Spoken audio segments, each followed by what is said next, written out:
Hello, and welcome to the humanity where we do the things with the stuff for the people. I am Matt. And I'm Tommy, and I almost didn't make it because I forgot to get beer. But I am here. I forgot to turn my splooge lamp on.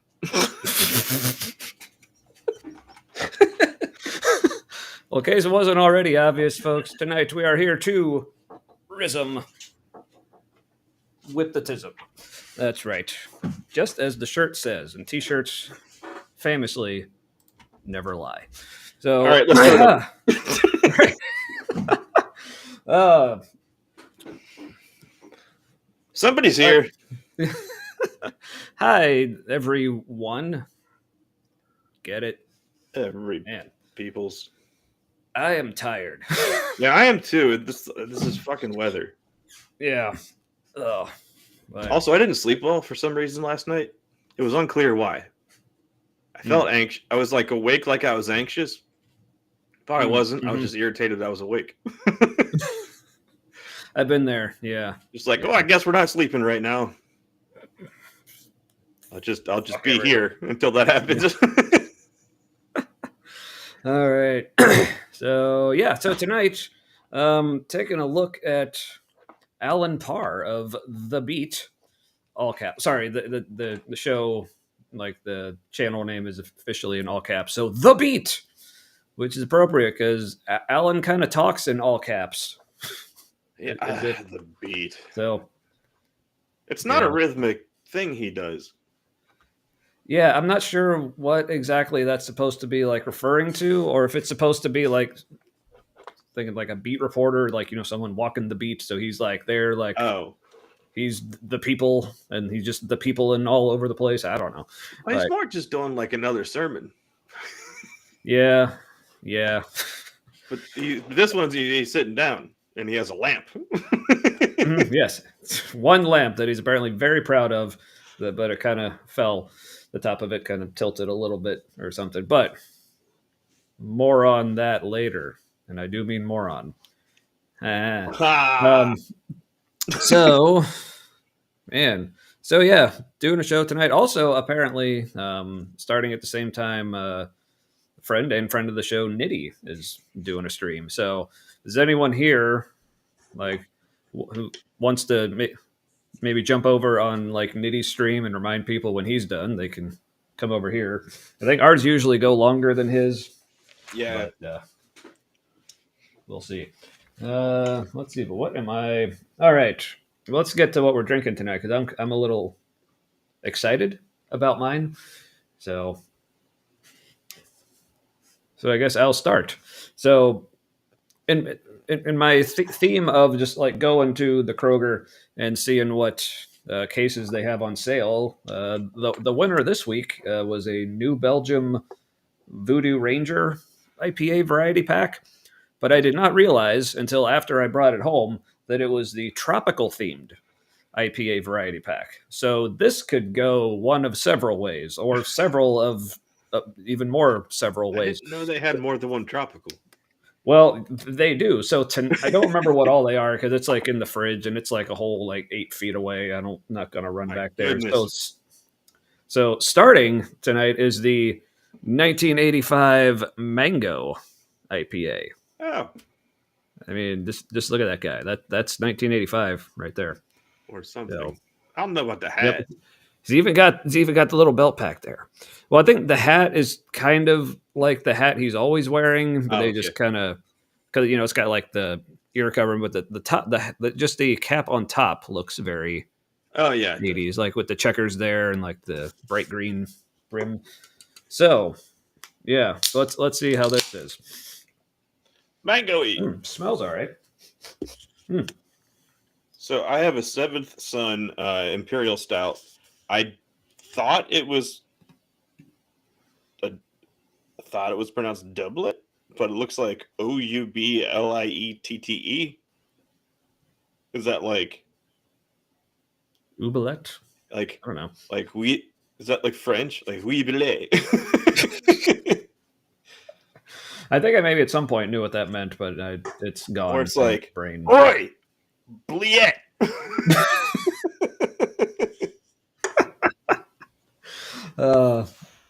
Yeah, yeah. Very dark and just normal. Like Nice. none of those like added flavors. The next one I have is an added flavor stout. Ooh, now speaking of which, now I'm curious to see because this says it's a mango IPA, so I'm curious, is that like actual mango or flavored? And so here's what it says: India Pale Ale with mango flavor and spice. I So don't. not mango spice. Yeah, well, yeah, I was like, I don't know what mango spice is, so maybe it's just mango flavor Do you remember and spice. Mango Uh, from SNL? yes, He was like a monkey unfortunately, thank man. you.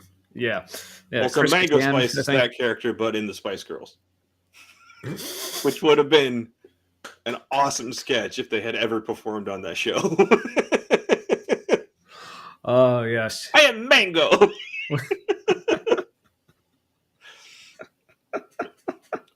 You just there like eating apples. Yeah. No. Oh. No, that was Mr. Peepers. Oh, yeah, that was Mr. Peepers. My bad. Yeah. Mango Oh, was like mango. this, That's like yes, that's right. Still supposed to Chris be like the Kattan. seductive character, but was not. Yeah.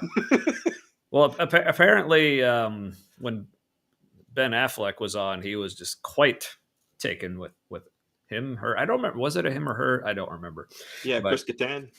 yeah, but I don't remember if the character was a dude or if they were clear on that. I don't know, or Oh, if it was like a Pat situation.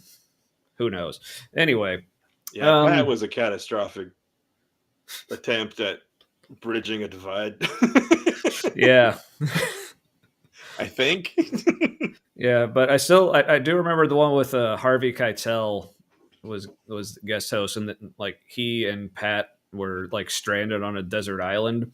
So he was like writing in his journal about like how like something about I don't remember if he like explicitly said like I can't tell if Pat's a dude or a lady, but something about like it still seemed mysterious. It says, but nevertheless, the sex has been fantastic. So good for them. Still unclear. But hey, just go with it, I guess. So all right, now finally, speaking of the such things, I've been waiting for the head to go down so I can enjoy this, which is usually the opposite of how that goes. But I don't know, probably depends how it's done.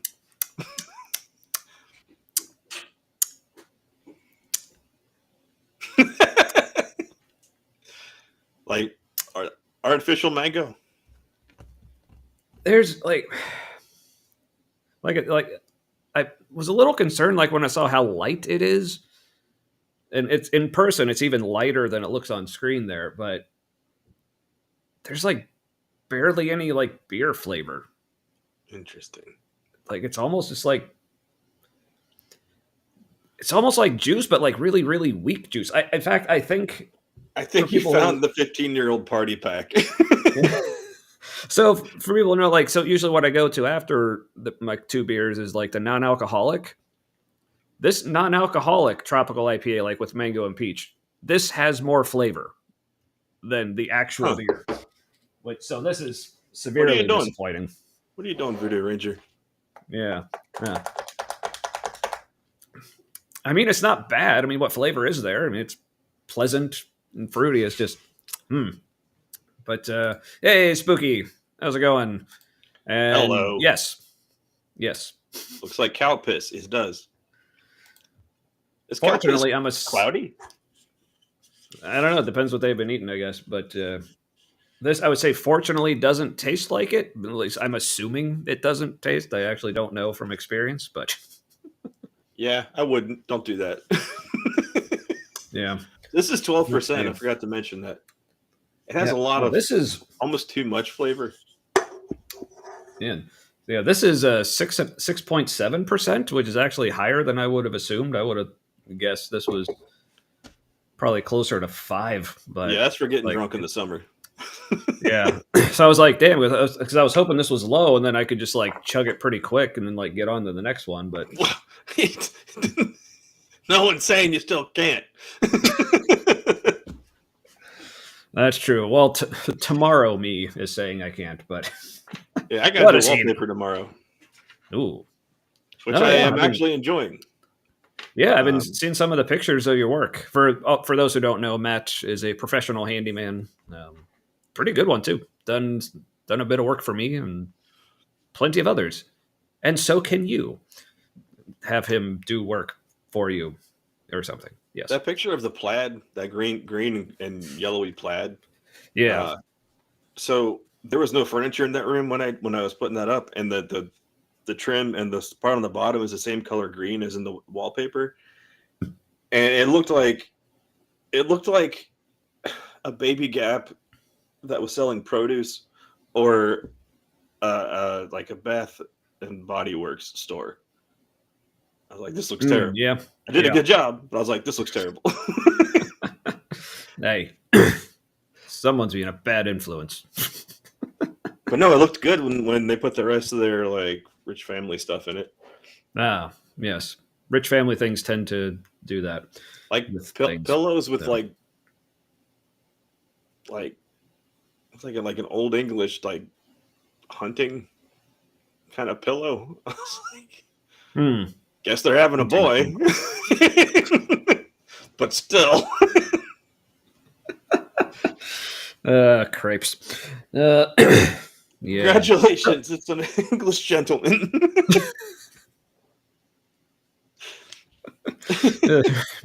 Be born aged 47 years old. So yeah, like I said, if anyone is at least somewhat within the Cincinnati area and needs some work done on your house, I got your I hookup. do most things. Mm-hmm. Until I say that, and then people are like, what about this? And I'm like, no. And then how about that? No. Like, but I swear it's most things. So you're a jack of most trades there. Yeah, I like walls more than anything. Yeah, you do good work with walls. So yeah, he did like because like at my house, like there was like some cracks and damage. Like it's all still plaster here. It was built in 1950, but there were some walls that had like some cracks and like uneven parts. But like because we were repainting all the rooms anyway, so before we painted, he just went in and like basically just redid some of the wall essentially. So it was actually like smooth all the way across. Now it's like painted over. Like you can't even tell that there was work done. It just looks like a wall is supposed to look. So yeah. No cracks again yet? No, nothing there anyway. There's cracks other places because this house is old and But yeah, it's hard for cracks not to come back. But like it wouldn't come back like it was. That looked like part of your house was falling off. Yeah, which it was might just actually a chimney. be It's fine. Yeah. Yeah, who needs those? All right. So, but I guess before we get to the video tonight, I have a little bit of a, I don't know if you call it an update, but a thing I did over the weekend. I don't even think I've talked to Matt about this. I mean, he knew I did the thing. I just haven't. Oh, yeah. How it went. Yeah. So the atheist in the forest or something. Oh, that actually would be a better name. It was called Secular Souls, like SOLES, like shoe soles. So one of the things for white people. No, there were at least two not white people there. Oh. But yeah, something that I've been like thinking about doing, and then finally, like my therapist suggested I do a while ago. She said a couple things. She's like, Tommy, you need hobbies. I'm like, that's true. It's like you need to like go out and like talk to people like in person and stuff. It's like, oh shit. Yeah. So because people don't know, it's like I work from home.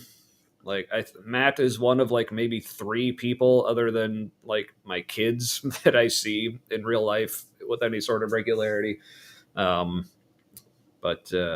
yeah. So yeah, people aren't so bad. Yeah, for at least sometimes. But because we were talking about, with my therapist, talking about things like, Mod's here. Yeah. Hey. I was just thinking earlier how Mod is not around, and that you're the only person I know who unironically posts Kent Hovind stuff. Wow. So I was like, she should be around. That's almost impressive. Yeah, good to see you, Mod. Welcome back. Um, but yeah, I was talking with my therapist about how a common thing for people who like leave Christianity or other religions just to no longer have any kind of religion, like you lose like that sense of community of like seeing people at church or church things. Um, Church things. so finding different types of community can be hard, but there are like secular groups out there who do things. So she recommended just looking up some. So I found one. Well, I found a few, but this one particular group, because of this event they do, it sounded interesting. It's called Tri-State Freethinkers, and they do this thing every month called Secular Souls, or SOLES, where they basically just go to like parks and stuff and just walk, hike, Throw on a shoes at people. yeah. I wish, but yeah. So I figured, the kids were with me this past weekend, but they were going to church with their mom, and they do this walk thing at pretty much the time when they're at church. So I'm like, hey, this looks like it'll work out. So yeah, I just went. There was probably about 10 people there, something like that. But yeah, it was like really casual, and I was asking a couple of the people there like about the group, Tri-State Free Thinkers, what they do, and they said, really anymore, like this is about it. Like I guess they used to be more involved in like doing events and like activism and stuff, but it seems like it's mainly right now for this. Then some of the people in the group are also involved in other groups or do other kinds of like activism or causes. So it's basically, they said, like it's kind of like involvement, like however much you want, really. If all you do is like show up like for these walks, cool. If you want to get more involved, cool. So I was like, all right, very non-committal. That fits my PDA. So, Mod, right before you got here, Tommy said that like me and like two other people are the only people he sees in real life. Yeah. So And I me and only Matt do. and like I see you more often on here than in real life, but Yeah. that's just easier. Yeah. Because we do this every week, but we actually hang out in person like probably like at least lately we've been doing like at least once a month. Yeah. So there was a while where it was like almost never, but we started being, I think, a little more intentional about it recently, so that's helped. um, yeah, and then there's like Emily and Chris, but I haven't seen them in a while. It's like we keep trying to hang out, but things just keep coming up, but we're still Clothes trying. are dirty. Yeah. So yeah, so I went to that, and yeah, it was cool just hanging out. Yeah, met some people, got to one of the other guys there was also like into metal and like more like obscure varieties of Nice. hard music and stuff. So one, it was just cool to be able to just mention some bands that I like, and he's actually heard of them. But then I was also able to mention some that he hadn't heard of. So I made some recommendations. So that was cool. Do people So yeah, ever but they, mention something to you that you haven't heard? I mean, like that's not like regular music. oh yeah, I mean, because the thing is, like, I'm super into like extreme metal, but for I've never really known very many other people who were. So basically, almost all the bands that I'm into are ones that I just kind of had to discover for myself through like very random means. So yeah, there's plenty of bands that I'm sure that are bigger, like in the scene or whatever, that yeah, just never heard or heard of. But yes, that is good. Thank you. Und das So ist gut. yeah. So But we should probably yeah, watch so Alan Clark. yeah, okay. So that was cool. And they apparently will do it every month, even continuing through the winter. Well, that's So good. yeah, It's Matt, good you to be should in come touch sometime. with people you don't have to explain certain things to. Yeah. So that was one of the things I told my therapist. Like, it was cool to be able to like just talk about stuff, Yeah. like not with that layer of Allow me to explain. really, yeah, like really anything. It was just yeah. The race I heard experiment. the rice experiment. I have not. Sounds racist. That sounded racist.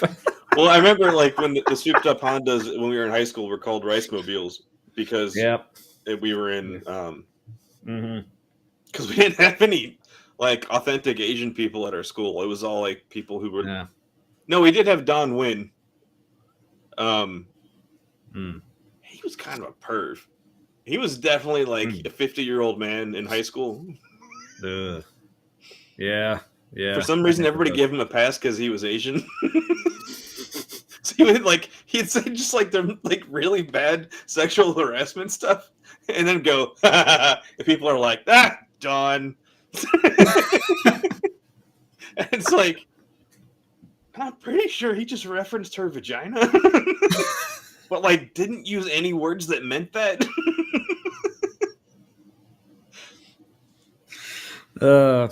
Yep. So anyway, so speaking of things that may or may not be vaginas, um, Alan Parr, ladies and gentlemen. I don't know why that was a segue, but so and also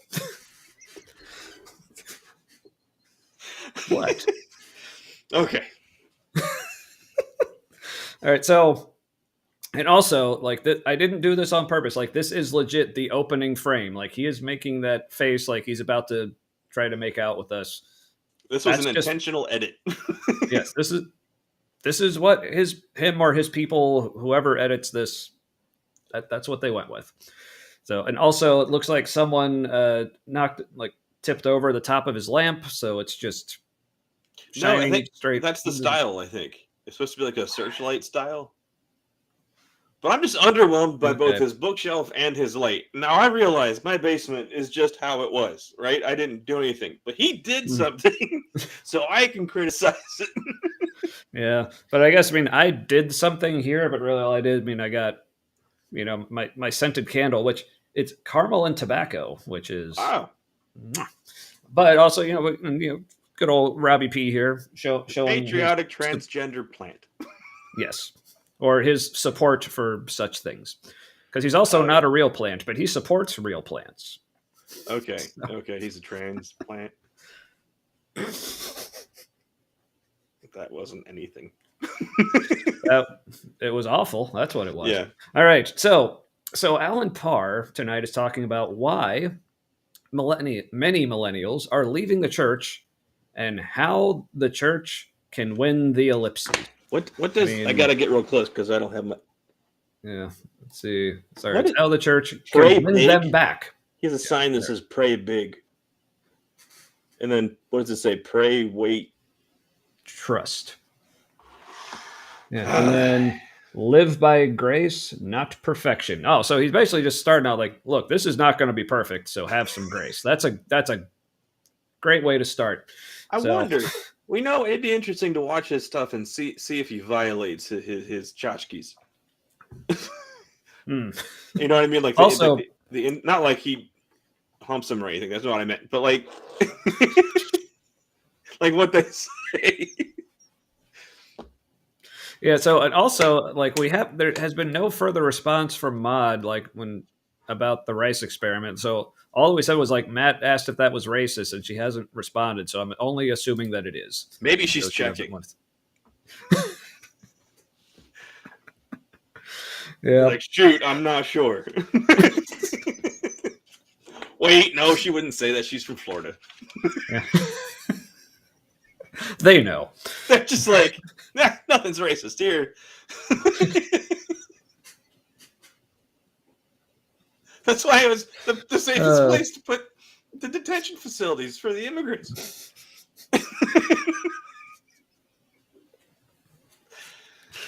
Oh man. You couldn't have picked a better place. Anyway. Well, thanks for showing up tonight, Maud. Hope you're still here. All right. So Alan Parr is going to talk to us about first why millennials are leaving the church, but then what can the church do to try to win them back? And is any of this going to be actually good advice, or is it going to? I can tell you one thing: it's going to be loud, because people familiar with Alan Parr, he talks as if he doesn't actually have that microphone in front of him, and that his voice just needs to be heard by everyone out on the internet, wherever they are. So, or it looks like he's wearing a members only jacket that thinks it's a sport coat. Yep. All right. It's gigolo casual. There's a genre. All right. So let's hear what he has to say loudly. Recently, I put a post out on my Instagram and on my YouTube channel asking the question, why are so many millennials leaving the church? And some of the responses that I got were very, very interesting. Just from the very beginning, he's so. Do you understand the words that are coming out of my mouth? Allow me to aggressively enunciate. I mean, he sounds like me after I've had like 4 drinks. You know, like when I get to the point where Matt like literally said to me once, like, if you had enough to drink, your opinions are getting louder. So people may have heard that on this show, but a time or several. Man, that's when we were conservative, and you were yeah. Like... Mm-hmm. Yeah. Speaking of racist, I tried not to be, but probably was many times. So, all right. Yeah, I have flashbacks when I hear something on the news somebody said, and I'm like, oh, yeah. that was a thing that I guess I have to have empathy now. Having been there. Yeah. All right. Here we go. And some of the responses that I got were very, very interesting. According to a recent poll, nearly some sucked. 75% of baby boomers consider themselves Christians, but only around 50% of millennials would claim to be Christian. Roughly. We need to get those numbers down. Those are rookie numbers. All right.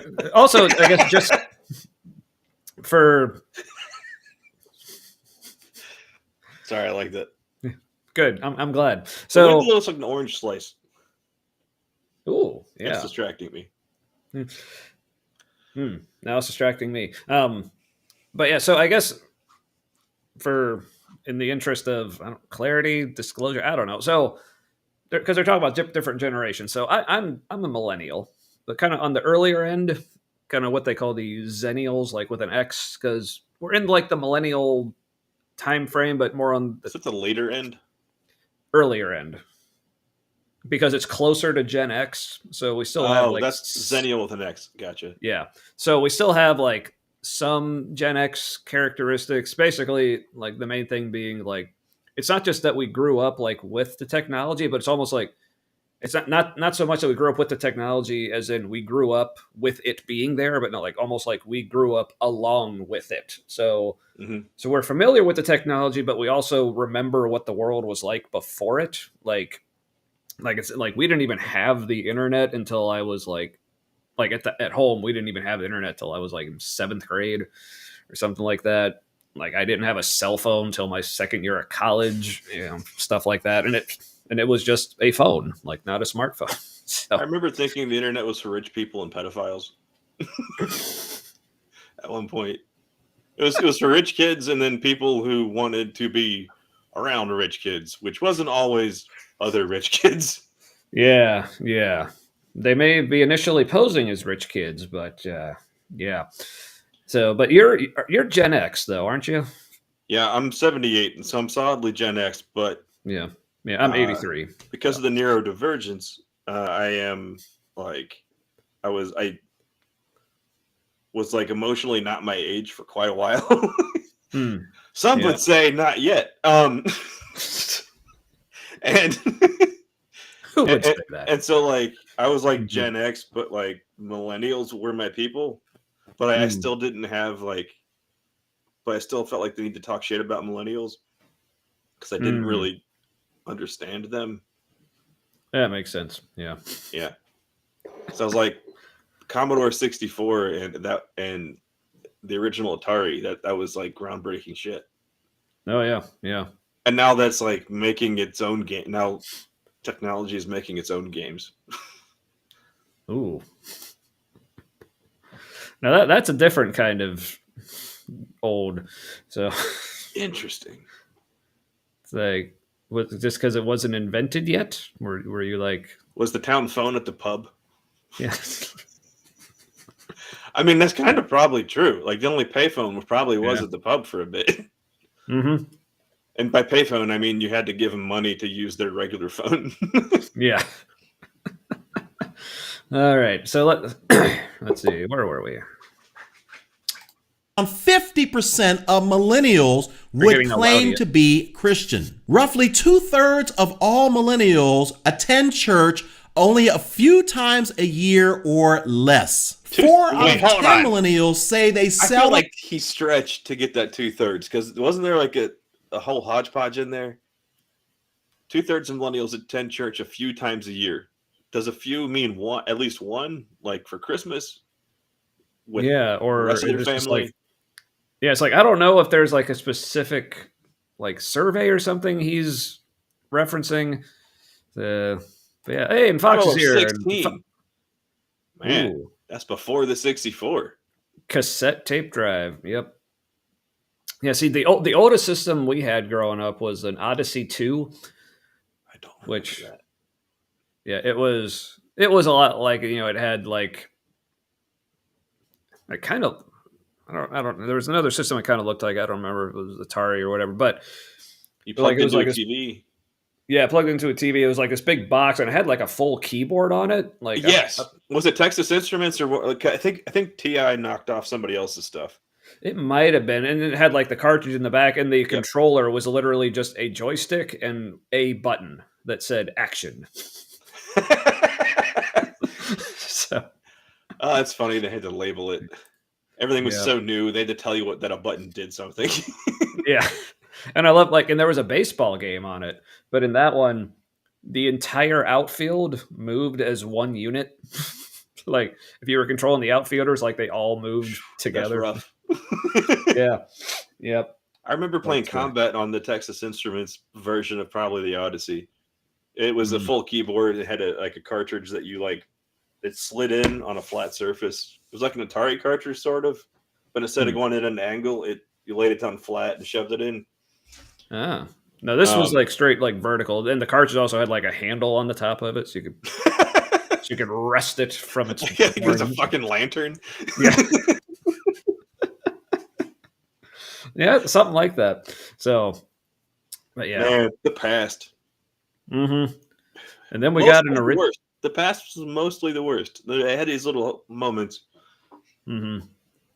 Yeah. Things tend to keep getting better. But because I mean, they used to. yeah. Yeah. Well, I mean, as far as technology, I mean, at least now like I have a PlayStation and a Switch and It's like what happens when society resets, Mm. and there's the internet at the same time. That's never Ooh. happened before. Yeah. Speaking of things getting better in the internet, Windows here early. our Twitch bots are here early tonight. That's Emblematic good, Wastebasket 1. Yeah. That's a fantastic made up name. I might have to start going by that. Emblematic Wastebasket. And hello to you, lovely folk. Folk. What's the singular of folks? Because Folk. folk still Hey, folk. seems like that's I can't not say the L. Yeah. Mostly because of a tube of caulking. If you just say it's a tube of cock, that's like it's not useful. So I say caulk, and people look at me funny. Mm-hmm. It's like, would you rather the alternative? And if you would, why? That's weird. So, all right. Charge Back extra for to- that. All right, back to Alan Parr reading. By the way, I like story. how attend church is in red. Yeah, like they're making church. it's like they're making it seem scary. Yeah. times a year or less. 4 out of 10 millennials say they seldom, if ever, go. So the question we have to ask ourselves is why? Why are so many millennials leaving the church? But the bigger question that I want to address in this video is what can we do as a church to hopefully win them back? So what I want to do, And I'm sure all these are going to be fantastic answers, but this is also fantastic. Yeah. Emblematic wastebasket. So, Aha! so that You're done stat being was doxxed.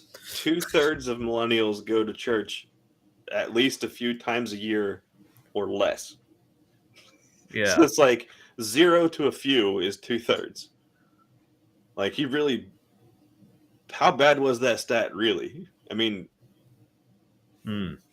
he's supposed to be doing like stats that are kind of like, oh, it's real bad, but like I kind of feel like he plussed that one up a bit. What do you mean? Like maybe the real stat was too depressing. Uh, Like what percentage actually attend a few times a year? It might be like 10 or 20%. yeah. So then that maybe like included those who maybe just so by less maybe meaning none. Yeah. So he's like he's going to include them in there too. Yeah, that could Like be. maybe the real stat is just so depressing. It's like, why even bother? Like, why am I even doing a video? Clearly they don't want to be there. Like, even if we get some more to come, it's still not going to be enough for it to fucking matter. If only. All right. All right. Is first and foremost, I want to talk directly to the millennial. But Ooh. even if you're not a millennial and maybe you've just left the church in general, I want to talk to you because there are some specific claims. So that's us. Wait, Like, is I he don't going know. to convince us to be Christians again? I've been waiting for this. No one is doing this. That's what I want people to come on the show and try to convince us to be Christians again, or at least make video content we can respond to. Yeah. So including you, Mod, if you're still out there, like you're still one of them Crimsbians. If you want to, if you ever want to come on and just talk, whether you want to convince us or not, that'd be fun too. But Yeah, he does Yeah. have enthusiasm, but it's like methodical enthusiasm, so I don't like it. yeah, so it's a little creepy. So Directly to the millennial. Ooh, But that's me. even if you're not a millennial and Ooh, maybe that's you've you. just left the church in general, I want to talk to you so he's talking to us. We're That's a good. millennial. He's gonna And- talk to us with his eyes. Like, Talked. talk to you. See, he needs to get some pointers from our old buddy Curb of Off the Curb Ministry, who was very awkwardly intentional, but at least accurate, referencing his senses when he's. Remember that one video we watched of his where he said, like, "Now what would that?" He just said something like, "What would that sound like?" But I guess it wasn't obvious enough just to say that. But he had to go, "What would that sound like?" So like he just had to like very intentionally and dramatically like point to his ear. Like, so, yeah. I don't know why that part of the video just made me crack all the There's way the something fuck about up, and I The replayed way it Off multiple the times. Curb guy talks, it just feels like he's trying to convince me his basement is actually a very nice place to be. Yeah. I mean, it's probably not, but yeah, that's definitely what he sounds like. So who knows? Like, this is the only video we had planned for tonight. So maybe after this, maybe we should check out some Curb. Oh yeah, I haven't seen him in a while. Yeah. I mean, I was enjoying that, but hey, Yeah, it was kind of on purpose, actually. yeah. Why let the good times continue at this point? I mean, it's yeah. All right. So he's talking to us, which am a millennial and someone who may not be a millennial. Who left the church in general? Yes, we did leave the church in general. Just the whole damn Plan thing. specifically, but Yeah, in particular and in general, for sure. Yeah. because there are some specific claims that many millennials make to say, okay, this is why I don't want to go to church anymore. These are my reasons. And some of them were in the comment section of that post. And what I want to do is I want to analyze them and I want to see if each of these claims are valid claims or not. But then towards the end of this video, I want to switch gears. Yeah, because like I love how, and also I feel like I almost want to just leave this comment up for the whole video because it's like, yes, it'll definitely exemplify that. But also what it's reminding me of is people need to look this up. There's actually several of them now, but originally like someone several years ago made a video because you know how like Trump is always like doing this with his hands. So they just tiny put, baby hands. yeah. So they just took all these clips of him like talking like this, but they put an accordion in his hands. That's brilliant. And it's making the sound like, so it's just like playing the music like as he's talking. It's fucking hilarious. So yeah, just look up Trump with an accordion, or Yeah, I forgot about that, dude. That's what we were watching when I was super high when that lightning storm hit when we were camping, wasn't it? With the old Christian. I don't small know. group I remember. guys. I remember we were watching it with those guys. I just don't remember if it was on that trip or just We watched at Jeremy's some of house or it there. something, but I don't know if that's yeah. the only time we watched that was probably it. Yeah. Yeah, I thought it was hitting my CBD pen. Here's what happened. I took like a little hit off of because I was a little super lightweight. I took a hit off of one dude's vape pen who was there, and then I thought we had traded back pens, but we hadn't. So I took like a big drag off of the full shebang, and my skin became mentholy, and then a lightning storm hit, which was probably good because I would have been freaking the fuck out because I was having like PTSD issues at that time. Oh, so it worked out. So that's clearly what God wanted. It's for you to be just. So I remember almost dying and Trump with an accordion. So clearly God like had that plan for you to just be tripping balls. Yeah, because just to explain the almost dying part, we were on top of like a rock in Red River. We were Gorge. at Red River Gorge in Kentucky. Yeah, not quite a mountain, but pretty high. In the middle of a valley. Yes. So like for a while, we were the most lightning-y part to hit. Yeah, and we were all sitting under a little shelter tent thing that had metal poles as well. So, but they had nylon caps on it. So we were safe. Well, apparently, I mean, we survived. But the ground was wet and there were trees, so like we could have still been all electrocuted. Yeah. Oh well. But, all right. So I want to just back this up for a second. There's something very important that Alan says here. And what I want to do is I want to analyze them, and I want to see if each analyze like the claims, like reasons that millennials aren't. Oh, you mean, but not take them seriously? Of that, just analyze them. Well, but there's something he says right after that. I just want to make sure we know what he's post. And what I want to do is I want to analyze them, and I want to see if each of these claims are valid claims or not. But then towards the end of this video, I want to switch gears. Because whether or not they're valid is up to him. Like he's like, first we got to check and make sure they're a true Scotsman. Yeah, and in this case, that'd be a true what? A true millennial, true person who doesn't want to go to church. I don't know, but really, no, it's somebody his shit will work on is more or less what he's saying. Yeah. So I guess also I guess I never asked you, Matt. Have you actually seen this video before? No, I don't think so. Yeah. I haven't seen the whole thing, but I have seen. I know Vice Rhino reacted to it. Like he didn't play the whole thing, so I at least saw some of it. But it'd be the fairest of analyses. Yes, the fairest of them all. So, all right. Well, I guess one way to find out. By the way, the whole fairest of them all thing from Snow White was like a pretty like racist thing. Yeah. Also, speaking of which, now that people are like here, I know I mentioned this earlier, but I don't know if other people here. Apparently, our old buddy Nitty is also doing a stream right now, which is cool. But since I'm assuming we'll be going longer, insert joke there. Giggity. So people at some point, if you want to like head over and watch some of Nitty's, especially if you tell people in the chat here over there to head over here afterwards, that'd be swell. But up to you,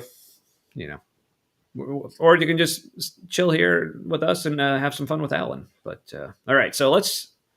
Oh, hey Maya, yes, it is. I'm surprised you couldn't hear him from where you were already. Because I mean, he's been talking like very loud. So, oh. Do you? I don't.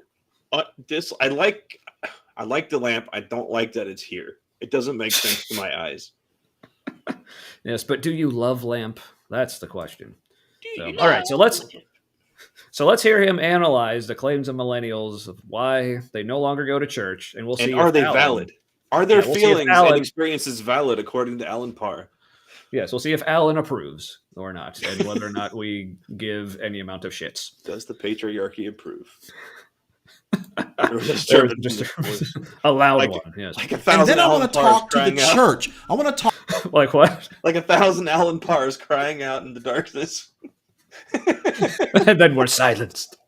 Because one Alan Parr sounds like about 1,000 Alan Parrs. That's for true. All right. talk to the church leaders, and I want to explore what are some things that we can do as a church to hopefully win and bring back more millennials so that we can save more in this generation. Okay, so the first claim that many millennials will say about the church in terms of why they don't go is that the church is intolerant, or another word they may use is church people are judgmental. According to the Pew Research Center, 57% of all millennials believe that the church is too judgmental as compared to only 37% of baby boomers. So two things are happening here. The first thing. Also, I don't like how he says baby boomers, like how he like baby boomers, like that just sounds weird. So, well, hey, we understand prioritizing work. Yeah, it makes the money. Yeah, it does. But yeah. Hey, I learned this is a very short tangent. I learned earlier today that was it Adam Smith who wrote the Wealth of Nations stuff? Mm-hmm. Yeah. His whole theory about how economies go from bartering to currency, like basically he laid out like finance capitalism more or less. That was bullshit. He made that up. Like the actual history of economies is that interesting. It goes from gift giving, like you give gifts, and because you have that thing, you know roughly what value you owe that person. And so you do a service or you give them a gift. And so like gift giving was how economies were done for thousands of years. And then it was bartering, but bartering only came in once like wealthier people who could mint the money and control it injected that as a substitute for the gift giving. Like you give them my gifts and then you need to come to me for my gifts in the form of lending. And so it was like a hijacking of the gift giving economy. Interesting. Yeah. So we're not actually like capitalist assholes by nature. No. Who'd have thunk? Indigenous peoples have been trying to tell us forever. Yeah, but we can't. It's hard to hear them from all the way over on their reservations where we stuck them. So yeah, it's hard to hear them through the genocide. Yeah, right. If only they spoke loud like Alan here. Is that you may feel like the church is too judgmental or intolerant because you may feel that way. So you just feel that way. So because the church is promoting and preaching things that are going against what you want to do with your life, and you don't like how that feels. You don't. Clearly, you're not listening to people. Yeah, I feel like I just want to back them up a little bit to get the full force of this bullshit. So let's you may feel like the church is too judgmental or intolerant because the church is promoting and preaching things that are going against what you want to do with your life, and you don't like how that feels. You don't like the church telling you that you can't shack up, or that you can't have sex before marriage, or that you can't smoke weed, or you can't do all these different types of things. And so as a hold on, the smoking weed thing, they fucking used like cannabis oil in the temple oil and probably cannabis in the incense. So fuck off with that shit, first of all. But right. Close talker, and he's still that loud when he close talks. So oh man, he'd be scary up close, like and being a loud talker, like up close, like it would feel like he's trying to eat your face. Yeah, because also like I'm also he seems like he's probably a tall person, and I'm not, so that would probably also further intimidate me. So yeah. All right. So the point that Alan is missing is that the reason why people think that the church is intolerant is because they hold opinions that don't just hurt the feelings of other people. If you put those beliefs into practice, it like actually hurts people. And so that's what people are bothered by. Like you're judgmental and intolerant because your book says that's a thing, and and your prayers and your filter of all of your spiritual life filter through you with the lens of the religion you're in tells you these things are good to do, but we can like prove they're not beneficial for people, and you still think no, you're right, like the bad people are wrong and they're just deceived. All the research is deceived. Scientists are deceived. Science is bad also. And Mm-hmm. no, like you meet the definition of being judgmental and intolerant. It's just Yeah, but I love the reasoning there, where he's like, you're saying they're intolerant because they're telling you that you can't do things that you want to do, like having sex outside of marriage or but why do they smoking want weed. to do that? Yeah, but also he's just assuming that those things shouldn't be done. So Right. it's like, so I mean, yes, I mean that is generally the thing. If you hear people, like any group, whether it's a church or not, telling you that you shouldn't do things that you see as completely fine to do, then you are going to call those people intolerant. I mean that. I mean, Alan. Like, if you were to go to some country where you weren't allowed to be Christian, like, and they were saying there, like, you can't have church meetings, you can't have a Bible, you can't pray in public or whatever, you would call those people intolerant. But I could just turn right around to you and use the same words you're using. It's like, well, you just think they're intolerant because they're telling you that you can't do things that you want to do. It's like, yeah, that's, he's not really saying anything there. I mean, that, like, yes, that's the definition of feeling like something's intolerant. Like, well, Fox is kind of onto something. Yeah. Gave me an idea. Is he just saying that the church is not tolerant and judgmental? It's just they have judged these things to be intolerable. Like the church has judged these things to be intolerable, or the non-believers or people who left have judged them to be intolerable. Or I think, yeah, I think what he's saying is like that the church has judged those things to be intolerable. Yeah, Yeah, I think that's. but so It's also not all churches. Not really defending. It doesn't really seem like his position. It's not that the church isn't being intolerant and isn't being judgmental. It's that people are wrong for having a problem with that. Yeah, that's. Yeah, the church has judged these things to be intolerable. Thanks, Fox. Yeah. Which also apparently YouTube is going back to its whole like showing people's like @handle and not their like screen name or whatever. So I don't. Interesting and shit. Yeah, they've been going like back and forth on that recently. I have no idea what's going on with that. And it almost seems to be dependent on the context. Like sometimes when I comment on people's channels, which I haven't done in a bit, but it'll say just Moonbeam, and on other ones it'll say @MoonbeamMatt. By the way, I think it's amusing that Spooky seems just like tickled that I have like embraced my feminine side by like using the whole moon thing. Because I guess like moon god and goddesses has to do with women and female cycle and yeah. The moon is definitely like female associated. Like for instance, like in the Dark Souls video game trilogy. So I mean, it is. I don't know. Yeah, hence the whole thing with Gwendolyn. Yeah. Anyway, we're probably on the edge of the matriarchy anyway. So yeah, could be worse places to be. The age of Aquarius and the feminine spirit. Hey, I'm an Aquarius. So there's probably nothing to that, but I get a kick out of the stories. Yeah, it's true. All right, so that feels. You don't like the church telling you that you can't shack up, or that you can't have sex before marriage, or that you can't smoke weed, or you can't do all these different types of things. And so as a result, your natural knee-jerk reaction is to say, well, the church is intolerant. You don't like the fact that the church is saying that same-sex marriages are a sin and all. Let's see. You are correct. I do not like that. Yeah. So, but I have reasons. It's not just I like.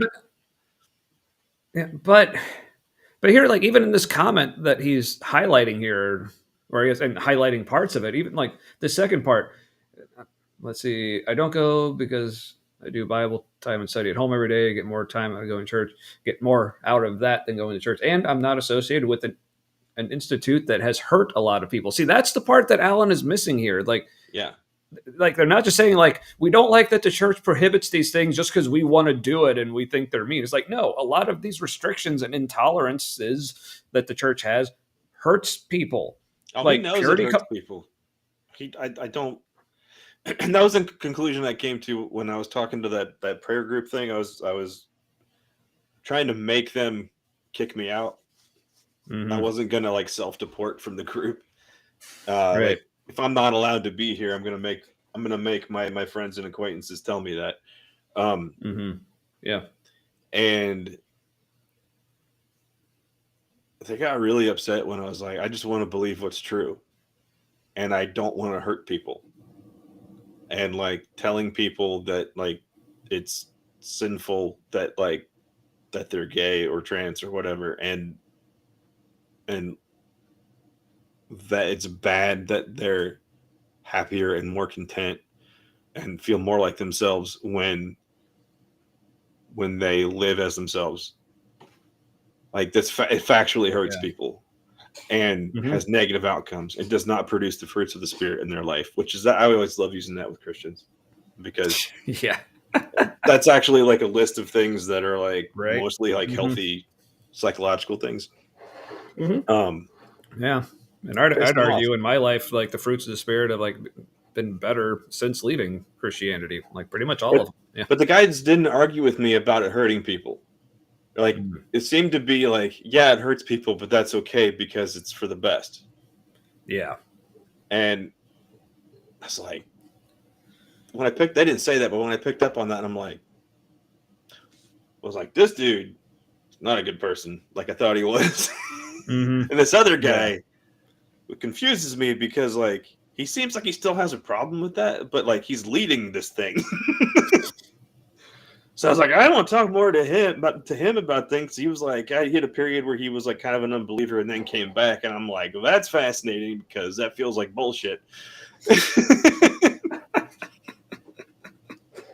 Right. So so Alan is basically just ignoring how the church, like basically being intolerant of these things, like we said, hurts people. I mean, just purity culture. I mean, you don't have to look and too even terribly fucks up long. Like marriage sex, and that's what it was supposed to be protecting. I even think like it like causes marriages to end because there's like young women. We have a mutual friend who I'm still concerned about, but like I probably will be concerned until they're like old. But she was real young when they got married, and like the whole purity culture thing, and I'm like, I don't know. If somebody doesn't know who they are, and then they get married, and for a lot of people, doing sexy time before marriage is part of how you know who you are. Yeah. And also how you know like how compatible with the other person you are, like in that very important area. So but yeah, I mean it's not too difficult to just do a search and look, like find people who have like testimonies, if you will, of being so incredibly damaged by purity culture. Like those testimonies like are out there all over the place. I'm telling you, like part of being human is awful. Until a certain date where an event happens and now it's fine. That's not how learning anything fucking works. but only certain positions and not with your mouth. But it also depends on like what level of authority you have. Apparently, in the church, the more authority you have, the kinkier your shit can be. That's true. That is true. So, speaking of Alan Parr, look, I'm just saying this seems like the women in his life are as happy as they're told that they are. Yep. Fuck. You don't like the fact that the church is saying that same-sex marriages are a sin and all these things. And so because you might be struggling. It's like, we don't like that the church is saying it's a problem because it's not a fucking problem. So this is an exercise in not addressing anything of substance. Yeah, it's again, he's just like assuming that all these things are bad. It's like, look at you, you don't like that we say these things are bad when they clearly are. So that's clearly your problem. It's like He's also really not talking to I- millennials and people who left the church. This is for people who are already are still in, and this is to Yeah. convince them that like the people who left don't have anything reasonable to say. yeah. So when he says like at the beginning, like I want to talk to the millennials, like first of all, like what millennial who's left church is going to watch this on their own? Like, no, what that is that supposed to sound like, to the already Christian audience who is watching this, that's supposed to sound like them like, oh, here's something I can say to the millennial people I know in my life Exactly. who have left the church. And Or this like will totally parents work can send to because- their millennial kids. yeah, and they'll be like, oh, and it'll totally work because Alan is saying it to the millennial people right now. So this is clearly how you talk to them. So, God, but then the parents are primed, like their kid, like let's say it is their kids. Okay, parents are sending this to their kids, and then the kids are like, "Yeah, I fucking considered that shit. Like, how dumb do you think I am?" And then the parents are like, "They're so angry. Alan Parr was right. They just don't have reasonable things to say. Oh, my kids are a lost cause. My lord, they're going to hell. I don't want them to go to hell." Like this, exactly. just like the baggage Yeah. that the like the simplest shit that like some fucker on the internet can say. Present company excluded, of course. Oh, of course. Can damage people. Like it's Right. Yeah. Speaking of present company, no way. That's how I prefer to pronounce it. Like, yeah, I'd rather Bible study alone at home rather than a Sunday school or church. Yeah. Yep. and after a bit, you get the point of the Bible, and you like you could just hang out with people because you're primed to see the same things over and over again in the Bible. So like, yeah. Yep. Or no, you need the constant programming. Exactly. Yeah. Or That's what the it's there for. challenge, as it was called in our circle. Yes. Oh, yeah, you got to be challenged. Which, yeah, challenge means when you're like, this doesn't seem to make any fucking sense. And like, aha, you need a challenge. So, or it's code for I'm in this for myself, and you are not giving me what I want out of this group. But I mean, God. Right.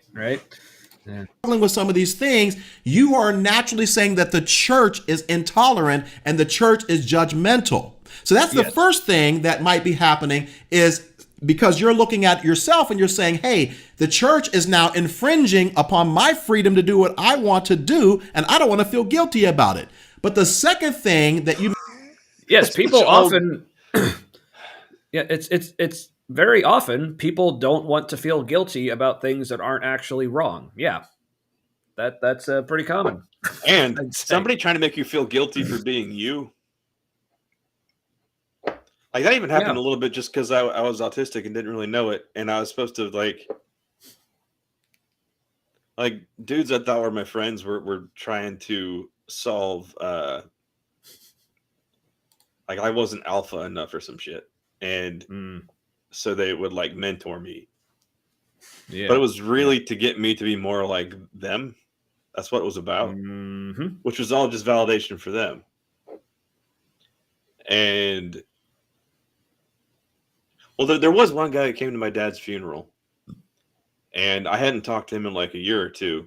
And like, you get a pass because you were in cancer treatment, but like the rest of the guys in the group, like no one even offered to come.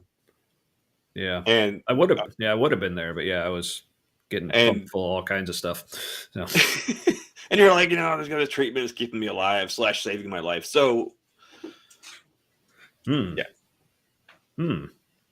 Now, I can't tell if James here, by the way, hey, James, welcome back. I can't tell if you're being sarcastic or because that's kind of true. It's an interpretation of something. Yeah. So, but yes, go on. I'm sure Matt Walsh said that intolerance is good in Christian because he's a fascist bitch. Oh, him and like Timu Matt Walsh, aka he is probably a white nationalist fascist, and has even called himself. I don't know if he called himself white nationalist, but he did call himself a fascist. That tracks.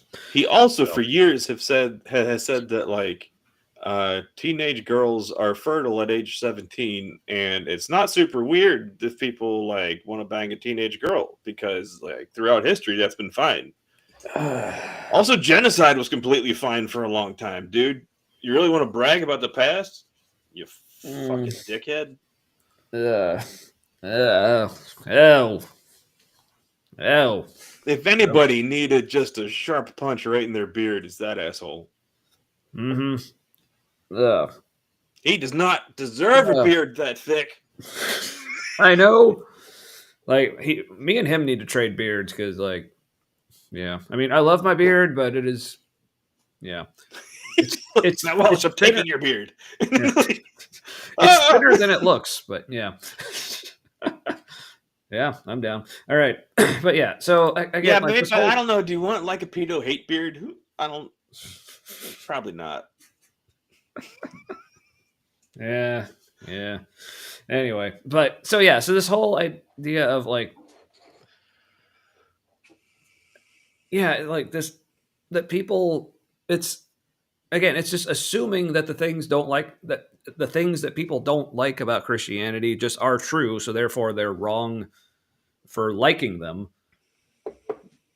But again, yeah, like here, let's need to back them up again. See if I can jog my memory. I'm floundering here.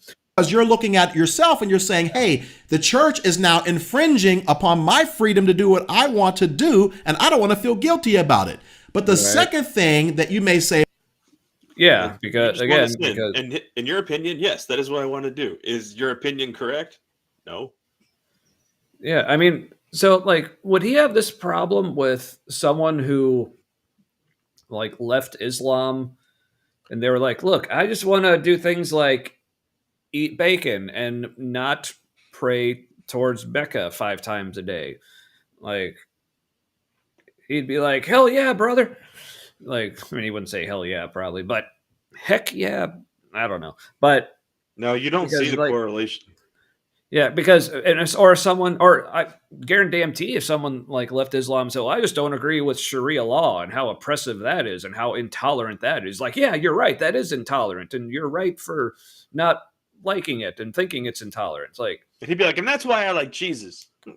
Yeah. Yeah, so he's basically just saying a very common thing, which is people tend to react negatively towards groups that try to make them feel guilty for doing things that aren't actually bad and they enjoy doing. And they say, oh, you're incorrectly calling them intolerant. It's like, yeah. Yeah. All right. So to be a fundamentalist, I think you have to, your empathy has to be restricted because like you can't transfer information like that where you're like, oh, Sharia law is bad, and somebody leaving Sharia law, I would totally like be on board with that. Would I be on board with somebody leaving the Christian patriarchy? No, I wouldn't. Aren't those the same thing? No, because my shit's true, and that's where like that empathy disconnect comes from, where you can't translate your experience into somebody else's.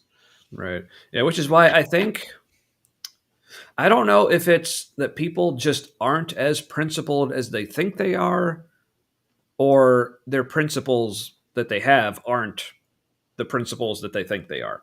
So it's basically like, basically Alan Parr, basically Alan Parr, his only principle here really is people should not leave Christianity because Christianity is true. So all and you these only reasons, leave if you want to sin.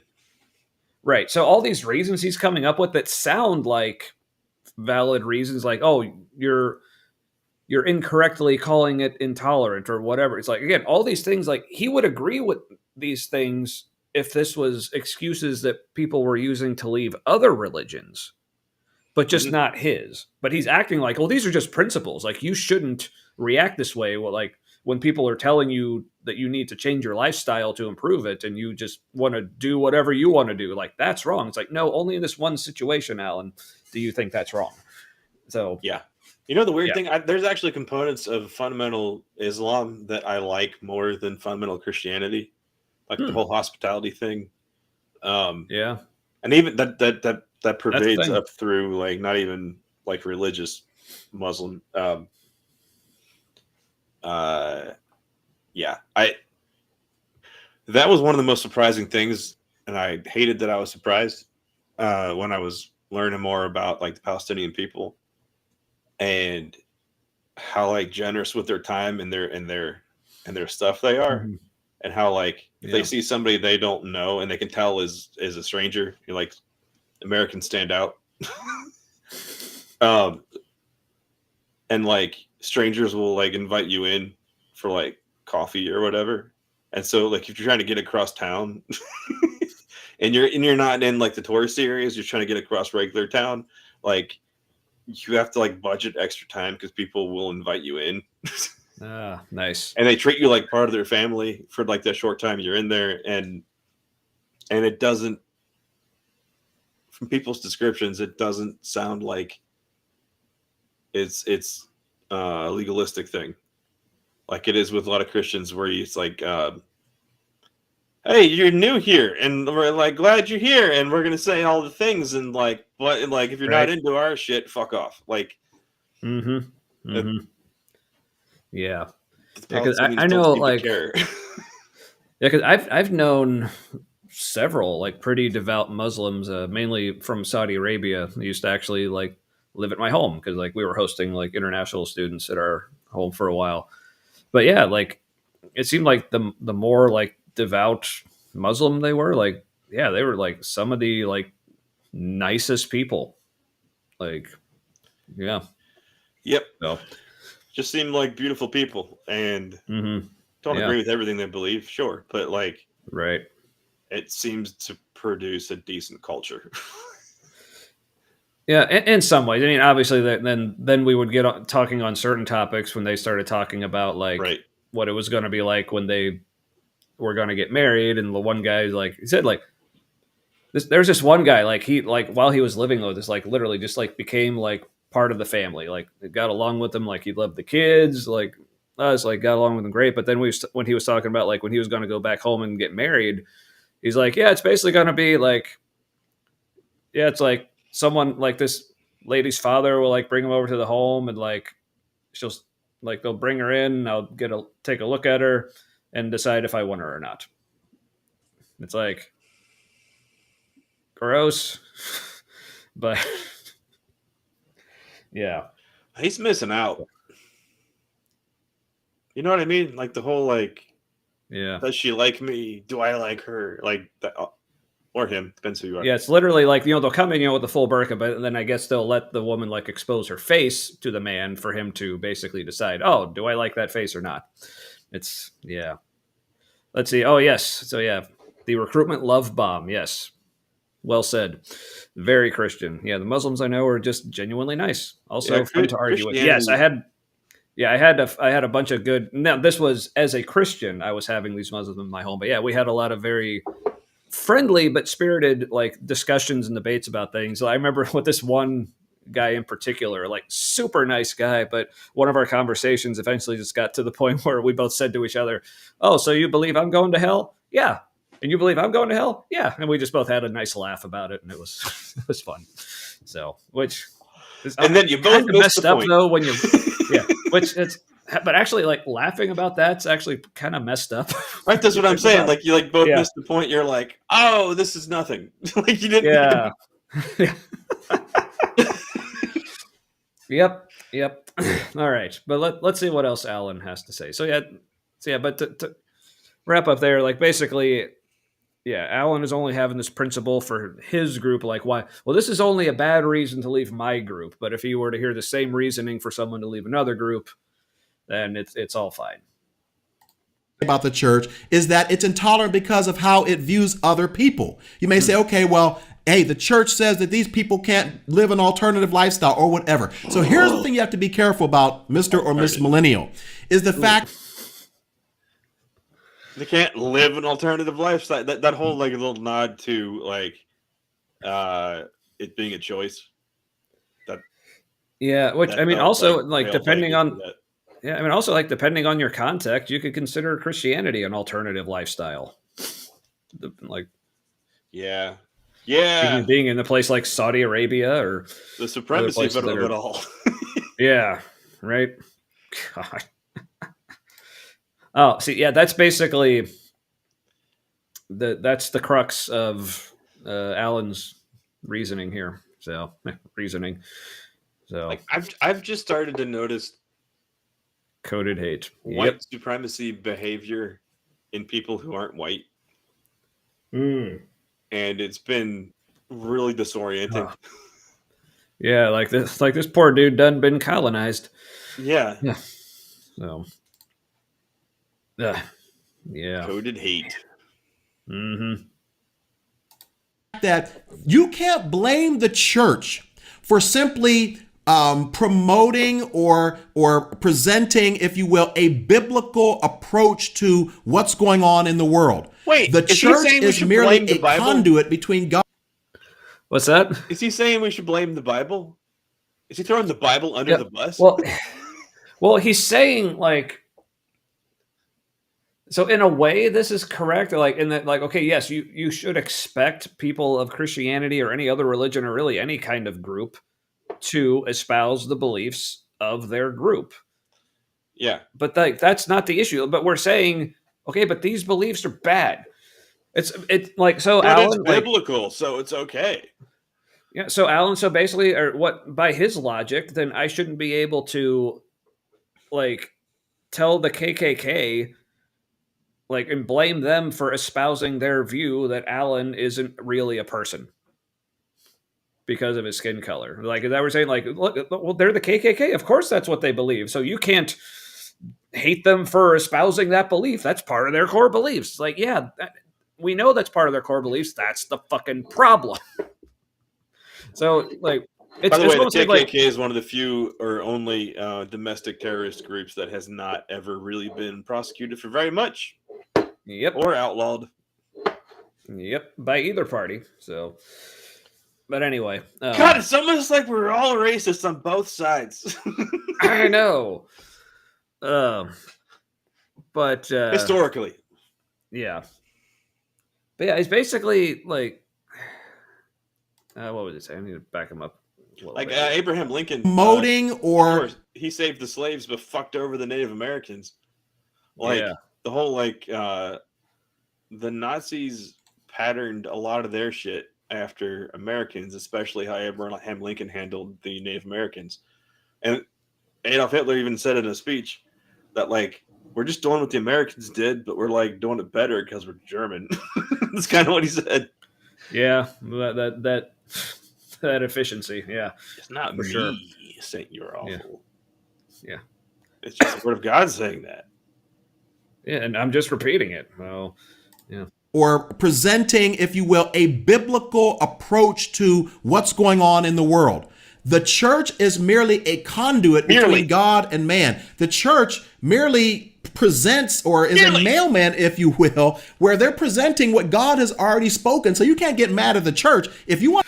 right. So Why's the mailman asking for all my money?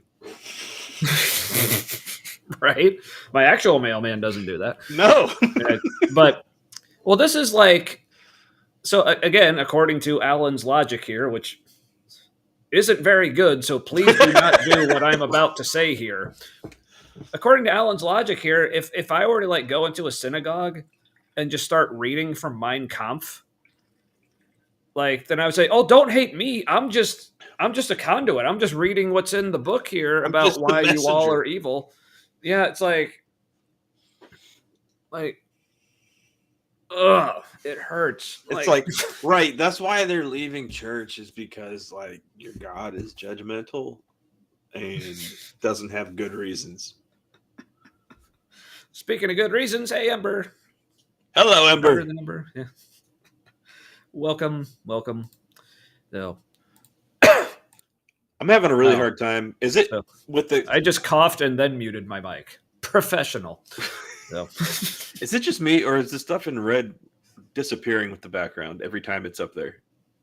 Yeah, it's kind of dark, and the background's kind of dark, so yeah, it doesn't really pop. No, and it just looks evil. He's not helping his case. Yeah. Just asking questions, bro. Okay, real quick. theory. So Said speaking every of like the Facebook bro, Christian ever. yeah. But speaking of like the dude bro types, you remember that that paranormal investigation show, Ghost Adventures? I didn't see that in a long time. It's like one of those like ghost hunter shows. It was like Ghost Hunters, only it was like Dude younger Bros. dudes who were like, yeah, dude, bro. There's like I saw a clip of that. spirits. Yeah. I couldn't So handle I was thinking about like shows like that the other day, and I have this theory about what's actually going on with those. Because the premise of the show, for people who aren't familiar, is like they'll find these places that are apparently haunted, and they'll do this like they'll like lock themselves in like for like overnight, so they can like try to capture like paranormal activity. and then do bad Here's signs. yeah. So here's my theory: the people who do those, they're actually homeless, and they have just found an extremely elaborate way to stay someplace for the night. That's all right. Yep. Which, I mean, good for them. If it works, So that's my theory. So let me know what y'all think of that in the chat, if you don't mind. Yes, this is me fishing for validation. All right. Yeah, I don't like that ghost So- stuff because they're not doing good science. So Yeah, it's just they're giving. Some people are looking into that stuff for real. It doesn't seem to. There's not much evidence at all. However, there are people who are trying to do actual science with it, right. and then you got the assholes that are just out there in History Channel and shit, putting them on TV. Yeah. Or Travel Channel for some reason. But all right. So, but before we let Alan continue, I'm already on second drink because that first one was very disappointing. But this is the This is the Voodoo Ranger Danger Beach IPA. Huh. So let's see what this one's like. Will it taste like volleyball? No, it does say it has natural flavors. So Oh, that could go either way. yeah. Speaking of natural flavors, yeah. I have Rheingeist Cincy made chocolate mousse. Oh, It is this one is stout also with natural flavors. very light. Like maybe I think it might actually be lighter than the first one. So I'm.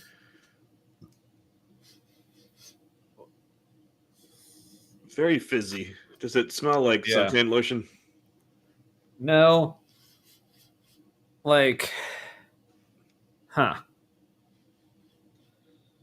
it's kind of fruity, but almost like some kind of candy. But I'm having trouble placing the candy. Like it's Runts? not runts. Runts. Sorry, with the Z. Yeah, runts. Almost Smarties, but not quite as tart. Like kind of more like in that range.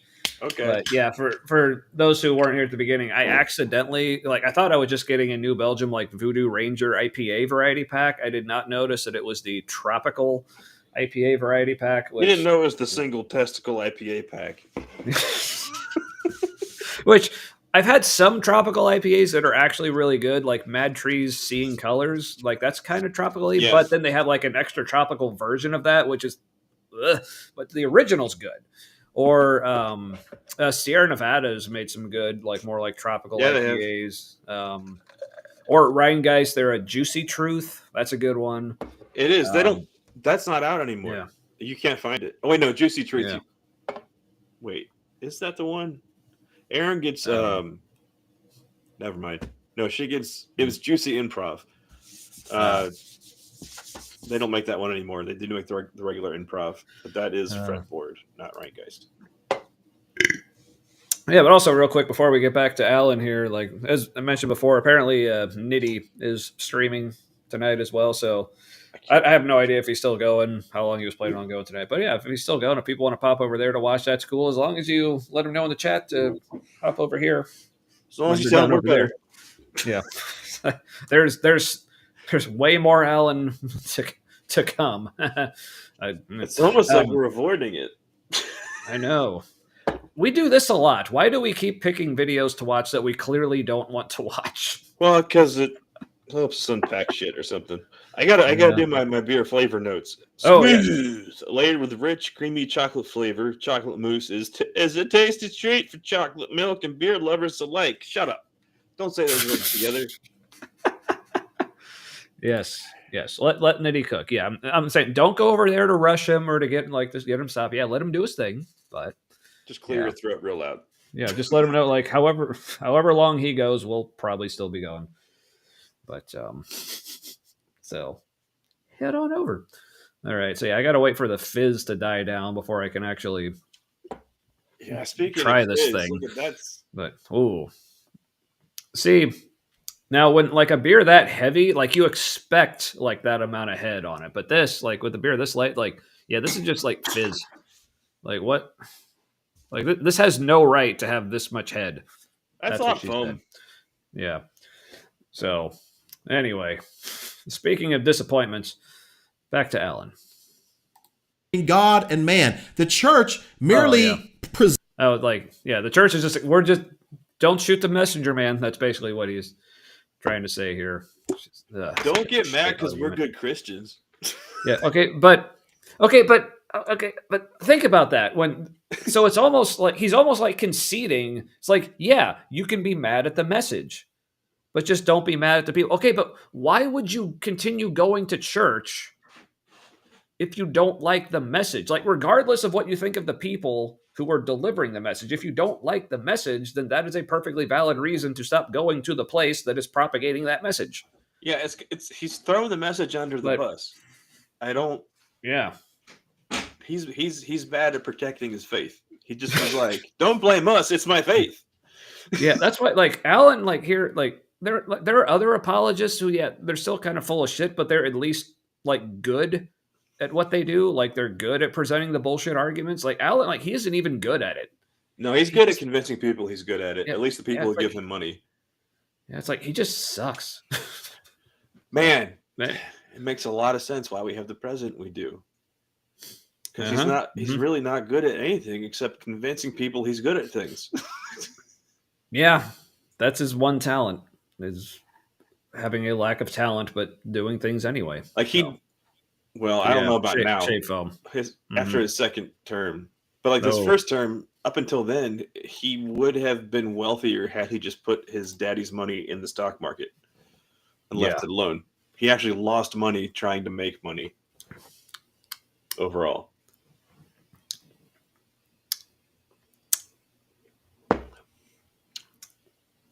This is not good. Like,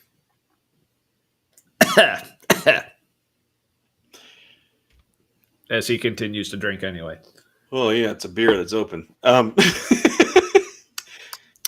Like the taste reminds me of some manner of like fruit punch or something I had at VBS growing up.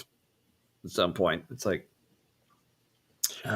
Did you ever come across somebody who had remember the strawberry shortcake dolls that smelled like strawberry shortcake? Yeah, my sister had those. Okay, did she also have the chocolate one that smelled like chocolate cake? Maybe I remember there being a blueberry one as well. Maybe, but yeah, she had a couple. This beer tastes like the way that doll smelled, and there's a little bit of a vinyl smell. There's a little bit of doll head smell in there too. Did they just brew a doll? What's that? I don't love it. It's just fake chocolate. Like they could have used like real fucking chocolate malt, and done it right. Yeah.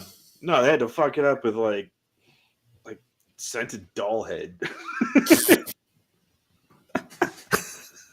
I'll still drink it. Yeah, man, this is like the evening of disappointing beer. Apparently, well, your first one was good though, wasn't it? Yeah, it was pretty good. Yeah. Yeah.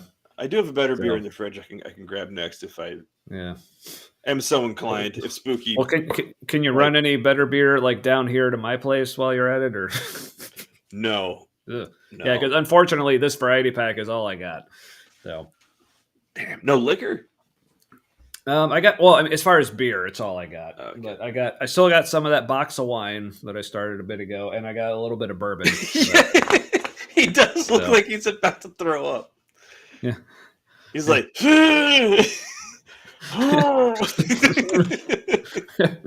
he just looks unwell. Yes, that is true. That is true. All right. Well, let's let him bring it up. presents or is a mailman, if you will, where they're presenting what God has already spoken. So you can't get mad at the church. If you want to say somebody's intolerant or judgmental, you need to point the finger at God, because God been doing that. Yeah, we are all. Yeah, we are also doing that. That's why they leaving left the church.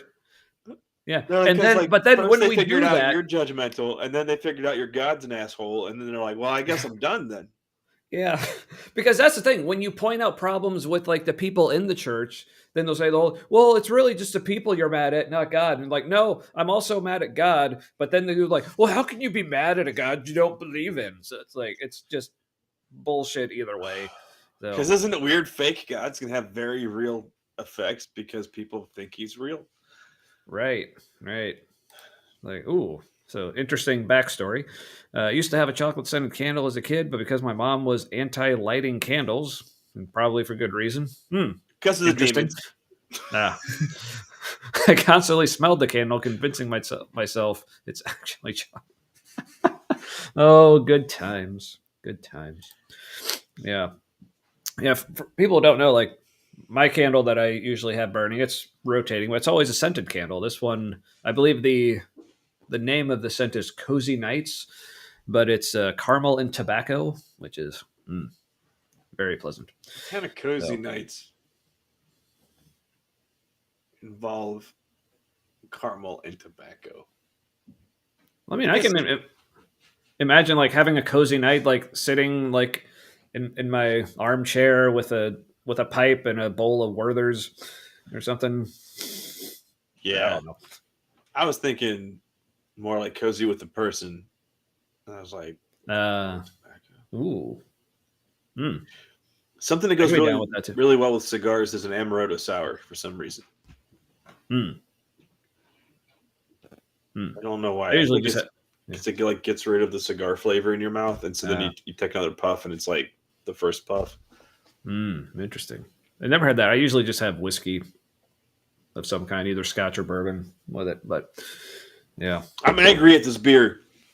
It would have been awesome. They took a shortcut. Yeah. And I don't know why such a dumb beer is called Danger Beach. Like, it better be high alcohol. it's 7.1. Okay. I mean, that is kind of higher for a beach beer. Yeah. Here, right. What is with that mug? Is it Go Truth?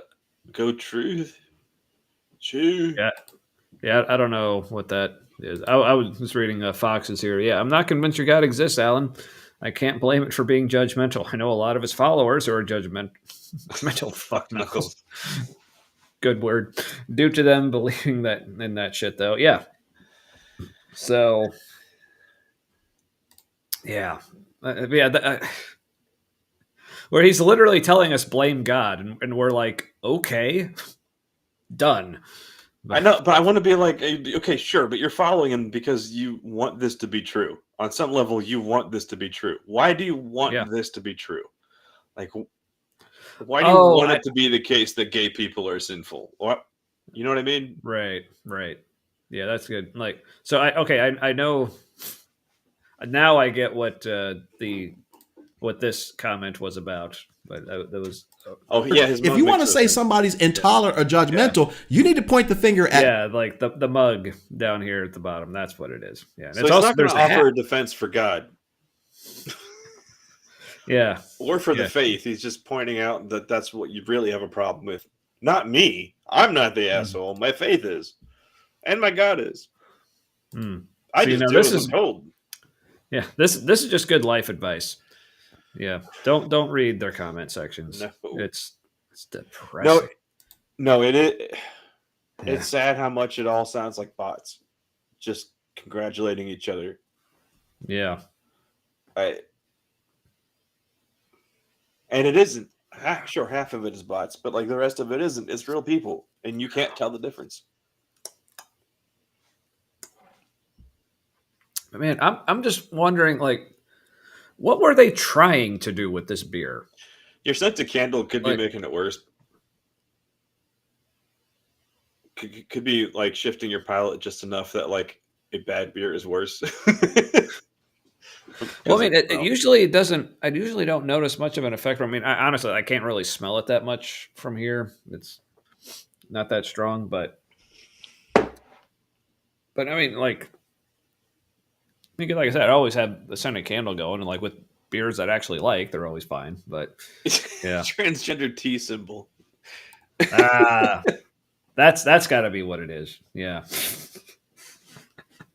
The beer was well, much like their attempts at making a good beer, they failed at that goal as well.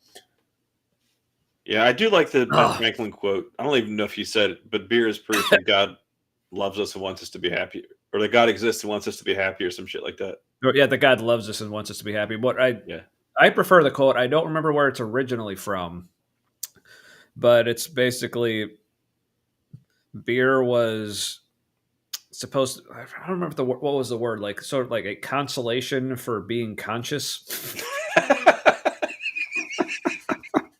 I thought that's what religion was. No, seriously, I think that's like where the concept of God came from, and religion was we were self-aware beyond our ability to handle it. Mm-hmm. Like we realized how much the world and the universe just wants to kill us. That's a lot to handle. Yep. And so isn't it super crazy that like every people group has a god that wants them to stay alive? Weird, right?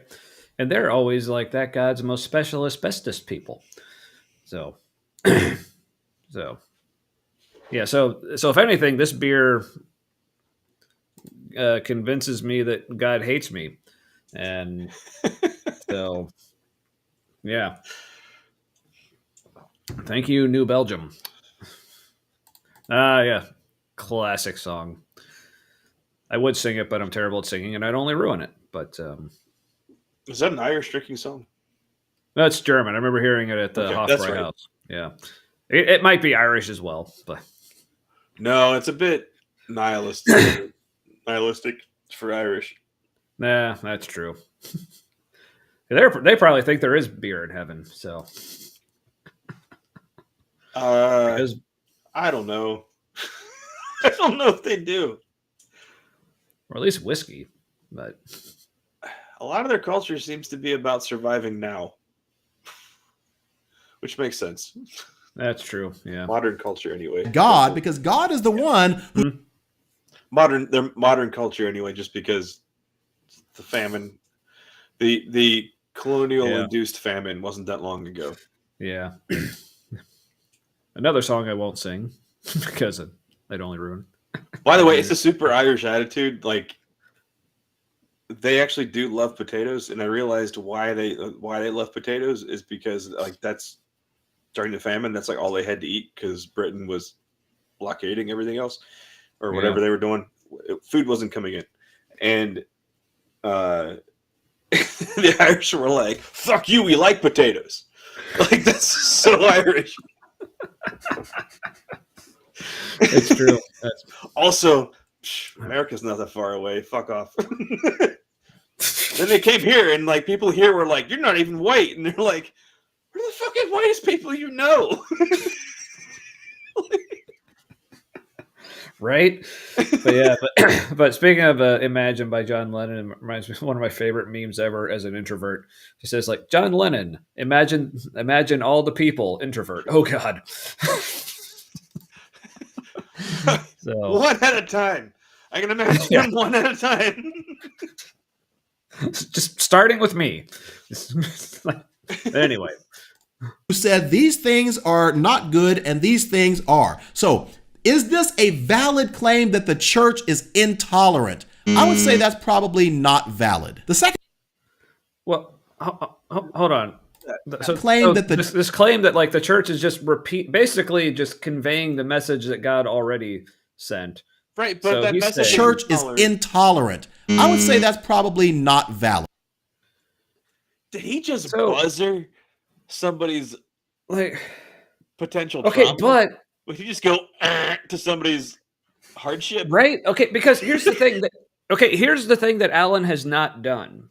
He has not established that these views are not intolerant. Right. Well, because he All knows he's they are. done is saying, like, well, you can't say the church is intolerant because all they're doing is conveying God's message. Okay, but if God's message is intolerant and this church is conveying that same message, then the church is intolerant. So, I mean, oh, you're missing a very important step here, Alan. And like, because again, like, I guarantee you, like, for a lot, well, at least for me, like the reason I left Christianity, it wasn't just because I found like the views or whatever like intolerant, or I just didn't like them, or I thought they were unpleasant. Like the more I thought about it, I just didn't think it was true. Because when I did think it was true, I didn't think those things were intolerant. I thought they were great. I was like, well, this is the truth, so this is just how we have to be. So it's like, yeah, and it's so I know it's the same for a lot of people. Like, no, there are some people who I'm sure like it is more of just like a visceral, like emotional reaction to, well, I just don't like these teachings and how they're making me feel. Which, by the way, that's another thing that like Christians will say that like just they'll call it like, well, people are just leaving the church over like for just emotional reasons, as if those aren't still valid. Right, Because that's how you fucking join. right, because when it comes to joining the church, like they'll take emotional reasons all fucking day. Like people just have this experience, or like, oh, I just felt overwhelmed by the Spirit, or like I just felt like God loved me, or it just made me so happy. It's like they'll take that. So basically, You're like, again, they'll quick, he's in trauma. Get him before he's done. right. Yeah, people can deal with suboptimal situations if they're true. Yeah, great point, Ember. Because for me, that's what it was like when I found out I had cancer. Like, was I happier before I knew I had cancer? Yes. Did finding out I had cancer make me feel bad? Yeah. But I was happy I found out. And so that once I found out it was true, I was like, okay, this is what my life is going to be now based on this truth, whether or not I like it. And I sure as fuck didn't, but it was true. So that's what I went with. So, it's amazing how offensive that is to Christians. If you're like, I just want to believe what's true. And then they're like, and they realize they literally have nothing they can say. Right. Yeah. Because so again, like I said earlier, like these people either just don't have principles like they think they do, or they don't have the principles that they think they do. Like, because the principle that he's trying to present here is, or in the example I was doing about like, people leaving for emotional reasons, like they're trying to present like it's the principle that, well, you can't make these big decisions for emotional reasons. But clearly when it comes to joining the church, they're like, yeah, emotional reasons are great. So really what the actual principle here is for people like Alan is, there is no valid reason for leaving the church, but pretty much any reason to join is valid. That's their principle. Like all the rest of the way they like dress it up with like the words and phrases, that's just bullshit. They'll work with anything. Like I think he could probably work with somebody joining because he thinks that if that person thinks that Christianity endorses slavery, I think he'd be like, "Well, we work with that." And like, yeah, I was just about to say, yeah, we work with that. Yeah. Yeah. Oh, yeah. Like I said, they'll basically, yeah, that's the only principle is people can join for any reason, but they can't leave for any reason. Also, by the way, I know we have him frozen at a particular point in his recording, and it's just a grab. But like, is that the face of somebody who cares about you, or is that a little dead-eyed?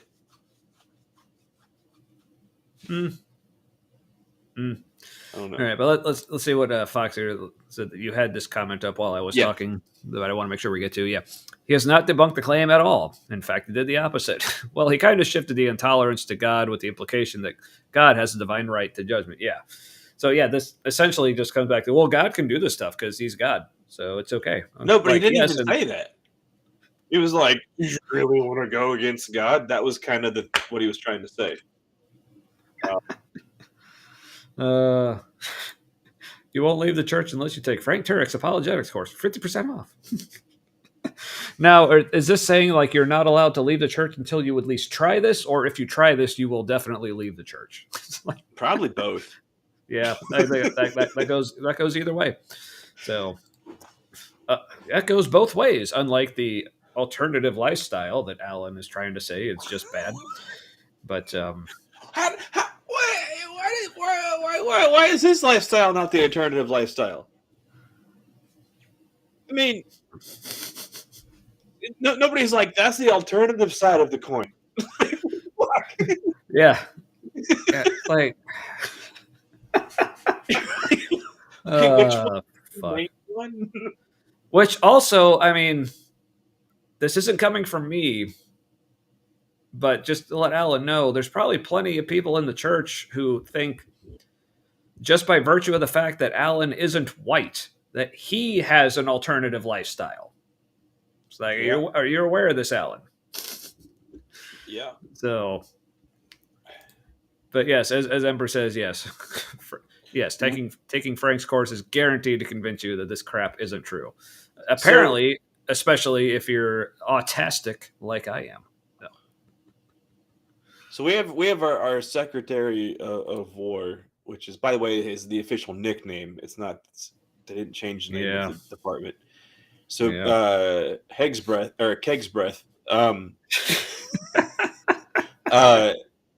Thank you for correcting yourself, though. Yeah, his pastor is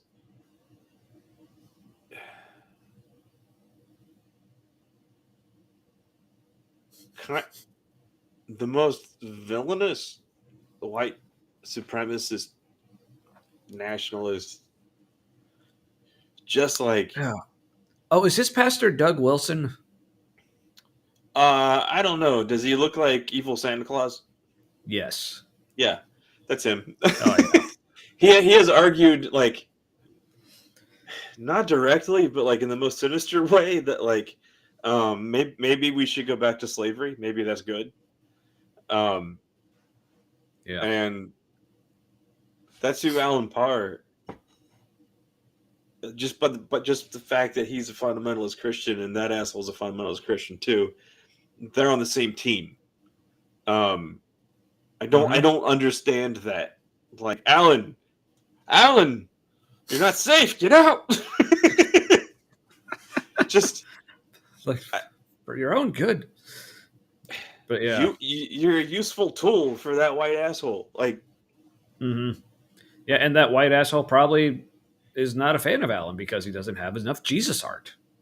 Now, that white asshole has said that he probably thinks it'll take 200 years to get the country back to,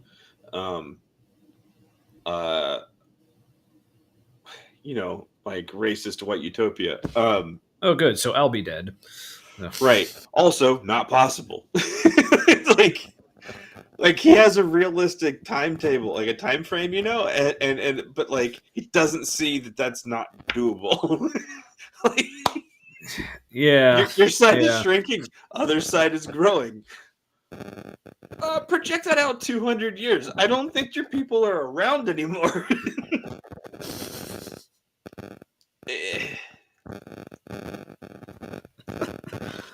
Yeah. Like, if we haven't proven God exists by that point, anybody who thinks God does exist is probably considered mentally ill. Yeah, by that point, yeah. Yeah. Yeah. And when I say God, I mean like proven the universe is sentient. Yeah. Like, but you're like, no, that Christian God, but the Jewish one, but it's the Jesus one. That one's real, and it talks to me. Like, you're in a special place. Yeah, it's like the Jewish one that became the Christian one, but not the Mormon one. But just it stopped here. Yeah. Yeah, just budget Judaism, not Dollar Tree Judaism. Yeah, come on. We have standards. The second major claim against the church is that the church is not authentic. And what I believe they're saying here is that, you know what? So this is what he believes that they're saying here. So guarantee you, it's not what they're saying. But let's hear them out.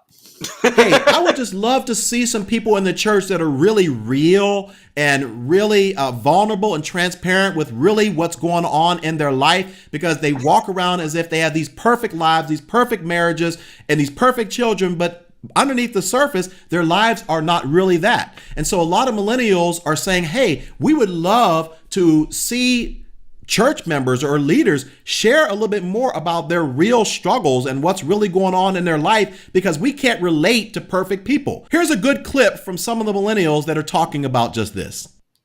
And I love that you said that statistic, and this has been the narrative for a while, and I remember somebody asking me, like, why the same question? 7 out of 10 are leaving. Why is that? It's like, yo, we're leaving the church. We're not leaving God, and we're not leaving our faith. You better preach that. Come and on. so Yeah. what I think is a reason for that, which you segued into perfectly, is just a lack of vulnerability and transparency to those that we're submitted under authority to, and to those that are leading us. So we don't know how. Hold on. Which also, by the He way, lost like, me a when lot he of said us- submitted to authority under, like, I had like a little trauma, like, blackout.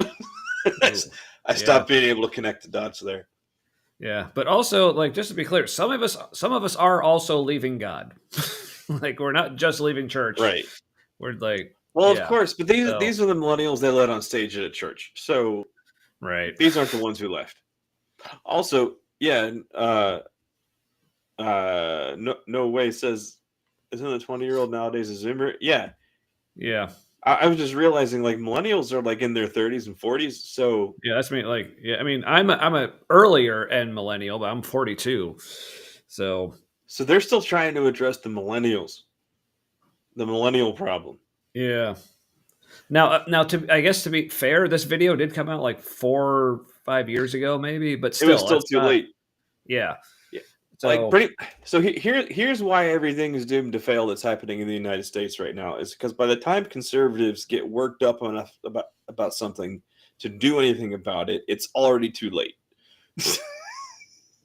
Like that. Yep. That's just their nature. So Alan Parr is worked up enough to, like, address the millennial problem. It's too late. They're not coming back. You've now have to do the creepy thing of trying to convince their Zoomer kids to, like, do things their parents don't do and get them to come to church. And sure, Yeah. does that sound a little bit like a predator? Yeah. Also, maybe, Alan, you're just feeling Just yourself get in as the a van, Christian, kid. man. Maybe lean into the predator, because that's just kind of what evangelicalism is. yeah, Prey on the weak. dirty. Them's ripe. But hey, like, it is ancient, but yes, we're just now getting to it. But shut up. All right. Nah. All right. So But it was ancient. Like, it was too late. yeah. So, but I love how this gentleman here is trying to be optimistic about it. It's like, oh, well, they're not leaving God. Like, they're just leaving. Like, okay, because to be fair, yeah, like, yeah, there probably are a lot. I mean, and I know of a lot of people who, like, yeah, they aren't actually leaving any kind of, like, belief in God or Jesus, but they are fed up with the church as it is, which, okay, fair Right. enough. But trying to pay, like, well, that's all that's really happened. It's like, no, there's also a ton of us who are, like, ditching the whole God part of it too.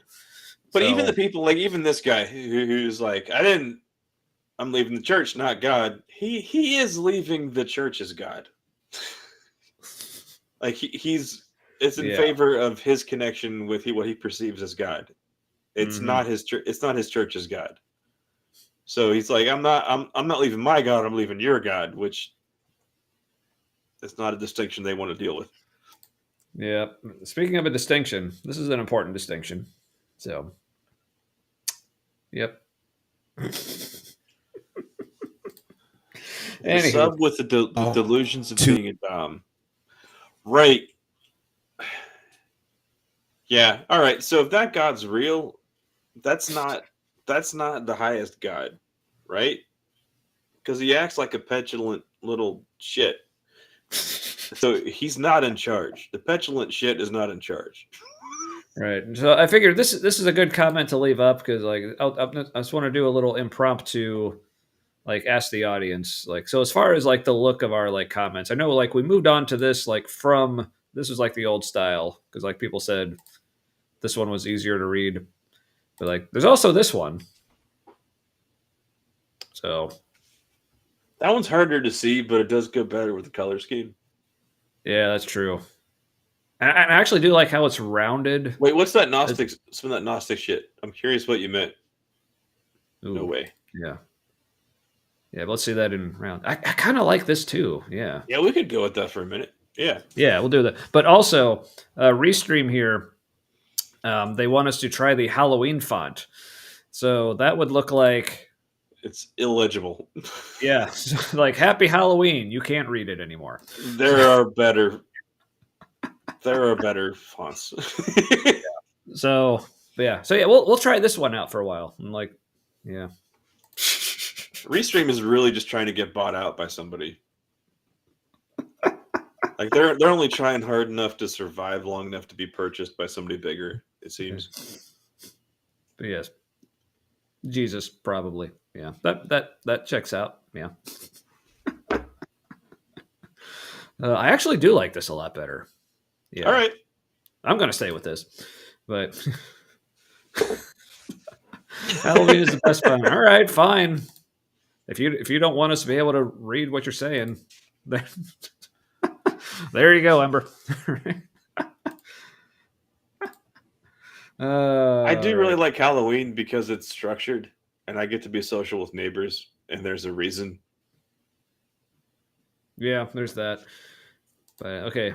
Oh, by Gnostic I mean the Christian God is a higher God, but there's also a minor God who thinks he's the one true God. Yeah. In case no one could read that here. Okay, that's already bugging me. Sorry, Ember. I'm going back to I know. regular font. Ugh. No, I don't think the Christian God is real, but like if that God is real, that's not the highest God. Mm-hmm. Yeah. Oh, and The Fox Gnostics were onto matches. something.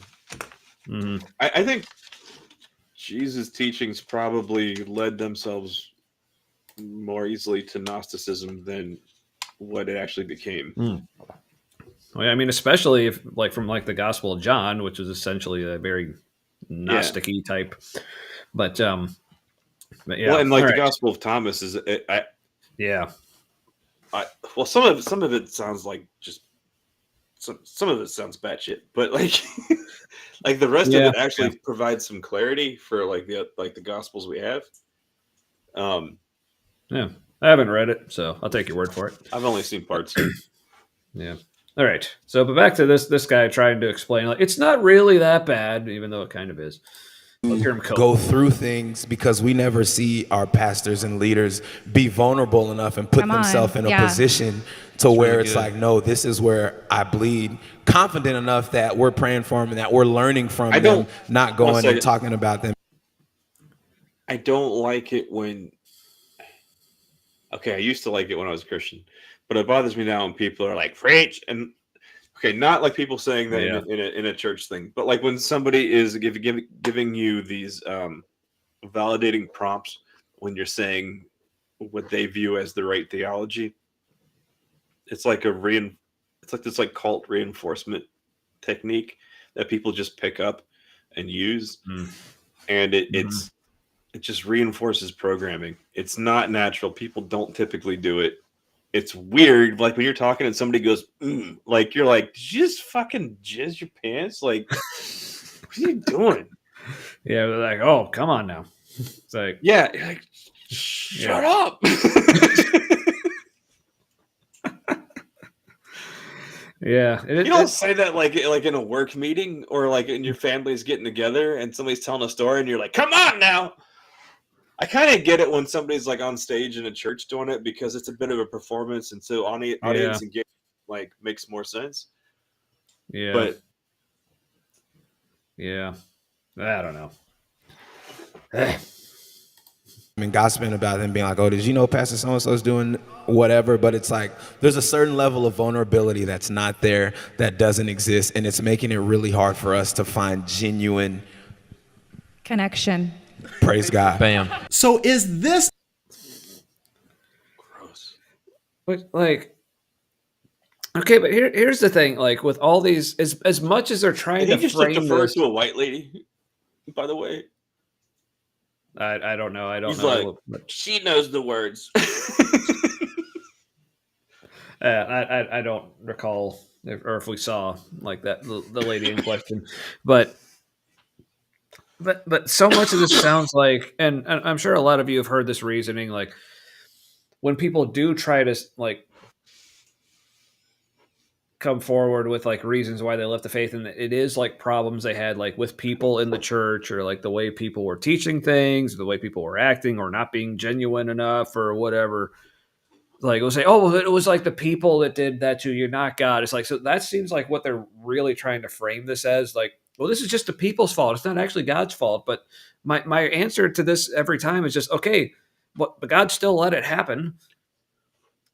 Well, and like, even So kind of like take it to what Alan was saying before. He's like blaming the message. That part of what. Okay, yeah, it is a problem that people are acting abusive and that shit. But like, it's a bigger problem that the theology doesn't prohibit that. Right.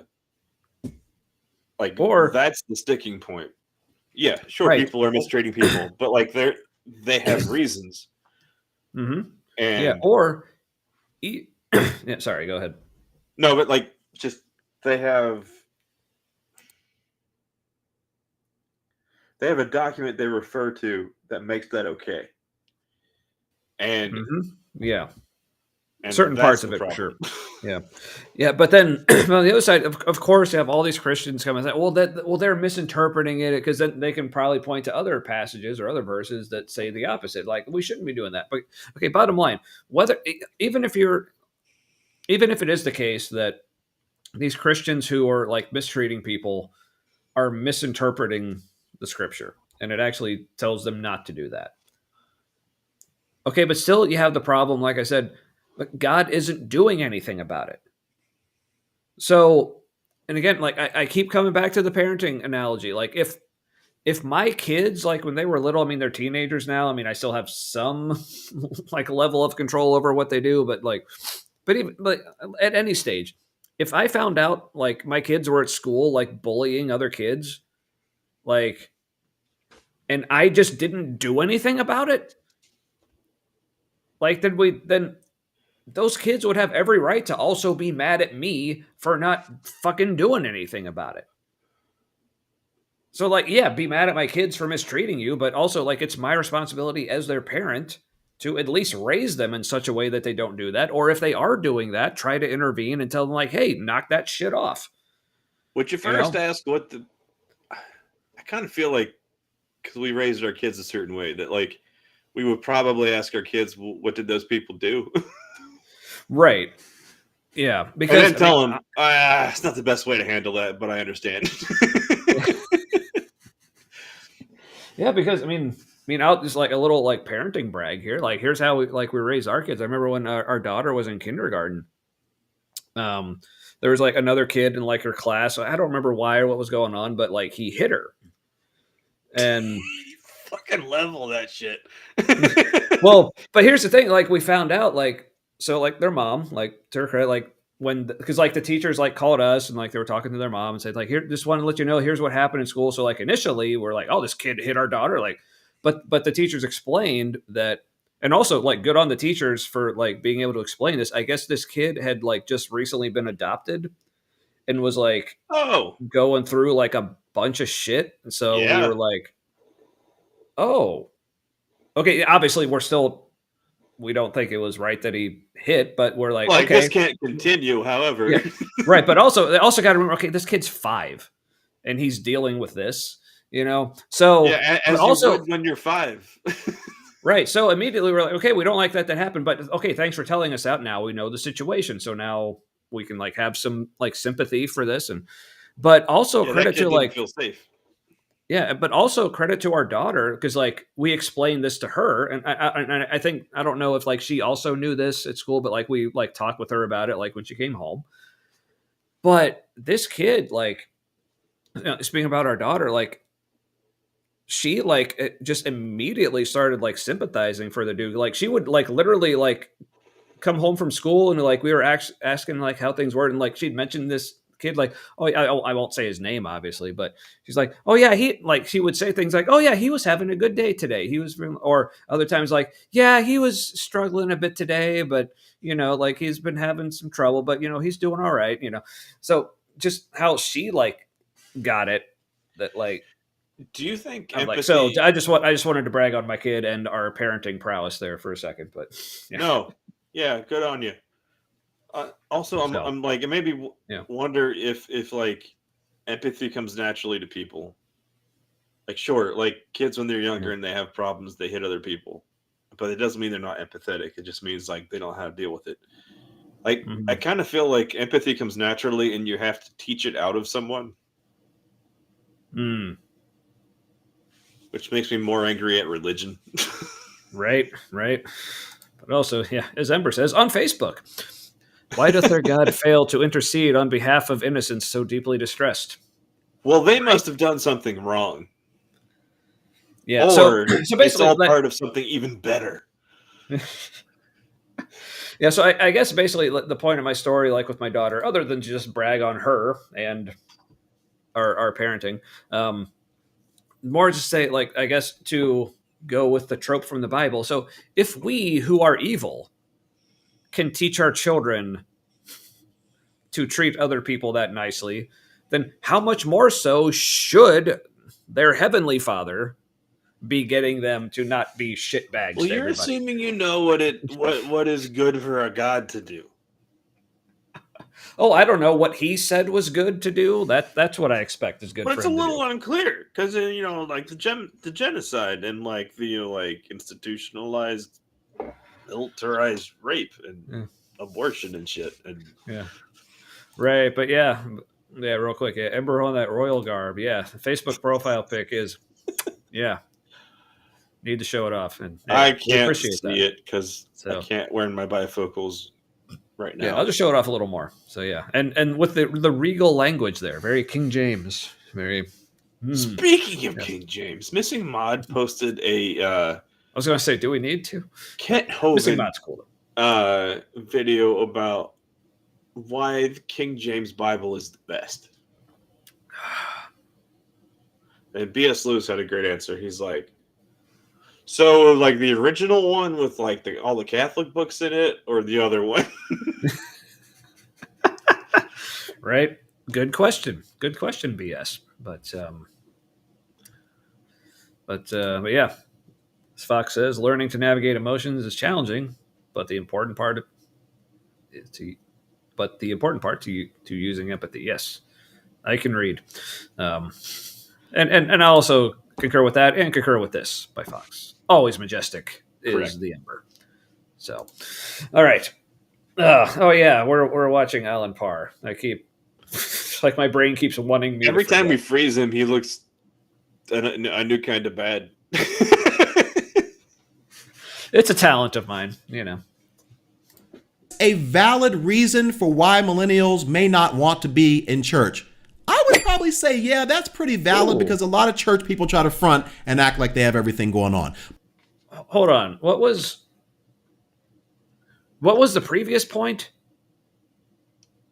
Judgmental.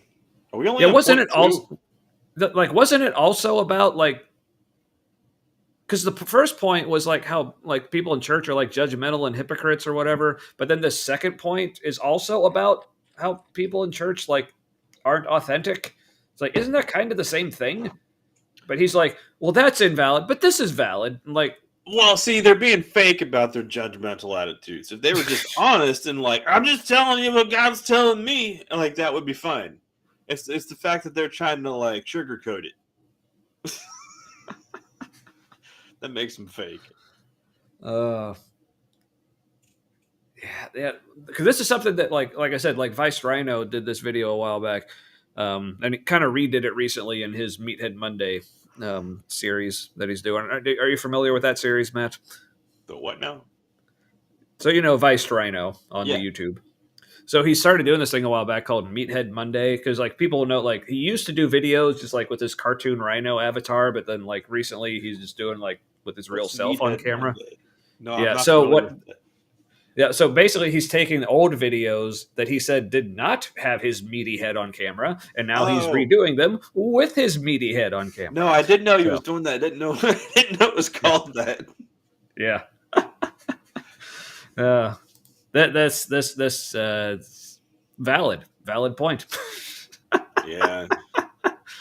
Yeah. So yeah, but that anyway. So that's something that Rhino pointed out was like these first 2 points are basically the same thing, but Alan is saying one is invalid, but one is valid. But He sees them as different, though. I think that's really telling. Yeah. So, but let's hear him explain why he thinks this version of the same thing is valid. Say, yeah, that's pretty valid because a lot of church people try to front and act like they have everything going on. But the third reason why I believe that many millennials... Well, hold on. Like, so he didn't say why it's valid. He just said why that's actually happening. Where in the first point, I think he would also admit that that happens, like that. But it's good, actually.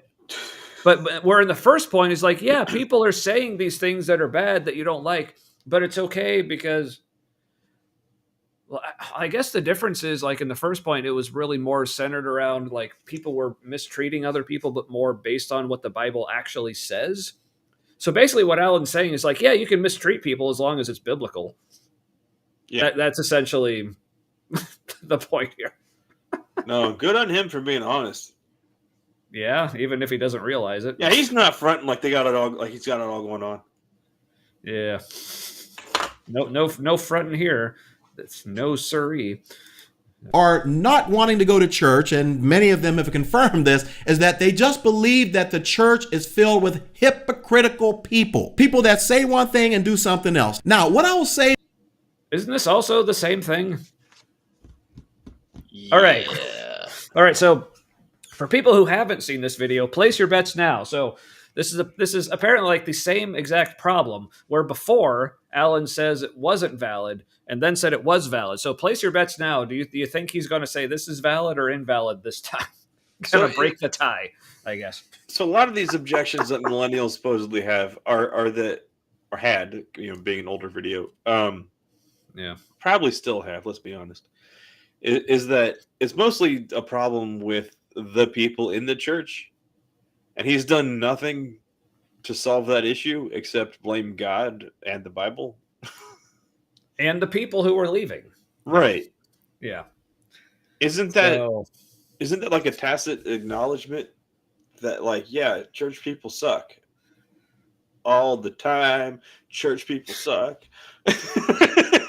Yeah, and what the Bible says about gay people, yeah, that also sucks. But hey, don't blame the people saying it. It's in the Bible. Also, should we blame the people for not following the other parts of that book? Like all the other laws in there that like nobody does shit about. Right. Because them's the Jewish laws, except for the one about like dudes not like doing unclear things with other dudes. Like apparently gay women are just right out. Like yeah. They're just ignored. Trans people, whatever. Like that's just. It's like we don't even understand that yet. So. No, it is funny that like even earlier, I think a lot of the stuff that Alan Parr was saying it was more like gay coded than like anyone else in the queer community. It's like they're still wrestling with gay, right? That's why they're so angry at trans, because they're like, we haven't even. You're moving too fast. We're not equipped for gay. Yeah, it's like, you're moving too fast. Our hate can't keep up. The Bible has kind of hardly anything to say about gay, and that doesn't have anything to say about trans people. And what the fuck is even queer? What the hell is even that? Plus? It's like, so you're telling me there's like categories you don't even know about? And I'm supposed to be okay with that. Yes. But my book says only these things.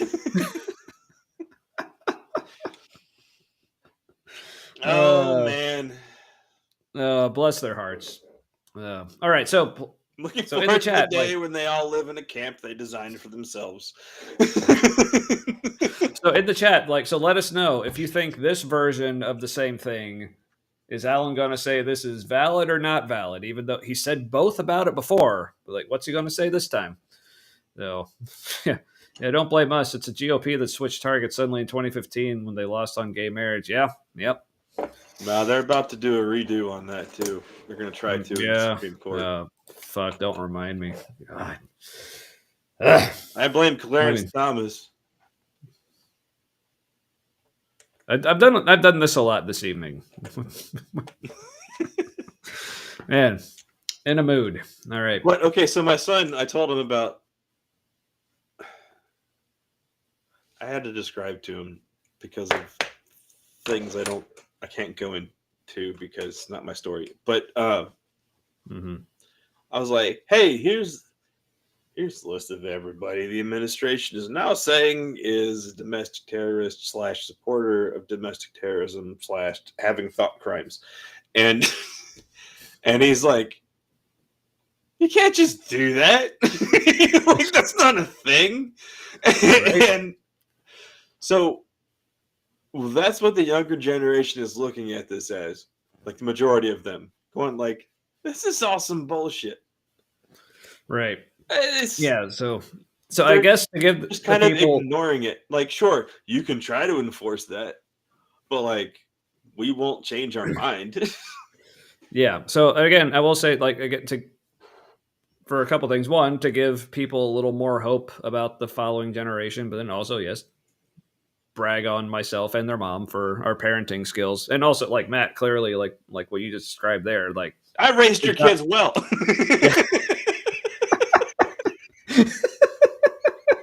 and yours, like, big ups to you and Aaron for your parenting skills as well. But I remember, like, the first time, cause both my kids, like, they're still Christian, like they were raised Christian. Like, I've only been not Christian for like the past like 4 years or something now. So yeah, vast majority of their life I've been Christian, they're still Christian, whatever, and their mom's still Christian. But what I love is, like, the first time we had the conversation, especially like with my son, who, like, the younger one, about, like, not just, like, homosexuality, transgenderism, but also the way that, like, they're being persecuted or, like, discriminated against, and how so many people just think it's wrong. And, like, and his response was like, yeah, like, I've heard people say, like, that it, like, bothers them, but he's like, why does it bother people? Like, I don't get it. So I just love that it was so ridiculous to him that people would have a problem with that. So I was like, all right, we did something right there. So, but even, like, and also, if people know, like, both my kids, like, they do go to a Catholic high school, but at least it's Franciscan. So at least as far as, like, Catholicism go, like, Franciscan is at least, like, the least awful type, and so, in some ways actually good, Kind of at and least Catholic. yeah, but even, like, some of their friends, like, like, they, like, some of my kids' friends, like, they know I'm atheist, but they're like, they almost find that, like, interesting. Like, I've actually had, like, some conversations with some of them, like, about different, like, philosophical and theological issues, and they're just like, oh, cool, I just love hearing your perspective. Like, they're not like, so I remember, like, when I was a kid, growing up in my Christian school and church environment, if we had, like, a friend who, like, one of their parents was, like, not a Christian, whatever, then the reaction then was like, oh no, that's terrible. What can we do, like, to try to win them back or whatever? But they're just like, oh no, you're just an interesting person. So at least some of the kids are all right, I guess, to put that out there for at least a little bit of encouragement for the folks. All right. So I So don't they see didn't try any to proselytize. They just saw you as an experiment. well, no, not even that. Like, they just saw me as, like, they just liked hearing what I thought about things. No, I know. Yeah. But yeah, it's kind of weird. Like, oh, now, like, I'm popular with the high school kids. Like, That's how it works, man. With the neuro, Yeah. the neuro D.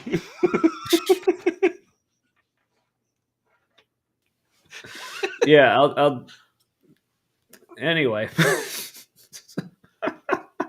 Are we going to have to start calling it that? The Neuro D now? No, Nope. That's good. probably better if we didn't.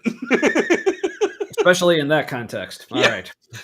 To a millennial on this one is that this, I believe, comes from an unrealistic expectation about what church people are supposed to be about. If you go, We're not assholes. You just have unreasonable expectations. Yeah. So what was this thing? that church people are hypocritical. Like, okay, now in general, like, there is that bit of irony in that, like, really, like, any time someone tries to dismiss someone else simply because they're being hypocritical, Right. in a way, is itself hypocritical, because like everyone's hypocritical at some point about something, usually a lot of things. But do you think the reason why the hypocritical stuff is a problem is because they insist on other people being true to a certain standard, but they themselves can't keep to it? They're like, Yeah. but it's fine, I can't either. But like, we all should try to do the thing we can't do. Yeah, because also like there's I think there's like degrees of hypocrisy, but I think it's but I think so. I feel a tier list coming on with that. Ooh. Degrees of hypocrisy. Yeah, speaking of tier lists, like I want to plug one of our old videos that didn't really get much like traction. We did a Bible characters tier list. Yeah, where did Jesus end up? Oh, Jesus. Okay, I'll just spoil three things. Like my three absolute favorite placements was what we did with God, Jesus, and the devil. And we had a God tier. God did not make God tier. I love that. None of that, but Wasn't it Satan? Yes, Satan made God tier. God was we made the lowest tier. We called it lukewarm. Oh, because God will spit you right out. Yeah, so that's where God ended up in lukewarm tier. But probably my favorite was like just for the meme is like Jesus ended up being mid. Sounds about right. So yeah, go or do we just need to do that again? I feel like Probably. maybe we need to do that again. So yeah, I mean, let it us makes know. sense. Jesus is mid because he's both God and human. He's mid. He's lukewarm. Yeah. So okay. Oh, so maybe here's what we need to do is like we'll redo it, but maybe have some of our viewers on to help us out with it. So let us know in the chat, one, if you want us to do another like Bible characters tier list, but two, if you would like to join us for putting that together. Yeah, that was let us fun to know. try to like explain why. Yeah. Yeah. That was a fun episode. But yes, But I figured Satan would be number one. Yeah. Because like you can't be that kind of a threat and not be number one. Mm-hmm. That's not how threats work. Yeah, I mean, I think we also put Jacob in God tier because he wrestled with God and would have beat him, but like God had to cheat That's right. to win. So yeah, so I mean Yeah, that automatically break his dick /hip. All right, so Fox is in on the Bible character tier list. So all right. Also, Well, hey, is that like a kind of Well, a hey. self brag? If like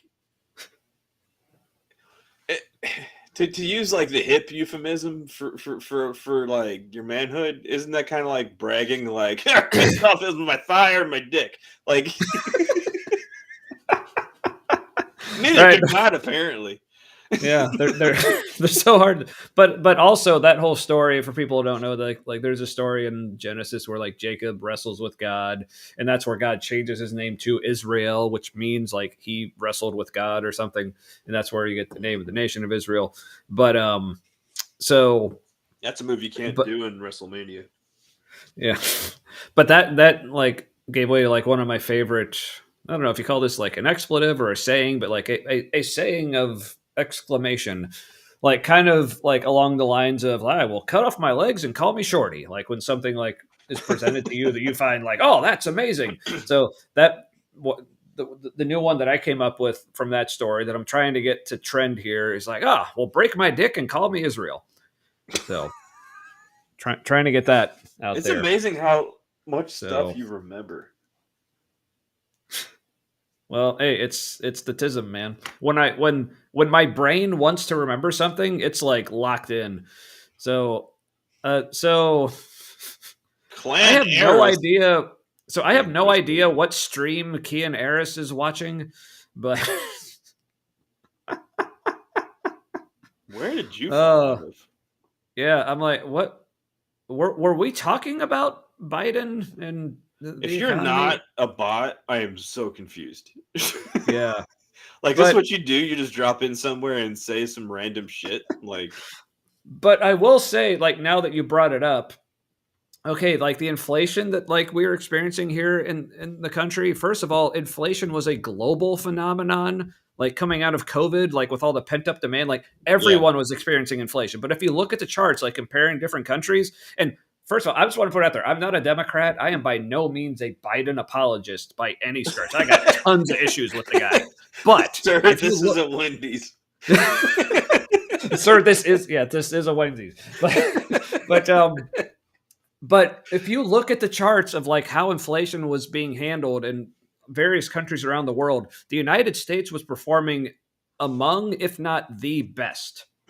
So Yeah, Biden actually did a great job handling inflation. If you want to talk about inflation, cutting off food stamps to 42 million people in the country will is an inflationary measure. Yep. Because guess what happens if grocery stores don't have food stamp people buying shit? They still have overhead, so prices are going to rise 20% to 50%. Yep. That's So, an inflationary move. yeah, Anywho, well, so even if I can't blame Trump for them being expensive, I can blame him because he promised that they would be cheaper, but he hasn't done anything to fix it. So I can at least blame him for that. I thought he was So- God's instrument. If I can't blame God's instrument for anything like groceries, then what good is God's instrument? Okay. Now here's something that is actually true. Like the McDonald's, You like might be a they're real person. yeah. So this is true. This is one thing that McDonald's has over Wendy's. But Yeah, I think they've got a. It now, kind of I'm more of an Arby's person myself. But so whatever. But yeah, Arby's is kind of like experimental meat, though. I mean, because But like, some- all right, meat doesn't come. You know, like that meat they like put on a thing and they cut it and shit. Yeah. Like, meat doesn't come in a glob. You know, like it's like ovoid lump of meat. yeah, yeah. That's not just just a chuck roast that they're putting up there. No. Yeah. But yeah, in fairness, Ember, like, but we love your pop-ins and chaotic derailment. So Yeah, it's always welcome. like somebody doesn't even know where they are. Yeah. This is like whole. Yeah, this You're like like Key and Eris. Like completely this is disoriented. like this is whole other level Allow me to make claims. shit. Yeah. Avant garde. Ooh. I'll say so. Sure. Yeah. Man, They especially do- that Arby's that used to be near UC in Cincinnati, Yeah. where it had that like bi-level thing. Yes, like that was like right across the street from like the dorm, like where I stayed as a freshman. Like basically that my freshman year of college, that place became my Cheers. Like I was in there like at least twice a week. Like they knew me. Like I remember like as soon as I walked in the door, like they would like start my food. It's like 'cause And, they and knew the, I the was- floor in there was a uniform greasiness that never changed. right.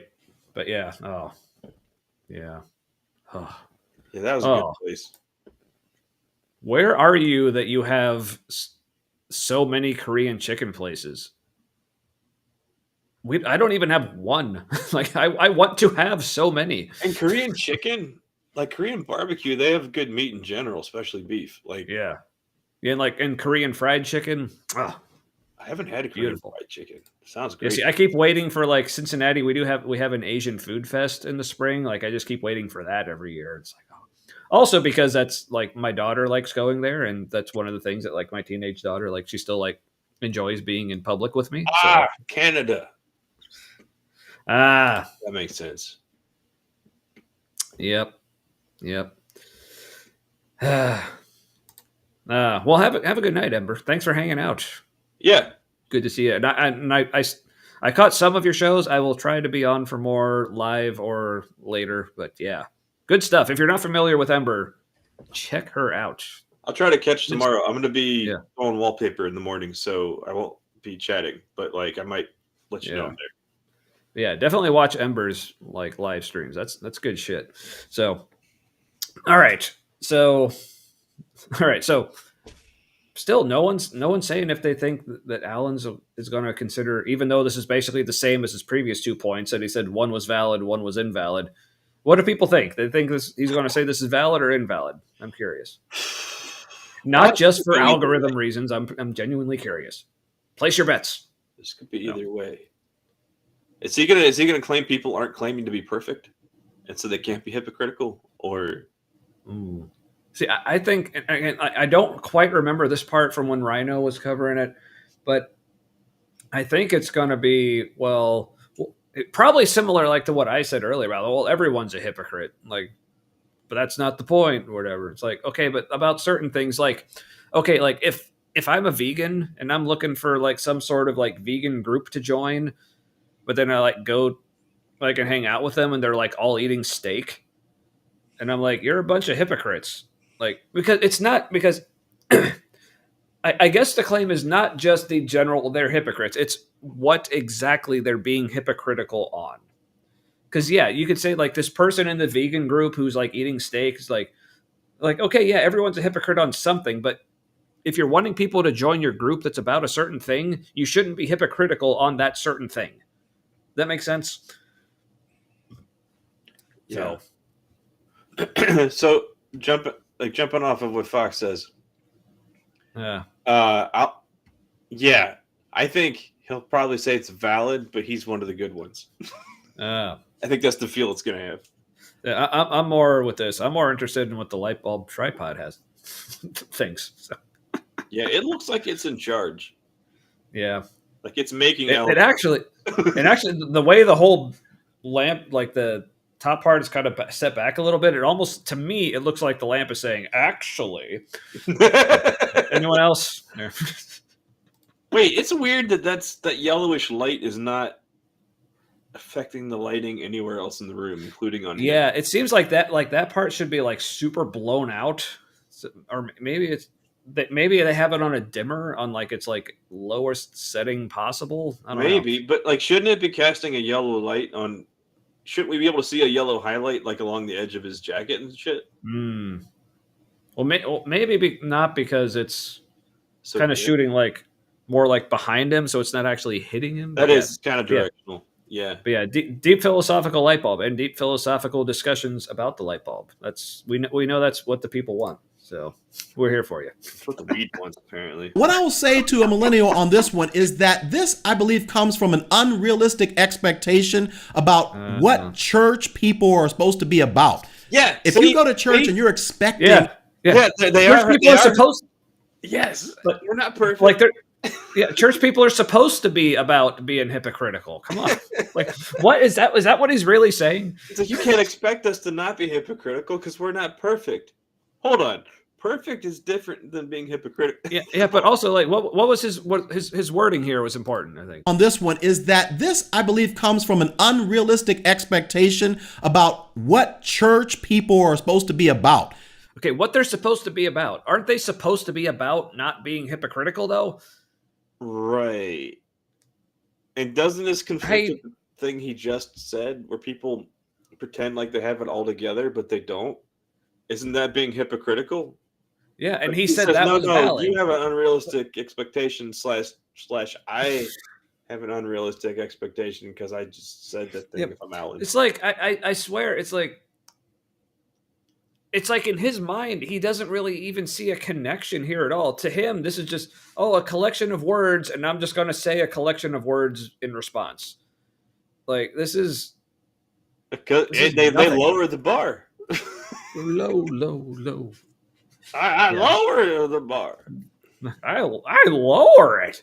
Even like he lowers it as opposed to what he does with his voice, which I wish he would raise his bar as much as he raises his voice pitch. I think that voice crack is kind of like his version of an argument from incredulity. You know? Yes, the argument from voice tone. Yes. Where he's like, that is just ridiculous. Yeah. It's the Don Knotts approach. To apologize. Oh, I need to watch The Ghost and Yeah. Mr. Chicken again. Have you ever seen that? Maybe. Don Knotts in a haunted house. That's all I remember, and it's in black and white, I think. Come on. I did see the incredible Mr. Limpet though, but Don Knotts was amazing. He was Yes. great in Three's Company also. Hmm. It was groundbreaking in its homophobia. yeah. Well, at least they were allowed to be homophobic on camera. Well, as long as they paid rent. Right. Chipmunk. What the hell? Where did Chipmunk come in? That's awesome though. Well, should we like speed him up so his voice is higher? Is that what you're saying? Or where's the option to play it at like triple speed? That should be a thing. 1.5, I think, is maybe the max. Yeah, because usually on YouTube, like there's the option, but I don't see it. Damn it! Oh well, maybe another time. The argument from early puberty voice cracking. I don't think.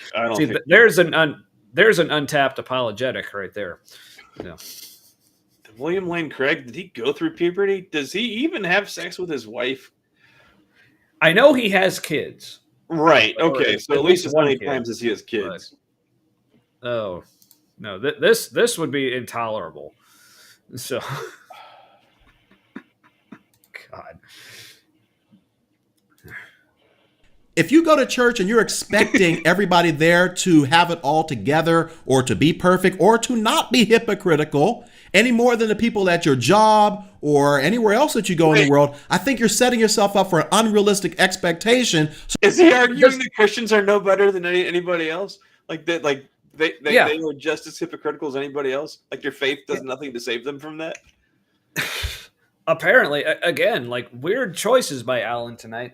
But again, like he's saying, like he's like, do you expect them to be perfect? Like I don't know of anyone who expects Christians to be perfect. Like, just not so cheerfully hypocritical, right? Okay, this is good. Yeah, Alan Parr is my favorite Christian. Denzel Washington. Yeah, no, that he's Hallmark Channel Denzel. Yeah, or Timu. He's like, this is like we have Denzel Washington at home. Have you ever watched those movies on Hallmark Channel, like at your parents' house or something? Not at my parents' house while I was married. So every once in a while, like Sarah Michelle Gellar's in some of them, and so is one of the girls from Party of Five, which I never watched, but.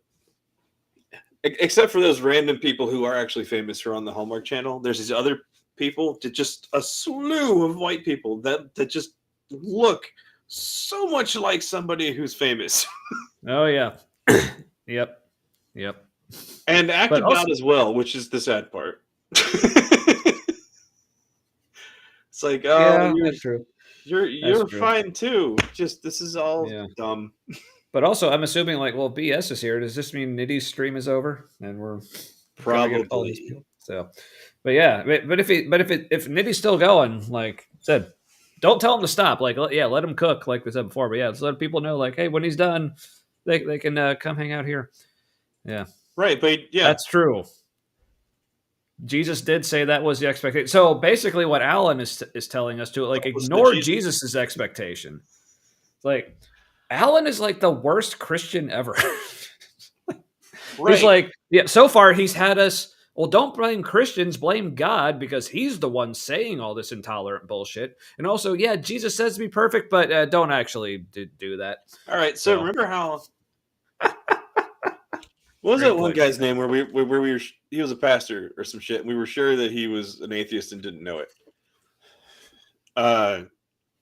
Or he was deconstructing and hadn't realized it yet because, like, his congregation clearly just validates him when he says things. What is Alan's deal? Because he's not quite a real Christian in that, like, he is unaware he's contradicting Jesus or doesn't care. So what is that? Is that just like pretend Christian? Like, he's in it for the profession. Yeah, but whatever it is it's Olympic level, that's for sure. And also tilting windmill. Like, have you been here? If you have, I'm sorry, I forgot you have been here. But either way, welcome. Glad you're here. Yeah, not even just less bad than the general public. Hmm. Like, yeah, not for worse than Otherwise, the what's the general appeal? public. Yeah, yeah. Because I mean, at least on some level, like people who are following Jesus and like literally have his spirit living inside them, like there should be something about them that's better than the general public, right? At least somewhat. Meta Christian. Yeah, which I interpret as like he's definitely part of the problem. That's what that means. Yeah. All right, Matt, are you prepared to vamp for a couple minutes? Could. All right. Yeah. So yeah, because basically I'm like, so like I said, I usually stop at like 2 real beers, but I feel like these 2 were so disappointing. I need to see, like, I need to try at least one more in this variety pack just to see if it's any good at all. But also, I need to empty before I refill. If you catch my drift. So Yeah, I can't have another one because my first one was worth 2. yeah, these at least they were relatively like lower ABV for this stuff. But yeah, Yeah, I can't go more than 3 or I start to regret it. Yeah. All right. Well, I'll be right back. So. Okay. Hey, it's me. That was weird. Why did it just make me smaller? That works. Okay. No notification. Man, it's not like we go live at the same time every week. Yeah. Alan Parr sucks donkey dicks. I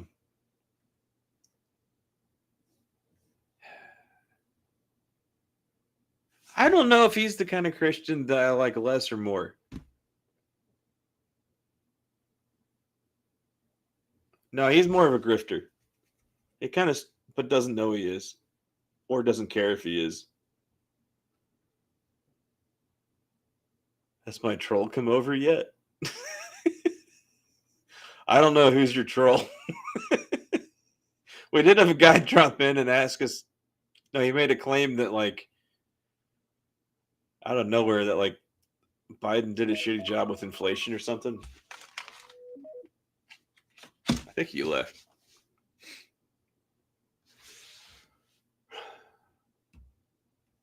So, no, I think I just don't like Alan Parr at all. He's disingenuous, and I don't think he cares if he is. I think he kind of seems like he thinks that's just all part of the deal for being his kind of Christian. It's like he's supposed to be disingenuous because then people don't really want to know the truth. They just want to feel good about believing a thing.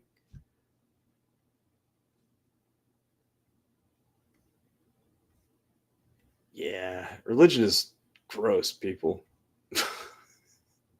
I'm having a hard time talking by myself right now. Hey, It's okay. I'm back. here's something. It's on my mind, so I gotta say it now. Okay. The other day, I was wondering why I was feeling so crummy. And this happens every year around this time, and I never see it coming. It's because this is the time of year I almost died in a car accident.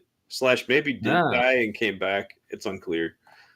Also, it's the time of year when my dad died. So, oh my God, this is just kind of like a rough time of year. Yeah, man. Yeah. The whole like, why'd you survive? I don't know. In fact, Mythbusters says I shouldn't have. Right? You're getting T-boned in the passenger side by a semi on the highway should liquefy your insides. I had a concussion. Yeah. So, I mean, it's also like around the time of year where I found out, like after having stage 4 cancer, that it was just gone. So Yeah. and then, but also as of this past Friday, I think was my 4-year anniversary of what I consider officially being atheist. So that's more of a happy thing, though. Maybe, right? Yeah. In response, to P.S. Lewis, the NDE question mark. I don't know. Maybe Yeah, you had the like near death experience, as in like you experienced almost dying, Yeah, or you I should don't have have been near death. survival guilt Yeah, anymore. Like I did. yeah, It was more like that was when I was a Christian that I actually had that. Like yeah. now I don't understand how physics worked that way. Right. Yeah, but also since I was out, hey Nitty, how's it going? Hope your stream was fun. Yeah, I will go back and watch it at another point. I I probably guess. won't. Just because I have a bad habit of Fair not. enough. Yeah. Yeah. All right. So, all right. So, I feel like back Alan up a little bit just because I forget what he was talking about. Oh, but first, so the beer that will hopefully save my beer drinking evening, I got the like Liquid Paradise IPA. Now I looked on it and it doesn't say anything about like natural flavors or anything else. So hopefully this might just be just a straight up IPA. Like a But tropical one. yeah, we'll see. It actually smells like a beer, so that's an improvement over the other two so far. So Nitty, I can't tell if that's a present tense person that said that or a past tense who Ooh, who argued that because Trump has been calling women of color in Congress lower IQ over and over again. yeah. In a way that kind of tells me Grandpa wants to bang them, but is upset about it. Oh yeah, he's definitely got a thing for AOC. Yeah. That's for sure. Jasmine Crockett too. He seems more angry about the Jasmine Crockett crush. Yeah. Oh well, of course, but yeah. Oh, a Christian in your chat. Oh, fun. Oh, fun. Wow. Yeah, that's the thing. Anymore, they're just saying that part out loud. That's Yeah, there's a lot of them being yeah. war crimey out loud. Just the delusional nature of that. Okay, to be that out loud, like you're pretty sure this is how it's always going to be from here on out. Like you're literally 30% of the country on a good day. How do you figure? Yeah. Uh, uh, Like ICE can still be yeah. prosecuted. They don't have criminal immunity. They just have qualified immunity from civil lawsuits. Mm-hmm. I'm afraid it's going to come as quite a shock to them when we have the Washington trials. Yep. Yep. Yeah. I was just following orders. Isn't gonna cut it. So, Nope. all right. Well. Yeah, and people aren't believing that Christians don't believe in modern human rights. I mean, What it's can you do though if they don't see it? Yeah. Like you're literally just describing what lack of a belief in equal human rights looks like, and they're like, "Nah, I just don't see it." You're like, do you realize now how racist you are? Like, Right? how can both of these things be hidden from you? It's a talent. It's a talent. Yeah. But yeah. Sure feels like 35% of these chuckle nuts are perfectly fine with it. Right, but about half of them will shut up real quick when they realize it's not cool anymore. When there starts to be actual consequences for being that way out loud again, a lot of them. Man, a lot of Cincinnati will shut up. That's our whole bread and butter here. Right? Right. We're only racist if it's cool. Yeah. Just foamed myself in the nose. Yeah. You gotta watch out for that. Yeah. So I gotta wait for this one to go down too. I'm excited because this one seems like it might actually be like a beer. So, all right. I wish I can't believe another. I can't. Yeah. That's okay. Just like they did with school segregation. The track record. Oof, indeed. It is Or anywhere else that you go in the world, I think you're setting your not racist here. What's that? It is so confusing how like the country that like Nazi Germany patterned itself after with the whole racism and genocide shit. Like, okay, we had legal slavery. That's a bit racist. We genocided the local population, also a bit racist. Got real mad at anybody who was coming in that like wasn't white enough, so much that we like said white people weren't white. Yeah, they were like Italian or Irish or yeah. Israel is like meta us, like so. And then people are like, Yeah. I don't think systematic racism exists in this country. It's like, I think that's how we all happened. Yeah, it's kind of the MO. Yeah. I mean, So- seriously, when Canada, which is probably more white than the United States, is like, them some racist assholes.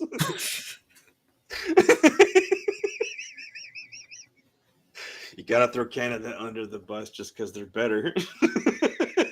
I mean, right? I know, right? Now aspires to be Canada's hat. Yeah.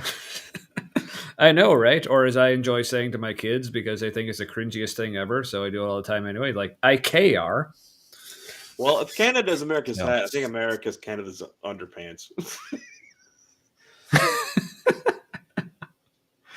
Right? Yeah, the drunk Irish stereotype, and yeah, Pollock from, yeah. Which It's called a paddy wagon because that's where all the drunk Irish people were put.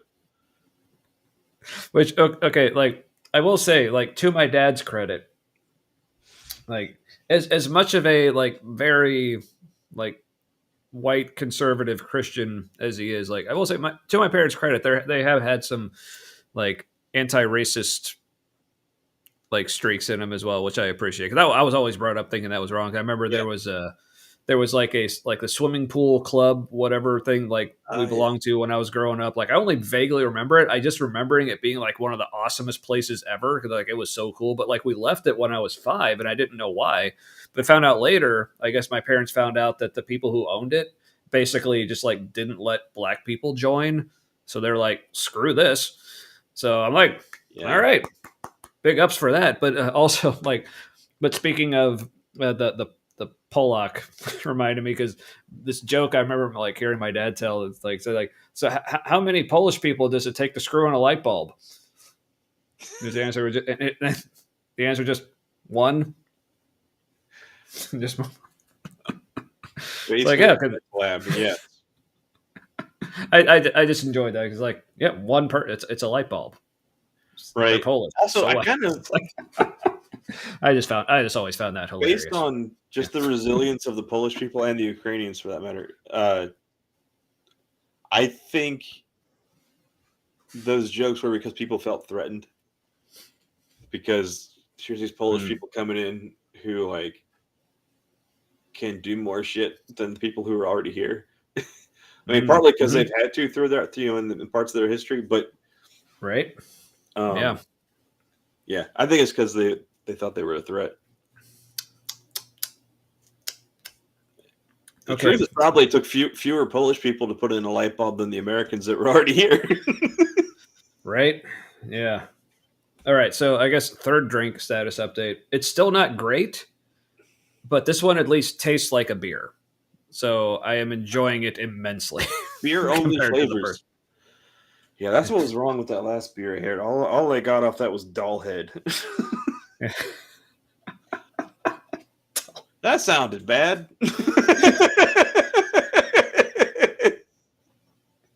Where did you order that from? No, I don't know. Canada's It's basement dark. meth lab. Whenever I tried to picture that place, all I got was darkness. Makes sense. All right. Well, man, we're not even halfway done with. We haven't even gotten to Alan's like recommendations for what people can do. So let's. Oh, all right. he's gonna be like, you can just fuck off. Yeah. any more than the people at your job or anywhere else. Yeah, so that you here go- he's talking about like why it's unreasonable to expect Christians to not be hypocrites. Because they're a bunch of pussies. Yeah, because and so again, Alan is like changing the standard. So like people aren't mad at Christians just for being hypocrites, like period, like on anything. It's like we're typically mad at them for being hypocrites on like the key things. Like I said before, it's like On if you're their a shit. vegan, it's like if you're a vegan and you're trying to join like a vegan club, it's like you're not mad at the other vegans if they're hypocrites about like completely like random, unrelated, unimportant things. Like, no, you're mad at them if they're hypocrites because like they claim to be vegan, but then they're like out eating ribs or something. Like, so it's like it's very specific hypocrisy that people are upset with like church people about, not just anything. Because yeah, we're all hypocrites on something at some point, sure. Yeah, it's like I'm But- vegan except for ribs. Like Yeah, that, which that's I mean, if I could be vegan and still eat ribs, yeah, fuck it, I'd be a vegan because ribs fucking rule if they're done right. Not the way they do them here in Cincinnati at Montgomery Inn, where they fucking boil them. Like, no, I'm talking like go to like we fucking boil Memphis. our chili too. We like. we're Yeah, just- well, it's yeah, the Irish chili's that one think thing, it's- but to me, the like, Irish and that's- British. They boil all their food. I think that's. well, apparently our chili is actually Greek style. I know, but why the fuck do we boil it like the island people? I don't know, but real quick, like speaking of ribs and like how we do in Cincinnati, like there's this, I guess, this debate like with Cincinnati, like is it the northernmost southern city or the southernmost northern city? And like, okay, for anyone who knows anything about the South and how they do ribs, like, okay, the most popular rib restaurant in Cincinnati boils their ribs. This is not the fucking South. Like if you're in the South and you try to boil ribs, like you will get shot like multiple times. Like, Also, Cincinnati is You're gonna not the boil fucking your South. ribs, and you're not gonna turn that leftover water into a soup or some shit. Like that's messed up. Right? How much tasty Anyway, pork fat Yeah, is which- in that water? yeah, which it bugs me to no end that so many Cincinnatians think Montgomery Inn is like the ribs restaurant. Like when we have a perfectly good Eli's, which is like an actual like honest to goodness barbecue restaurant, which is fucking amazing. Dry rub barbecue. The Oh pulled yeah, pork needs no sauce. That's how amazing it is. doesn't need it. It is so good. Like the ribs, they are a bit more like what's I guess known as like competition style versus more backyard style. I prefer the backyard, but I mean they're still good. They're just not my favorite, but they're good for what they are. For what they are, they're excellent. It's just not my preference. But yeah, whitish ribs. It's okay. What? The ribs at Montgomery Inn. It's not that they're white. It's worse than that. It's gray. The meat Yeah, is grayish white. fucking gray. It's the grossest thing ever. But The people sauce in is really Cincinnati just think it's the best thing ever. It's like, oh, the sauce is really unique too. It has like what is it, like herb soaked balsamic vinegar well, with yeah, tomato. no, their sauce, like it's good. I It's mean, not like it's not anything this- else, but I think it's better than the ribs. Yeah. The sauce is fine. Like I have no problems with it. I mean, I don't think it's like the best thing ever. Which again, like people There's think it anchovies is. I'm in it, like, which is weird. yeah, I'm like, yeah, it's fine, sure, but yeah, I mean, again, I prefer Eli's. Their sauce is much better. Or just go to Kroger and get Stubbs. Like that's Montgomery better. Inn's ribs without the sauce are terrible. Like the sauce Yeah. does complement the boiled ribs. yeah, that's true. But okay, so whitish in the sense that like as far as like white people, like yes, these are like the whitest ribs. that's how yeah. Northern Yeah. monkeys. Man, it really says a lot about Cincinnati too, with like the kind of racism that's here. It's like we're racist, but we're not happy about it. Yeah, it's basically but what you gonna do? It's like I don't know, not be fucking racist. Ribs are Like, kind of like a kind of soul food in a way, right? So like mhm. they like really whiteyed that up, boiling that shit. Right. Anyway, so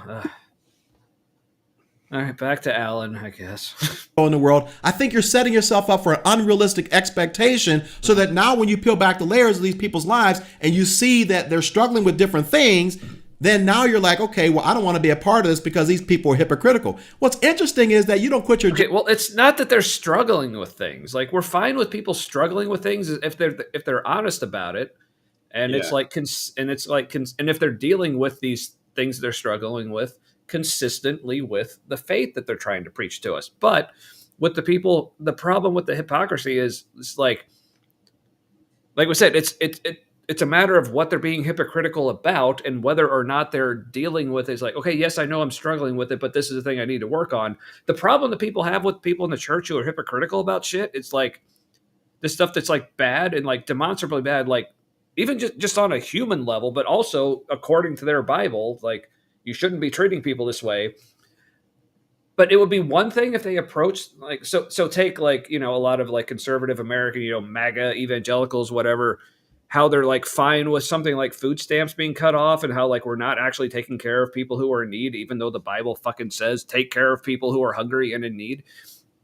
It'd be one thing if they were like hypocritical about things. Okay, yeah, I know I'm doing this thing that like the Bible says like I shouldn't do, but yeah, I know this is something I got to work on. But hey, I'm just failing at it right now. But yeah, I got to. But no, they're going to the point of like, no, this actually is biblical to like fuck over poor people. Like it's that level of hypocrisy. Depends on the poor people, even though Jesus didn't specify. Right, but it's but like you get what I'm saying. It's like it's the type and level of hypocrisy and how they're dealing with that hypocrisy. It's one thing, like I said, if they were dealing with it and said, okay, yes, I know this is a problem and I need to work on this. I'm going to try to get better. But yeah, right now I'm failing at it and being hypocritical. But they're like, no, this is actually what I'm supposed to do. Like that is the level of hypocrisy that people have a problem with. And that is valid. Yeah, he's arguing that people need to have lower expectations for Christians. Yeah. But at the same time that he would also acknowledge that his God has the expectation that they will not be hypocrites. And even saying like, even if somebody was like, yeah, that's something I need to work towards, if they're like, okay, they get called out on it. And like you said, they acknowledge it. And yeah. So he's kind of like saying it's unreasonable for people to hold Christians to the same standard that their God does. Like, why? It's like, okay, I think you just feel bad for sucking so much and you just can't handle people piling up on you. Exactly. Yeah. Yeah, that's the low-key hypocrisy. I'm talking about the S abuse. They are objectively more terrible than the average citizen. Yeah, that and those kind of metrics. Oh, for sure. Yeah, it's institutionalized. Yeah. I mean, like the level of hypocrisy. It's like you'll like. This is maybe more like specifically a Catholic church, but you probably see it in a bunch of like other like Protestant denominations as well. But like, okay, take for example, like so you have priest A who SA'd a bunch of kids. Priest but B, it's fine. He got relocated. Well, let me. There's kids there too, but so priest A did that with kids. Priest B said one wrong word while baptizing some people. Which one are they treating more harshly? Or better yet, let's make it more connected. Like so, the priest A, SA, and some kids. Priest B,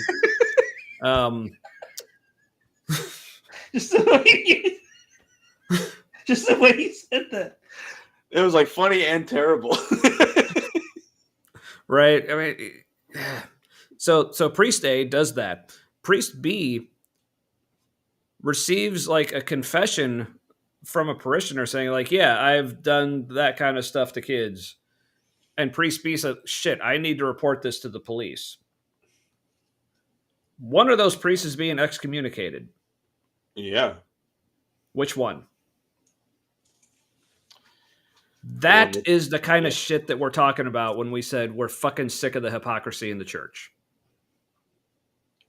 Because it all ends up being smaller versions of that. Like when you're dealing with like power structures and God, it makes it more gross. They call lay people now. Yeah, I know, and I apologize for the casualness. Like, yeah. No, it was fine. Like it was poignant because like that is kind of what happens. People yada yada SA. Yeah. Well, it was more like, I mean, I'd already established that as priest A. No, I know, but it also had like an editorial cartoon aspect to it.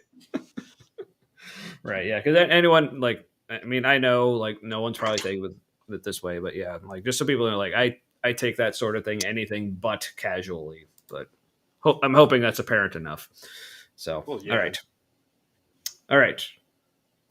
Now you're like, okay, well, I don't want to be a part of this because these people are hypocritical. What's interesting is that you don't quit your job if your job is filled with hypocritical people. You don't quit your fraternity or your sorority or your whatever group that you're in because they are also filled with hypocritical people. Well, again, it depends what they're hypocritical about. Like, Also, so is Matt, he like saying you were, that his church is the same as all these things? yeah. So for instance, so Matt, you were part of a fraternity I in was. college, and it was a Christian fraternity. It was. Oh, that's my favorite tone of voice ever for that. But that was awesome. But okay, but there were some things like about that fraternity, like whether or not it's a Christian fraternity, but like any kind of fraternity, they at least have some kind of like core principles or values, or basically like what it means to be a part of this fraternity. Like, okay, if you're Yeah. going to be part of our group, then you do X, and we value this, whatever.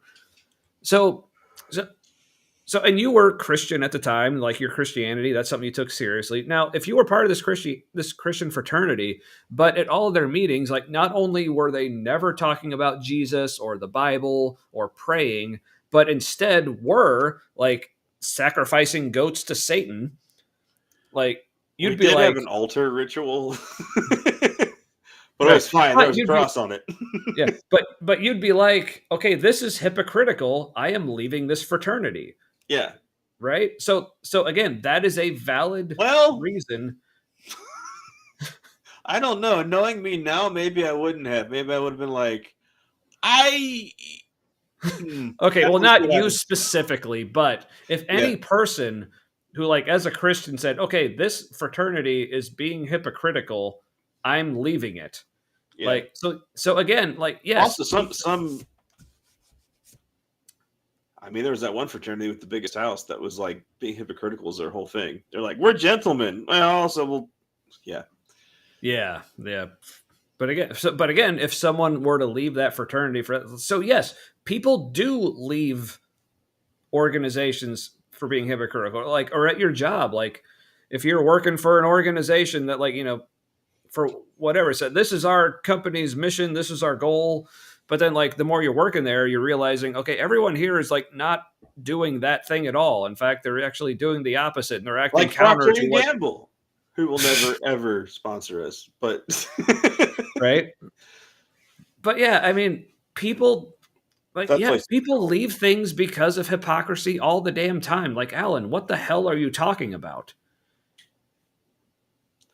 Like, no, I think this is the one that hurts his feelings the most. I can hear it in his tone of voice. yeah. Which again, like, so what's on screen now? You don't quit your friends because of like hypocrites. Like, okay, but Because they again, dress like a concentration camp victim. yeah.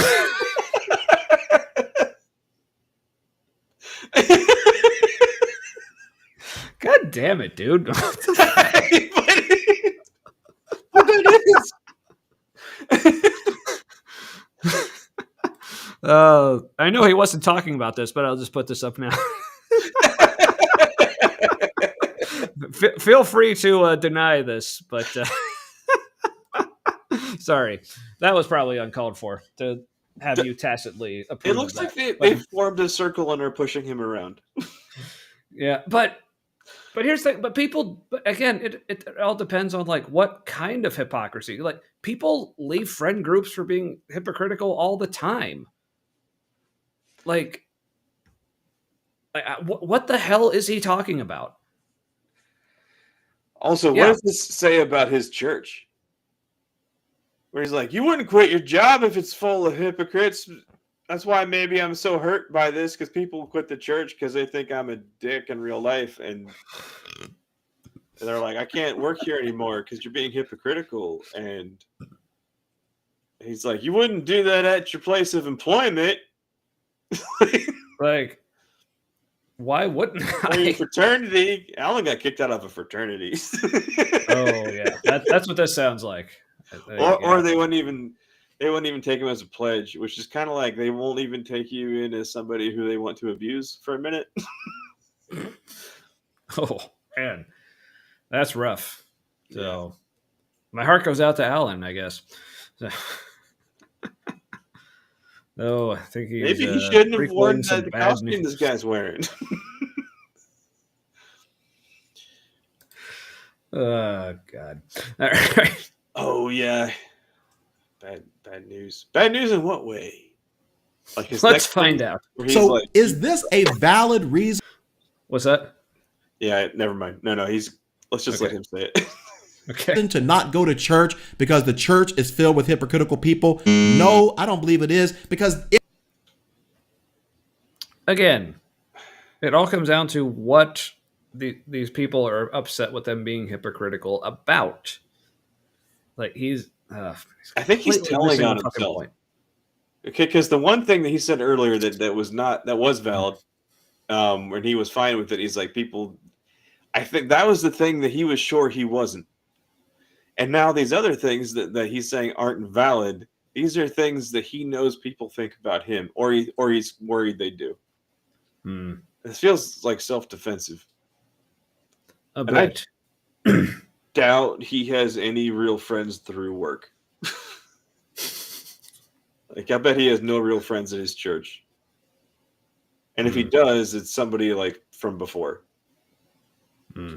He just strikes me as somebody who's like always playing the role and can't really be himself. Or at least he thinks he is, because that was the thing he didn't take offense to. Yeah. Yeah. Yeah. That's true.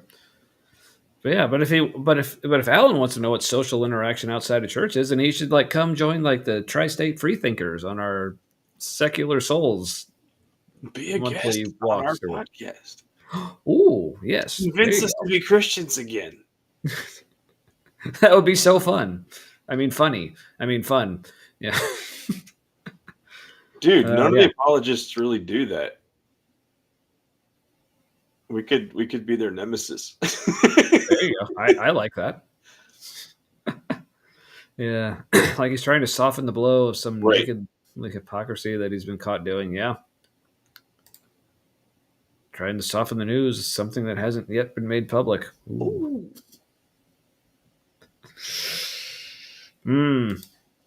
Yeah. Or that wasn't harassment. You're just expecting that person not to be a hypocrite.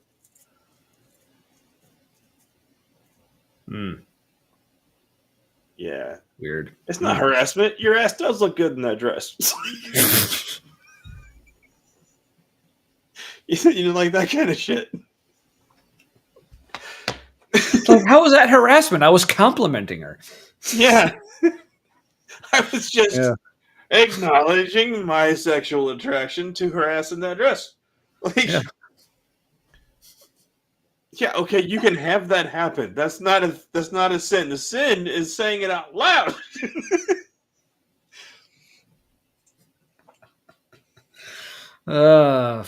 Fuck. All right, testing the filter. It came through. Nipple.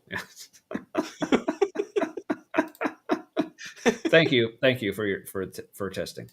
if they are hypocritical, that's where they need to be anyway. Now, another claim that millennials may make as That's old. Like, hypocrites belong in church. Okay, but aren't they supposed to get better after going to church? Yeah, it doesn't make you Like- lukewarm. Yeah. it relates to why they don't want to go to church, or what's wrong with the church today is that the church is just not relevant to their daily lives. Now, while some aspects of church should be relevant, what we have to be careful about here is that we need to understand that the Bible Some aspects of church have to be relevant. Some. Maybe he's talking about like the tradition. That's fine if it's not relevant, because tradition is like the fifth member of the Trinity after the Bible. But then like the sermon needs to be relevant. Like, it's fine if communion doesn't feel relevant, because that's some old shit. But like sermon's the new shit. Yeah, that just reminded me of like So for the people who are familiar with Mr. Deity, one of my favorite YouTube channels, he's recently been doing a series, but I guess it originally wasn't meant to be a series. Because like in the second one, he's like, so today in part 2 of a 1-part series. Good. Yeah, that was good. It made me laugh quite heartily. And I think he's on like his 3rd one now, and there's gonna be more. So yeah. Oh yeah. So, but as far as like as far, like the comments like showing up or not, I know like there is a way like in the YouTube chat you can set the filter to either just show all comments or like top comments. So depending on how you have that filter set, it may or may not show all of them. Yeah. But, yeah. Difficult to get a top comment. Yeah. We don't have a lot of voters. Yeah, or most relevant comment, and like I forget what they call them. Yeah, good luck picking which one's most relevant with us. Yeah. Well, apparently they're trying. So, all right. Of church should be relevant. What we have to be careful about here is that we need to understand that the Bible is not a self-help book, right? And so whenever it's a God help book. Yeah. So here's one of the things that like this is one of the many things that people will say about the Bible, but almost like they're trying to make excuses. Like they'll say, well, it's not a self-help book, or other Christians will say, well, it's not a science textbook, or it's not a history book. It's like, now allow me to use it as one. Yeah, but the thing is, okay, then what is it? And also, like, because they'll say, okay, well, it's describing like historical events, but you can't expect it to be like completely accurate about it. Like, okay, but they're only saying that because, like, after the fact, we've proven that a bunch of the things that it's saying happened didn't actually happen. Or some of the claims that it's making about nature or reality or the cosmos or the way things actually fucking work, it doesn't actually fucking work that way. Is it like, oh, so it's not scientific? Like, all this seems like so ad hoc, because if you were just to say, like, okay, we have this book and it's from God, it's divinely inspired. Isn't that what so all religion is? Ad hoc? Well, yeah, but let's say, like, let's say you know nothing about the Bible or any other religious text, and you're just told, okay, there's going to be this book that, like, God, like the God of everything, gives us, and it's supposed to, like, give us instruction on, like, how to live, like, nature of things. So you would expect when it's describing the nature of, like, how the cosmos works, it's going to be accurate. You're going to expect if it's going to tell you this story about what happened in the past, that it's going to be accurate. You're going to expect that if it's going to tell you ways to improve your life, then it's going to be a way to improve your life. So that's what we would expect. But then when we look at the Bible, we see it's not that way. So normally, normal critical thinking would tell you, okay, if the Bible is not these things, then it must not be from a perfect deity. But no, that's not the apologetic approach. The apologetic approach is to say, oh, it's not all these things? Well, then it's not supposed to be those things. like, okay.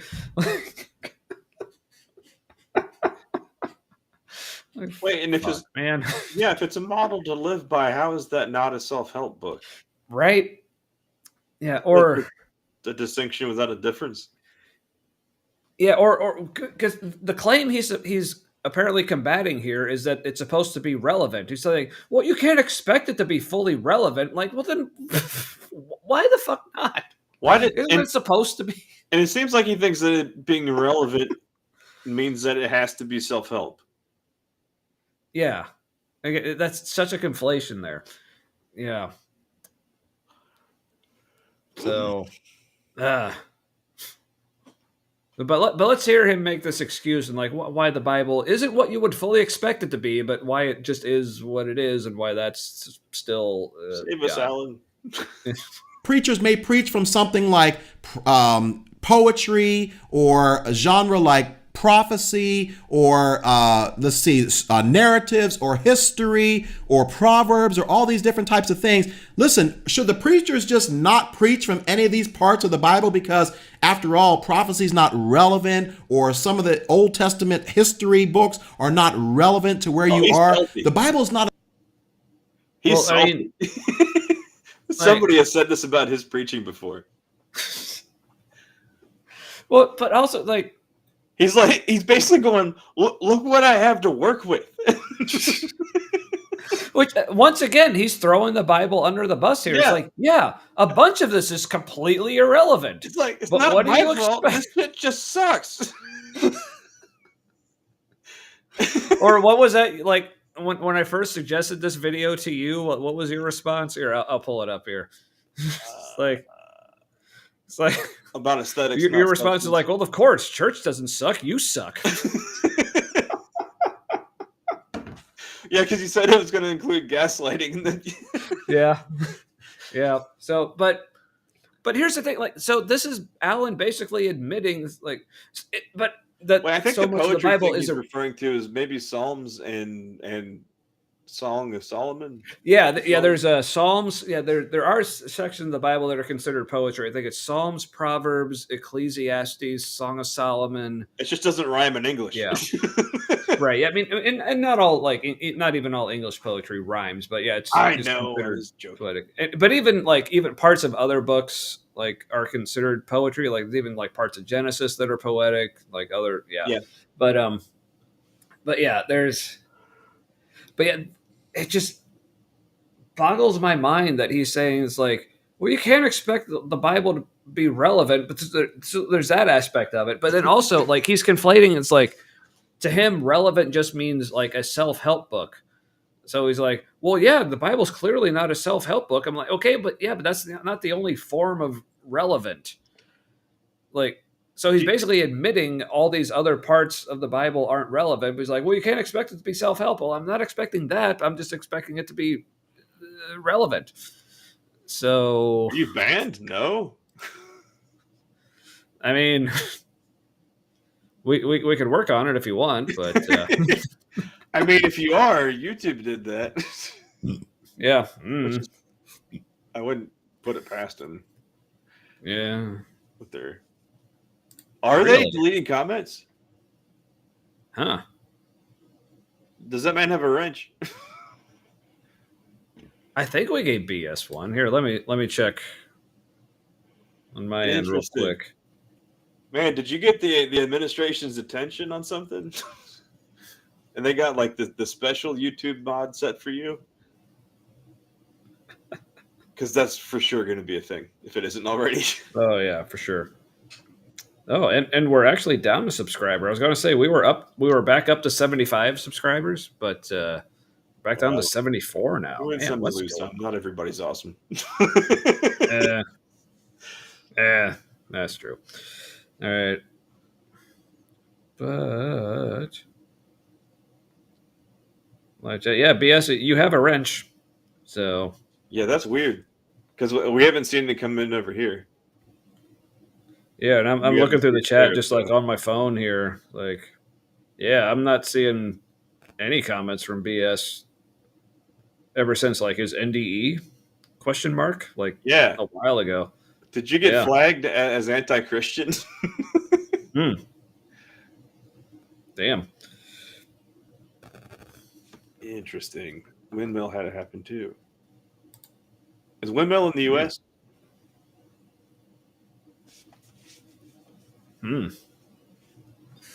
Yeah. The tubes are just clogged. Yeah. Because our foreign exchange students here haven't had a problem, it seems. All right, but all right. So let's get back to like Alan here explaining why it's okay that certain parts of the Bible mean nothing to you because apparently the only expectation of relevancy is in the self-help book genre. But like, yeah, I don't understand. I don't understand. a self-help book, right? So you have to understand that the whole purpose of the church is not to just make everything and every sermon relevant to your life. It's to give you what they know you need. Wait. Oh, But isn't what I need relevant to my yeah, life? he's being defensive again. And he's had several people tell him that his sermons aren't helpful. And that he's saying, like, no, you shouldn't expect help. It's your fault for expecting. It's not self-help. Okay, but if it's giving me what I need, isn't what I need relevant? No, it's what the pastor says and the Bible says you need.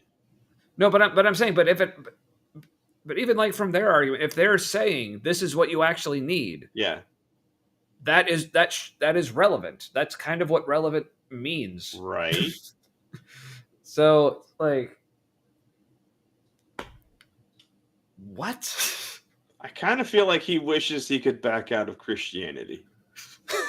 It kind of feels like he's stuck, and this is his gig.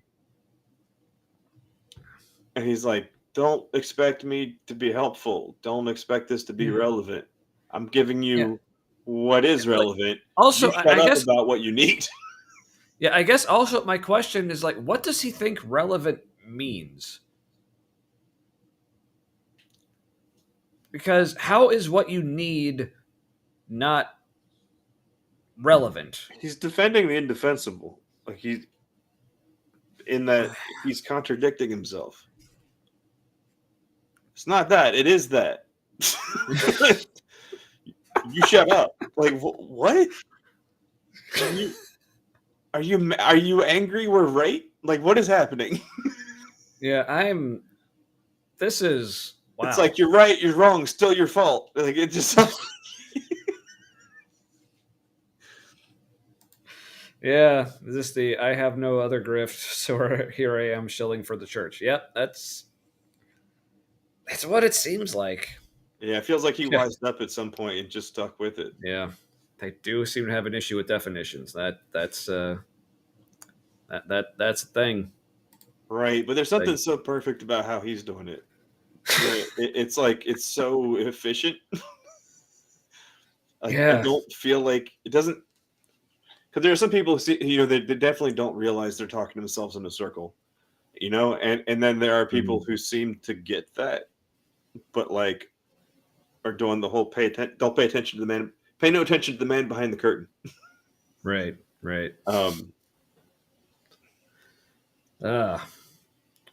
Kind of hurts. All right. Well, hey, we're almost halfway done with this video.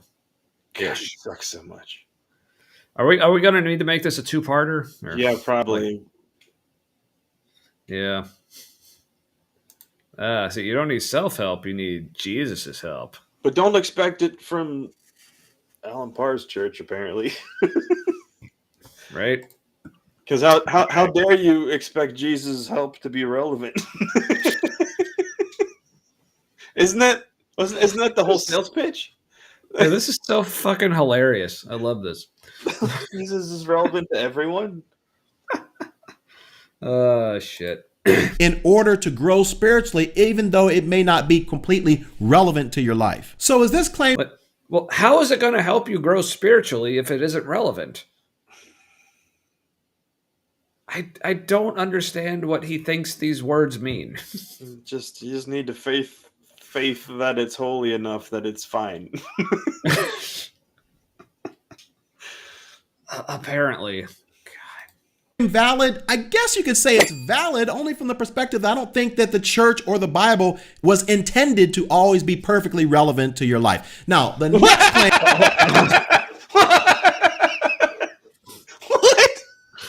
What? I want to hear that. I need to hear that again. Shit, I did not remember that part. Because I think Rhino covered this part too. It's like I forgot about that. Let's hear this again. The Bible was intended to always be perfectly relevant to your life. Now, the next claim that many was intended to say it's valid only from the perspective that I don't think that the church or the Bible was intended to always be perfectly relevant to your life. Now, okay. Isn't that the reason for reading the Bible if you're a Christian? Yeah, Is that it's relevant? And isn't that like a good reason for leaving an organization? Like when it is no longer relevant to your life? Like, that was good. That was good. Oh man, he's just See, but if you faith long enough, I love how that's a verb. Yeah. You can eventually attribute something good to God, right? Yeah, you just got to keep faithing. It's like,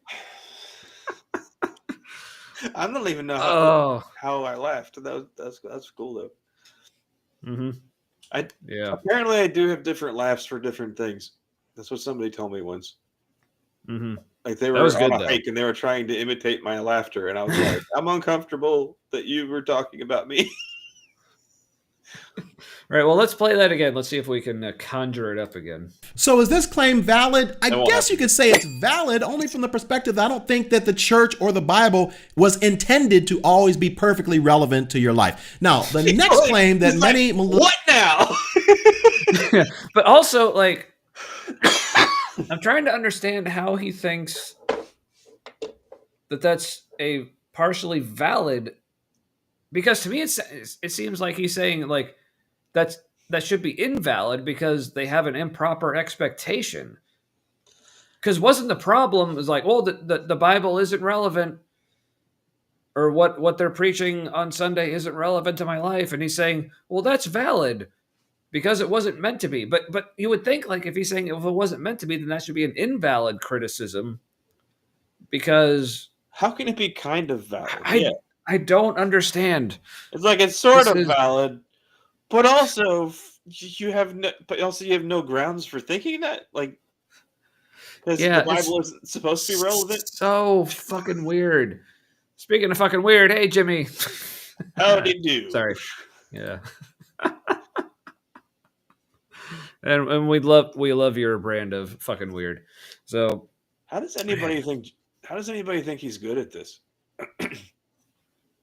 I just do not understand. Like how does he think this? Yeah, which again This I all feel feels like a like cry for help. yeah, it was like with apologetics like this bad. This seems like this is clearly a cry for help. Like someone get me out of here. This like God damn it. So Like this is a man who wants to be in witness protection. right, so let's just hear him say this one more time. The Bible was not meant to be completely relevant to your life. I guess you could say it's valid only from the perspective that I don't think that the church or the Bible was intended to always be perfectly relevant to your life. Well, Now, why from that perspective is it valid? Yeah, but also Doesn't like make any sense. yeah, but also this is how he's ending that point. Like he's not elaborating on that and saying like, well, this is why you shouldn't expect it to be valid, but here's how you can handle it even when you don't consider it valid. Here's what you can do with it anyway, or here's how you can try to find the parts that are valid. Like, no, he just ends it like, yeah, it's not supposed to be valid. Next. Yeah, Like, this part feels like he doesn't realize he wants out real bad. mm-hmm. Mm. You know? Man, him and our buddies Clint should form a support group and join us on the show, and we can talk him out of. Would they get along? I think they would. I could see that. Think? Yeah, Because Clint is too wacky for Alan, or is he? I don't know. It's Or would Clint be Alan's like Truman Show out the door moment? ooh, there you go. Hand signals are coded. He's asking for an extraction from the chat. You just don't know the code. That's an interrogation light. Yeah, semi-valid. The validity comes with terms and conditions. Very Oh, the conditions. So, anyway. next claim that many millennials will make Moving on. is that the church is not concerned with culture. They are detached. Which this is different from being irrelevant. right. Yeah, because like irrelevant is different from detached because of the spelling. Isn't one just like a subcategory of the other? It's like, I guess. and here's how they think we're irrelevant. We are detached Yeah, it's from like culture. so far this is claim number 5, but it seems like he's really only had 2 claims. Yeah. And the solution has been you suck to every one of them. From Oh, culture. except claim number 2, which he said was valid, even though it was pretty much identical to claims 1 and 3, which he said were invalid. But he liked how it was worded. But then claim 4 was actually valid, even though his explanation made it sound like it was invalid. But yeah. Because one of the things that many millennials will say. So I guess now, like, place your bets now. So he just said that calling it irrelevant is kind of valid, but only because it wasn't supposed to be relevant, which is a weird admission. So yeah, so he's saying it is irrelevant, but it doesn't count. Yeah. So basically saying, if being irrelevant is valid, is like a valid criticism, what do we think he's going to say about how it's detached? What do you think? Is he going to change his mind, or is he going to be consistent? He's probably going to say it's supposed to be set apart. Dummy. Oh yeah, the whole holiness thing. Yeah. Yeah. With culture. They are detached from culture. Because one of the things that many millennials will say is that, they want to see change going on in the culture. They want to see our society change. They're proponents of like racial. Yeah, only millennials want that. Like, how is this specifically a millennial thing? I don't... Because old people want things to stay the same and young people want things to change. It's not just millennials that want that. It's just what all young people want. Even though that was one of the criticisms of like the No Kings rallies, is how they were just like so full of old people who are wanting things to change. It's like, yeah, that was really funny. Yeah. It's like, yeah, okay, great. Well, good job trying to explain away all the mega old people that are there. Right. Yeah, but Fox with a good point here. Yeah, I don't think that it's detached so much as it's too attached to an Iron Age culture. Yep. Ooh. Jimmy, like Tuck's working on a short video for The Skeptic. Nice. The British Floating Circle. Nice. Oh. Leaf be upon you. So. What? Yeah, Lisa the Rainbow Giraffe. Leaf be upon you. Do you not watch The Skeptic? No. Yeah, BS is right. Christianity wasn't meant to ever be attached to anything. Yeah, like ever. Yeah. Yeah, it's really kind of a more like modern, especially American phenomenon. We're trying to shoehorn Christianity into this Christian artist is like the Christian Marilyn Manson, and right. Trying to shoehorn relevance. Yeah. So apparently BS is working on something for The Skeptic as well. Is this similar to like the Atheist Super Friends thing that he did recently with like Emma Thorne and Creaky Blinders and Forrest Valkai and that was fun. Jekyll Glenn. And yeah, that was like a good group of things. I thoroughly enjoyed that. So if there's going to be more of that involving you guys, ooh, it was like curated shorts. I am excited. So, all right. So let's hear why it's really just the millennials that want change. That's a specifically millennial thing. And they have signs. Yeah.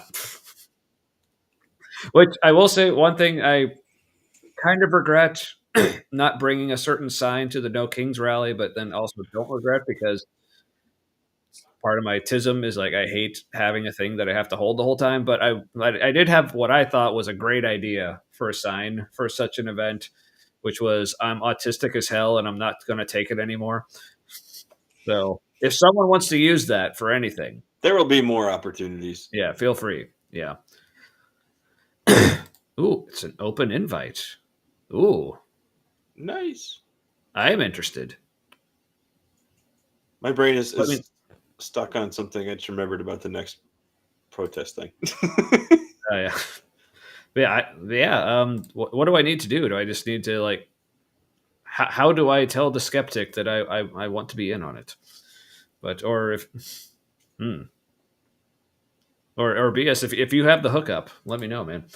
So anyway, equality and social justice and some of these other things that are going on in the world, and they look at the church and they're like, you guys are preaching sermons from Zechariah and Malachi or whatever, and the world is going in this direction, and you are the church and you don't even care. So is this it's like, man, big slam on Zechariah and Malachi just out of nowhere. Like, what the I know a lot of people like Malachi. yeah, also, like, if I'm, because from what I remember of like the portion of the Christian church that was all about like the social justice and stuff, like they were almost like primarily preaching from like the Old Testament prophets like Malachi and Zechariah and like Habakkuk and Isaiah, and like that seemed to be where a lot of that stuff was coming from. So like I don't understand this. a valid claim? Well, let me just first of all say this, that the church's ultimate overall mission is to impact people's lives eternally, Right. and not just temporarily on this earth. So the main Yeah. Apparently now isn't part of eternity. I'm trying to affect your eternal life. So why would it matter if me doing that is relevant now? Because now becomes eternity. Just the same. It's the same. Yeah. Here's a weird concept of time. Or isn't that kind of him acknowledging that he pictures eternity as like this like separate thing, almost like it's made up and not real? Like if it's real, it would be the continuation of now. If it's not real, it would be it's this other thing, potentially. Yes, but when will then be now? Soon. Very soon. Only one person would give me the raspberry. Sorry. Yeah, don't improve this life. You got to bet it all for the one that we might have. Right. Yeah, eternal. That's some next level procrastination.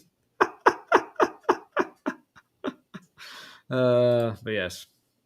It's like, again, he's kind of passing the buck to God. He's just like, look, it's the church's job, just tread water for now. And then God handles eternity. And we're just supposed to be the priestly class that goes through the motions. Yeah. Kind of telling on himself a bit there also. Yeah. Going through the Also, motions. real quick poll. Did anyone in the chat, like, did you hear me just like bump my mic right there? Because I just like smacked it pretty hard. Just curious if anyone I heard like a doom.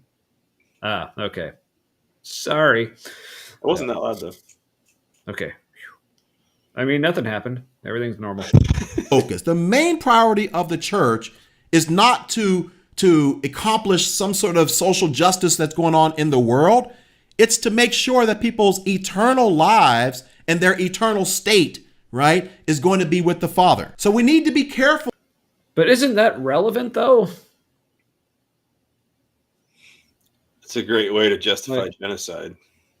Right? I'm killing you to save your soul. Or ours, because you being here makes us have the evil empathy.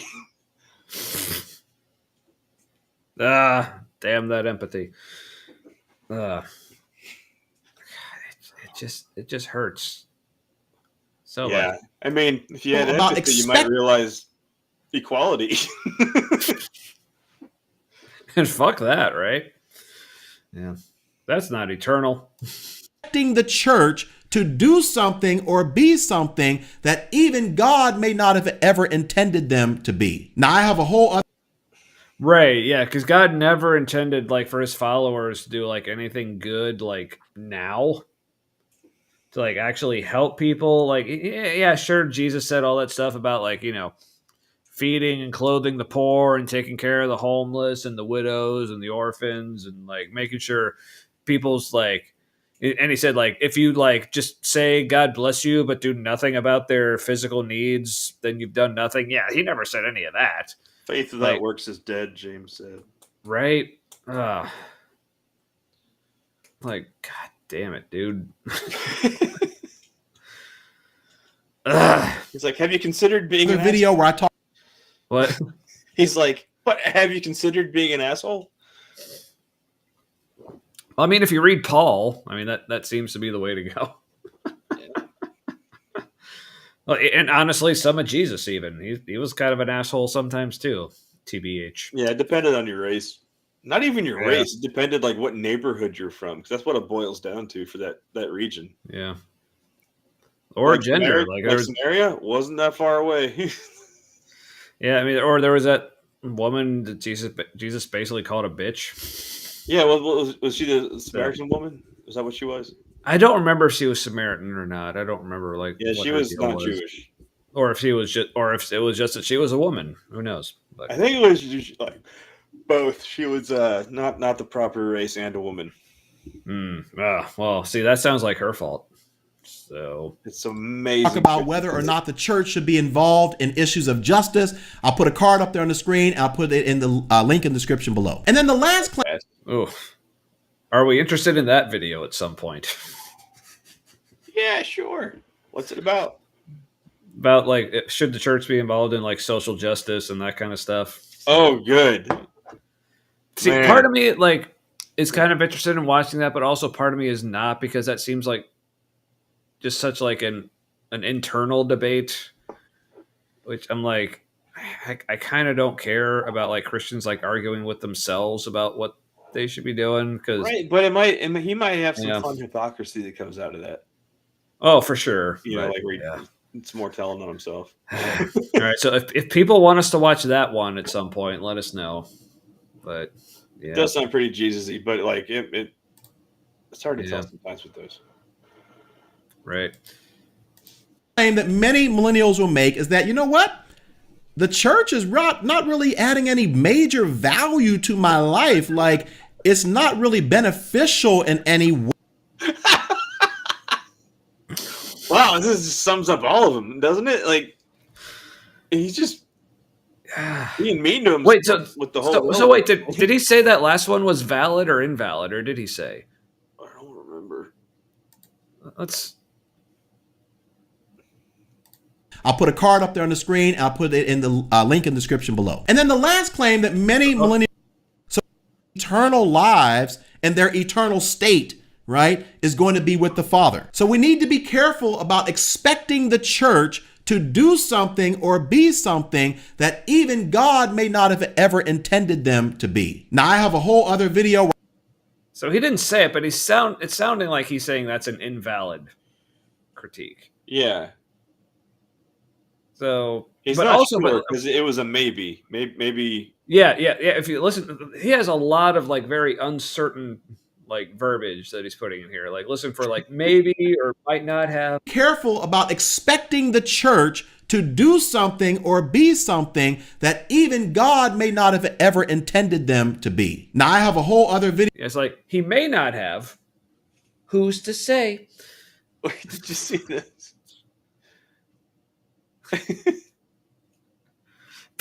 My managers. Shut up, bitch. Oh, that's good. Thank you, Fox. That counts as a barrel roll. So, you have done your barrel roll for the evening with that. Yay, verily. All right. Video where I talk about whether or not the church should be involved in issues of justice. I'll put a card up there on the screen. I'll put it in the link in the description. Yeah. And again, let us know. They like, care about justice. Yeah, and again, let us know if you want us to watch that or not. But also in general, I feel like I should probably put this back up there, or whether it's that or anything else. If you like want to email us about like topics you want to see us discuss, certain videos you want to watch us react to, remember there's the email address, the Humanity Live or the Humanity Live. You can spell it either way; they both work. And yes, I'm going to make that joke every damn time because I like it.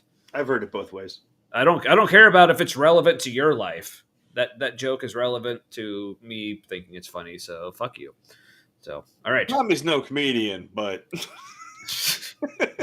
I play one on YouTube. So I'm no cold case detective. But Correct. Neither is he. yeah, I don't expect much from the church. Yeah, that's basically the lesson I'm getting from Alan here. Like, just don't expect too much. Except eternity. Yeah. But yeah, seriously, let us know if you want us to watch that video of Alan's at some point talking about like should Christians care about social justice? Okay. I actually don't. They were one of the bands like when they were like big. I think I was in high school when they were popular, but it was mostly because like it's not just that I didn't like them, but also like so many of my friends in high school thought they were amazing. Yeah, I didn't understand that. Like, so that just sure, they made were me like them. talented, but I didn't Yeah. understand like the kind of cult following. Yeah. I'm just like, I mean, they're all right. They were accidentally I- pretentious. Yeah, but I mean, can I hear the dolphins cry? I mean, sure, but anyway. Below. And then the last claim that many millennials will make is that, you know what? The church is not really adding any major value to my life. Like, it's not really beneficial in any way. I mean, at the end of the day, I can still have a thriving career. I can still have a great marriage. I can still raise great kids. I can still, I don't know, I can still live a very moral life. Yeah, but did you see, like, I want you to, like, watch what he's doing with his eyes while he's talking about this. It's almost like he's, like, being, like, sarcastic with, like... Description below. And then the last claim that many millennials will make is that, you know what? The church is not really adding any major value to my life. Like, it's not really beneficial in any way. I mean, at the end of the day. Yeah, he got like, sarcastic in the middle there and then finished with the kind of the way he started, like it was real. Yeah, I'm like, he's like, it's like the facial expressions, and like I said, things he was doing with his eyes, I was like, it's almost as if thinking, oh, well, this isn't benefiting my life in any way. It's almost like, oh, it's ridiculous that they're expecting that, right? I'm like, But he didn't start off saying it that way. He started off saying it like it was real, like it was a true thing people really deal with, and then he threw in like the sarcastic guys in the middle for a second. Probably, it is probably where he says it's not for your benefits, for God's or your salvation, or don't expect it to be helpful or good for you. Yeah, I'm like, he is like the worst apologist. It's like, don't expect Christianity to be good. Like, what the fuck is wrong with you? Don't expect us to deliver on anything I preach about. It's kind of his vibe. I can still have a thriving career. I can still have a great marriage. I can still raise great kids. I can still, I don't know, I can still live a very moral life. And so at the end of the day, like, why do I even need to go to church in order to do any of these things? And the reality is that that's a valid claim. You don't. You don't, right? Oh, all right. Cool. Does that wrap it up? It's like, it's bad for business. it's like, oh, that Christianity and like going to church isn't actually helping my life. And he's like, yeah, that's valid. I'm like, okay. but why? How's he going to make this okay? Yeah, because as BS says, like, isn't one of the main evidences for God supposed to be a transformed life? I think it's like the only one. And it's not. And that's the one they keep falling back on when like literally everything else fails. They're like, yeah. I don't know whose stream I was watching, but like B.S. Lewis was there, and so was Missing Mod, and so there was another Christian guy there who apparently tried to debate Matt Dillahunty. He thought he won, actually lost, got hung up on, or something like that. And he tried to witness to somebody, and he was pulling the same old shit, and then like people loudly rolled their eyes, and That's the best. Mod thought people were picking on him. And it's like, no, they're just like, I'm bored with this. You're gonna try to pull the same shit somebody else tried to pull like 12 times, and Man, speaking of Maud, where did she go? I don't know. Maybe she realized again we have words for everything, like she said. Maud, if you're still out there, like we were talking about, like we'd love to have you on sometime. Like just talk. Yeah. I didn't say that very enthusiastically, but It's like, yeah, I guess. No, but like for real, yeah. no, that would be a good conversation. Yeah. So if she's not here, any of you who can reach out to Maud and like let her know and like, yeah. I think that'd be fun. Like Yeah, not like a talk like any of us are trying to like convince us or anything, but just like just talking about stuff. how's he getting to going know- to save his whole profession? Yeah. Right. Well, yeah. Let's see where he goes from here. So you don't need to go to church for any of these things. But going to church, the bride of Christ, is what helps you grow closer to God. Yeah. But why, Okay, but if that doesn't why help do me I with need that? Yeah, but if growing closer to God doesn't help me with any of my real life things, then what's the fucking point? And if it's not necessarily more moral to be closer to God, wow, isn't that like isn't that isn't that why? Because you tell me to do that because it is the more moral, and that's why there's hell because you don't do the moral. Didn't do the moral. Now you do Yeah. the hell. So like, yeah, this is where are you going here, Alan? Like, why do I keep What's the clicking on that? benefit And of it being shows, closer to God yeah. if it doesn't deliver? Yes, you can have a moral. More. Yeah, it's like how are you gonna sell me on this thing that has no tangible benefits? It's like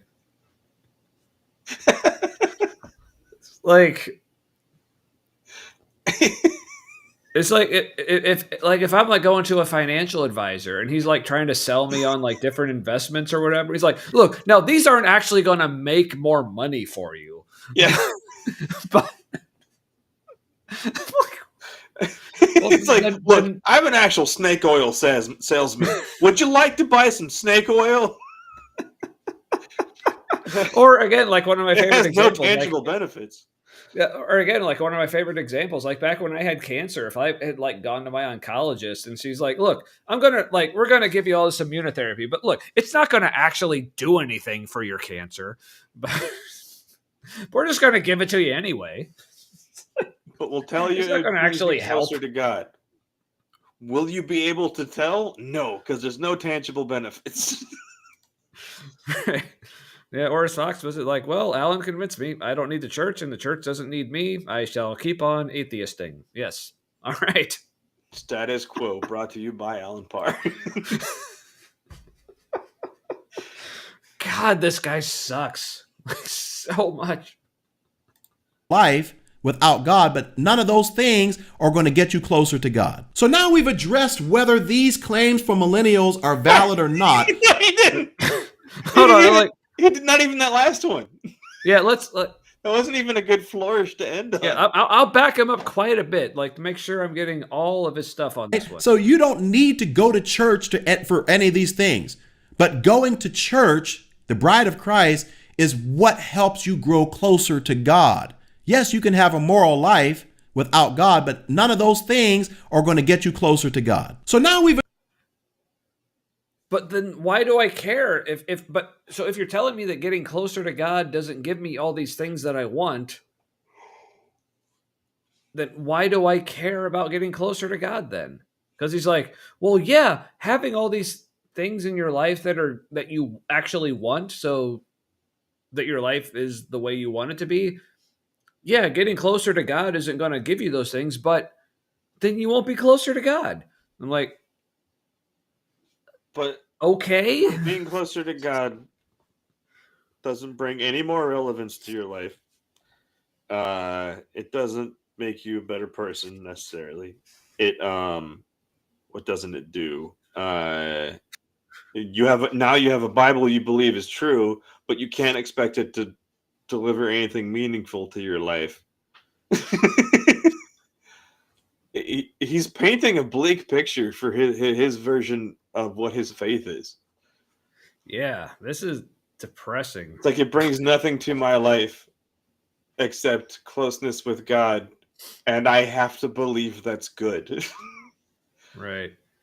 Yeah, but okay, so to address a couple comments here from Tilting Windmills, like the bride, like maybe I don't know my Christian slangs, bride of Christ, like yes, that is actually a thing from the Bible. Like the church is referred to as the bride of Christ in like several different contexts. I think it's a big thing in Revelation specifically, I want to say, but And you want the Lord to take you into his tent / house, which is like kind of old timey euphemism for like having his way.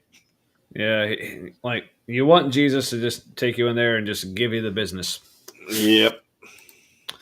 You know, like I said, like let Jesus come inside you and just fill you up. That's Yeah, it's like a whole like Pat scenario, be all up in each other. yeah. It's a thing. Call back So to earlier. all right, so let's hear Alan explain how he didn't actually explain anything. life without God, but none of those things are going to get you closer to God. So now we've addressed whether these claims from millennials are valid or not. So now I want to switch gears and I want to talk. He didn't say if the last one was valid, did he? He kind of said, "Yeah, it is valid." No. Shut up. I still do not understand like the reasoning he's attempting there. It's like, well, yeah, getting closer to God isn't going to get you. Like, yeah, you can get all the things you actually want in life without getting close to God, but all those things aren't going to get you closer to God. Like, okay, but if you just explain that I can have the life that I want without getting close to God, then why do I care that they don't get me closer to God? It just sounds like it's complicating things. Yeah, Because life is better without that complication. yeah. So I guess we'll get to like the rest of this maybe next week. But wow, I guess he's now not hearing the bride thing. I guess that it is a bigger deal in like the I clicked on it fundamentalist too. Yeah, branch we were in, like that kind of flavor. yeah. It's the spiritual warfare subset, I think, that really dwells on it.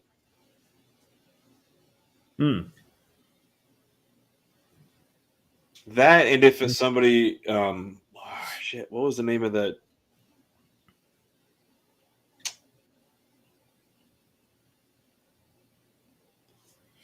It was the church that's a traveling worship team, but it's not Hillsong.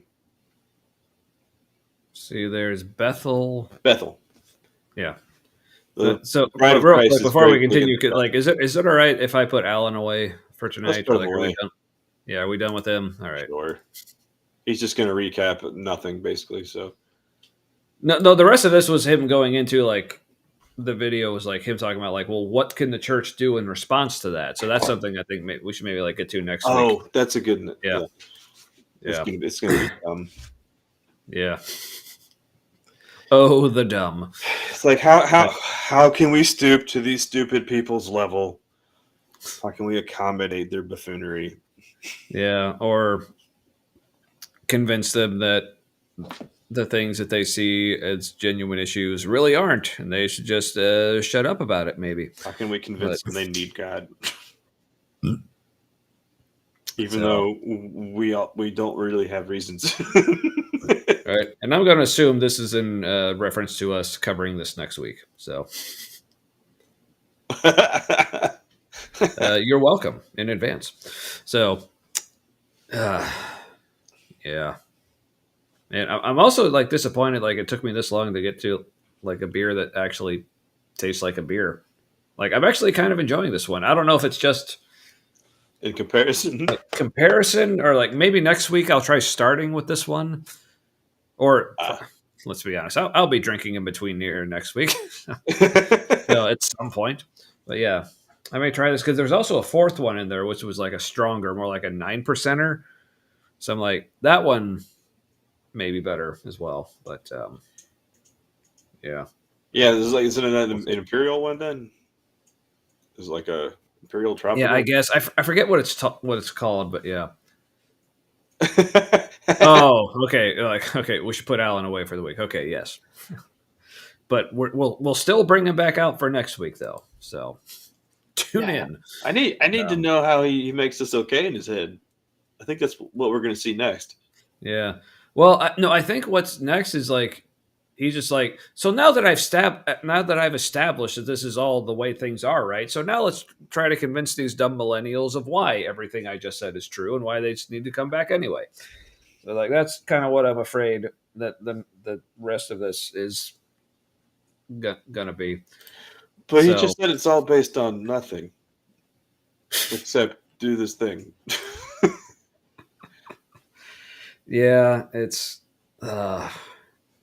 it hurts. He's gonna talk about like here's how we sell nothing. We have to convince them it's something.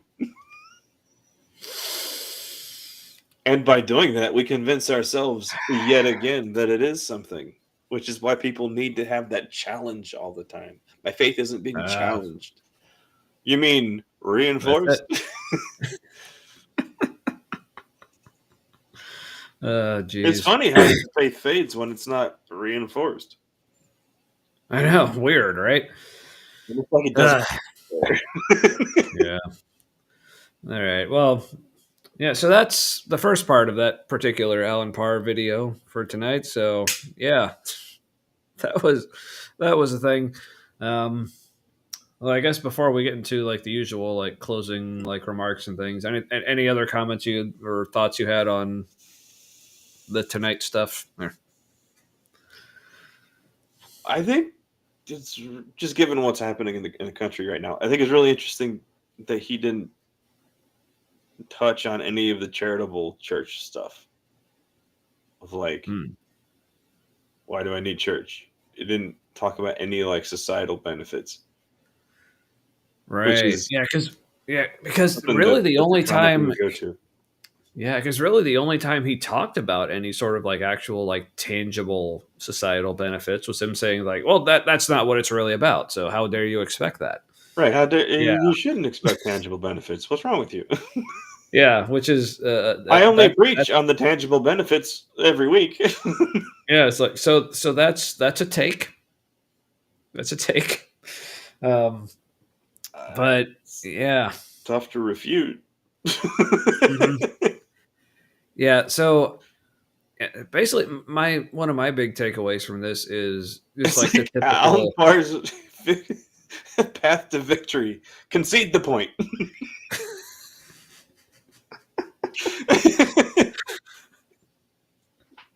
Yeah, but path to whose victory? I guess that's the question. I don't know. Just lose and call it winning, I guess. Yeah. Because I guess my main takeaway from this tonight was like one, well, maybe I had a couple. So first, it's almost like his commitment to misunderstanding like non-believers. But yeah, but just really the whole like, yeah, but also just the whole like, just this attitude of like, how dare you expect so much from God? Like, I mean, and much of anything, really. What? Yeah. But yeah, or as Fox says, yeah, he focused on perceived shortcomings, mostly of the target audience. Yeah. So a lot of it is like, here's why it's really your fault for like expecting things that God says his followers should actually be like. Like, okay, sure. Is he really conscious? I mean, the lack of self-awareness is impressive. Yeah, it's almost like that level. Like, it's almost like the opposite. Like, you hear people like who are like super into like the spirituality end of things and like getting in touch with like the core consciousness of the universe or whatever. It's like, and how that takes like work and practice. You got to be in the right mindset. Like, I feel like the same for Alan. It's like, you got to put in like that same amount of work to be that unconscious of like all this shit that you're saying, and it's like, oh, Religion just kind of feels like bad code. yeah, yeah, Like it was yeah. functional enough, and that's what evolution needs. Mm, And apparently. it was like just Ugh. bad programming that, like, it would have been better to get comfortable with the possibility that nothing matters, like ultimately, but Mm, like our level of perception, it does, and that we don't know what happens after we die. right. Like some people have a hunch, some people don't. Like, but like nobody knows. Like Yeah. that's like real talk. Like my family gets food stamps, SNAP benefits, and we're okay for like this next month. But like with SNAP benefits going away, like I had to get to the place where I'm like, yeah, like we'll be able to eat until like people who like help us with money run out of money. I'm like, boy, that'll be interesting. Like getting comfortable with uncertainty. Yeah. Yeah. Yeah.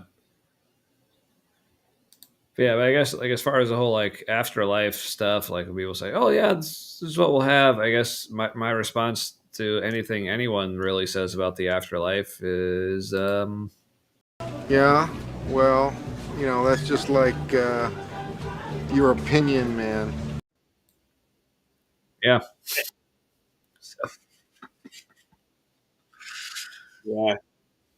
yep, yep, I was like, we either find out that the universe. Okay, I think if there's an afterlife, then that means the universe is made of consciousness. Because then, like, everything is part of consciousness, so like, consciousness would continue. yeah. But I mean, I'm still not quite sold on that, like the whole like panpsychism thing. But I don't know. I just feel like a lot of, and this could be like a whole other topic. So I'll just say, like, I feel like a lot of the arguments for like why there needs to be like a supernatural realm or a supernatural element to things, or like why, or even a lot of the arguments I hear from like panpsychism, it's almost, to me, it's just like it seems to still be like falling back to like, well, people can't explain it with science, therefore it must be something else. Right. But I'm like, but to me that seems so weird because part of their argument is basically like how limited science is and Yeah. how limited like our perception of reality is and how much we don't understand about how things actually work. So they're saying like, oh, so therefore the things you don't understand, we understand. Yeah. I'm like, what? The way I look at it is, so like Newton's laws, like Newtonian physics works on a certain scale, right? Then you go to it on atomic scale, and then you need uh, special relativity, and then you need like quantum physics. Um, so like it could be that like quantum physics is nestled within additional formulas that like explain that bigger picture stuff. It's not supernatural, but like the only way we interact with it would Mhm. would because like something bigger than us is always going to feel supernatural, Right. Yeah. and people could just Mhm. be aware of their connection to, I don't know, fucking existence or whatever. And so Yeah. that feels like a connection to God, but really it's like parts of your system that you're typically not aware of. Like Yeah. a conscious part of you, like you're aware of it. And Right. Because also, like, for context, like, things in the past that humans thought for certain must have been supernatural, things like wind or breathing or lightning or, or the ocean, it's like, so I guess the thing that gets me is like, Because like the people who believe in like the supernatural or like panpsychism, like all these things, like they'll say like science is so limited because it is unable to completely explain even all of the natural world. Like they'll say like, yeah, there's even like parts of the natural world that science can't explain. But then they'll in the same breath say, well, therefore anything that science can't explain must be supernatural. I'm like, but you just admitted that science can't even explain the entire natural world. But now you're saying because something's beyond science, therefore there must be a supernatural. Yeah. It's like, or the things that are currently beyond science are still part of the natural.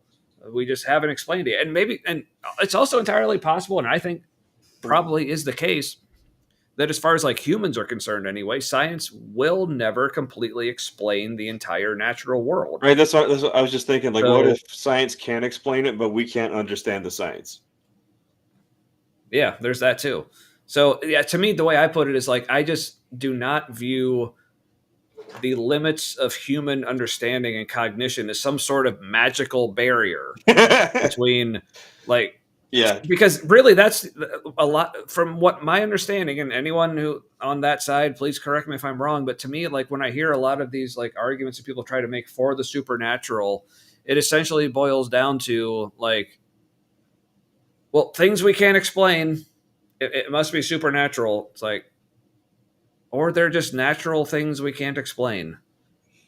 Like, Yeah. And like there's like if people are into alien stuff, there's a lot of like alien encounter stuff that has a consistency to it.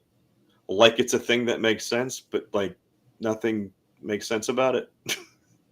mm-hmm. And some of the stuff has like poltergeist kind of activity, which isn't poltergeist. It's something related to something else we don't understand. Right. Um, But yeah. no, reality is way weirder than we think, I think. And if if like Christians are still wrestling with what to do with like the whole gayness of it all, I mean, they're not fucking ready for aliens. Right. Oh God. They're not ready for like all the people that are here. They actually know exist. Yeah. For real. God. So yeah. They just call it demons. Yeah. All right. Well, I feel like we're getting into whole like completely different territory. So Correct. maybe it's time to wrap it up for this evening. But yeah, real quick. Again, like for people who want to hear, like whether it's like other videos you want to see us react to, or just other topics you want to hear us talk about, or if you want to be on sometime, like as a guest, or just like as like an official guest, or just hanging out like while we do stuff. But really, Get that's your name badge. yeah. Yeah, but I mean, really, that's even like when we do have official guests, it's basically just like we just have them on, just hanging out, talking about stuff anyway. So, yeah, if you'd like to join us sometime or have any suggestions for show topics or videos you want to send us to watch, there's the email address. Yeah, let us know, reach out. Otherwise, yeah, if you enjoy the show, as always, you know, it's supposed to be like the thing we say all the time. Like, yeah, like, comment, subscribe, and share with people because people seem to like it. So feel free to share it with more YouTube people. doesn't like to share it on its own. Because if people like some of the commenters we have, apparently even the people who hate it still enjoy it. So yeah, what's his nuts from Facebook keeps coming back. Yeah, James, what's his name? Yeah, Russian fanboy. Yeah. But yeah, so share it with anyone. Like and subscribe. Yes, like the windmill says, obey the windmill. So, because it tilts. Yeah. So, yeah, and come back next week, I guess, when we'll finish up. We'll listen to Alan explain how to act upon his like shitty conclusions. So that's gonna be good, right? So, man.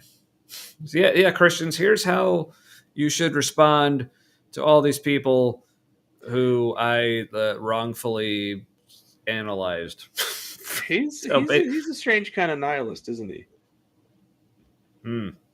He's like, Yeah, like what do you expect? What do you expect from all this? Yeah. Closer to God? Also, don't. Yeah, bow down to your blades. Yeah, because fuck you, birds. I mean, they're figuring out to make ways to make windmills more bird safe. But anyway, I mean, so yeah.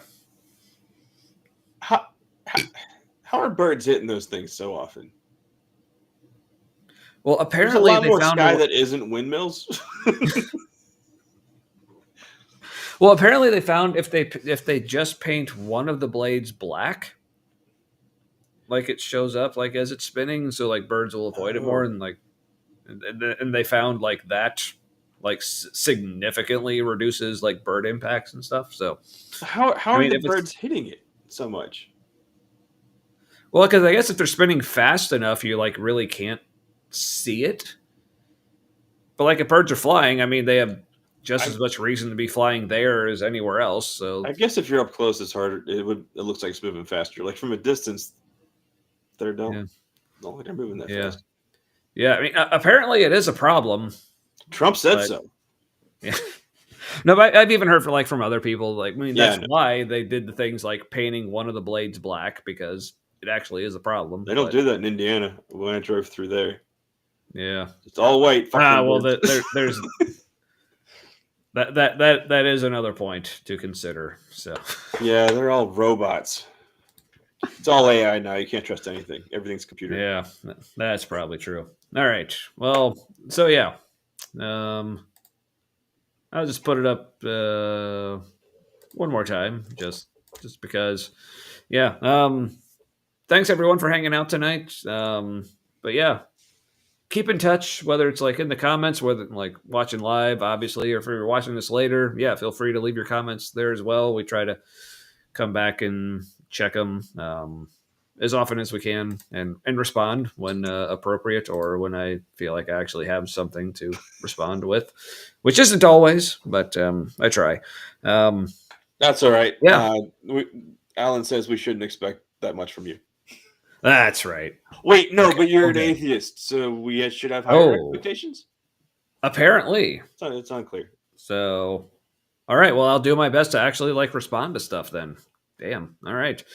So, yeah, but yeah, thanks again. Like, and like, I feel like I can't stress this enough. Like, how much we love that there are people who enjoy this and are willing to hang out with us every week. And Yeah, so, it's nice. yeah, Like I don't mask here. Like I don't pretend not to be autistic. For the sake of the general public, I don't. So yeah, it's nice. It's nice to have somewhere where I just go and don't do that. yeah.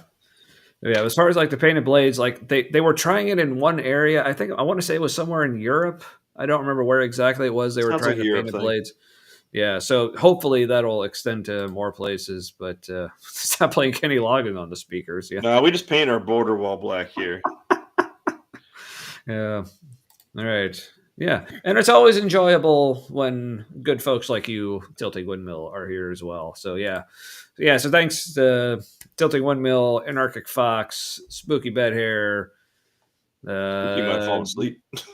yeah, Amber was B.S. here. Lewis, Yeah. yeah, Nitty, like, and Missing Mod for her brief appearance, and the one guy. Well, she the remembered she artist. doesn't like us. No, but she That's says right. that she does like us, but Yeah. Well, she says she likes us, but then she remembers that she actually doesn't, and then because we say words, and then she's like, ah. "I feel like you're making fun of me." Yeah, so I guess to rip off Zadanza, this might have to be like my closing thought for the night. Birds need to learn to do a barrel roll. So, yeah, Spooky was here early on. He was like first one here. Usually But, it is. Yeah. So, yeah. I guess he finally had enough. Yeah, he's a wrench whore. That's all right. We love our wrench whores. So, all right. I don't know what that means, but it's a thing that I said. So I'll just go with that. All right. And All right. say May your things and stuff be forever with your people. And I will say, yep and amen. All right, see you next week, folks, with more Alan Parr. I don't know if that's a promise or a threat. Take it either way. But have a good week. See ya.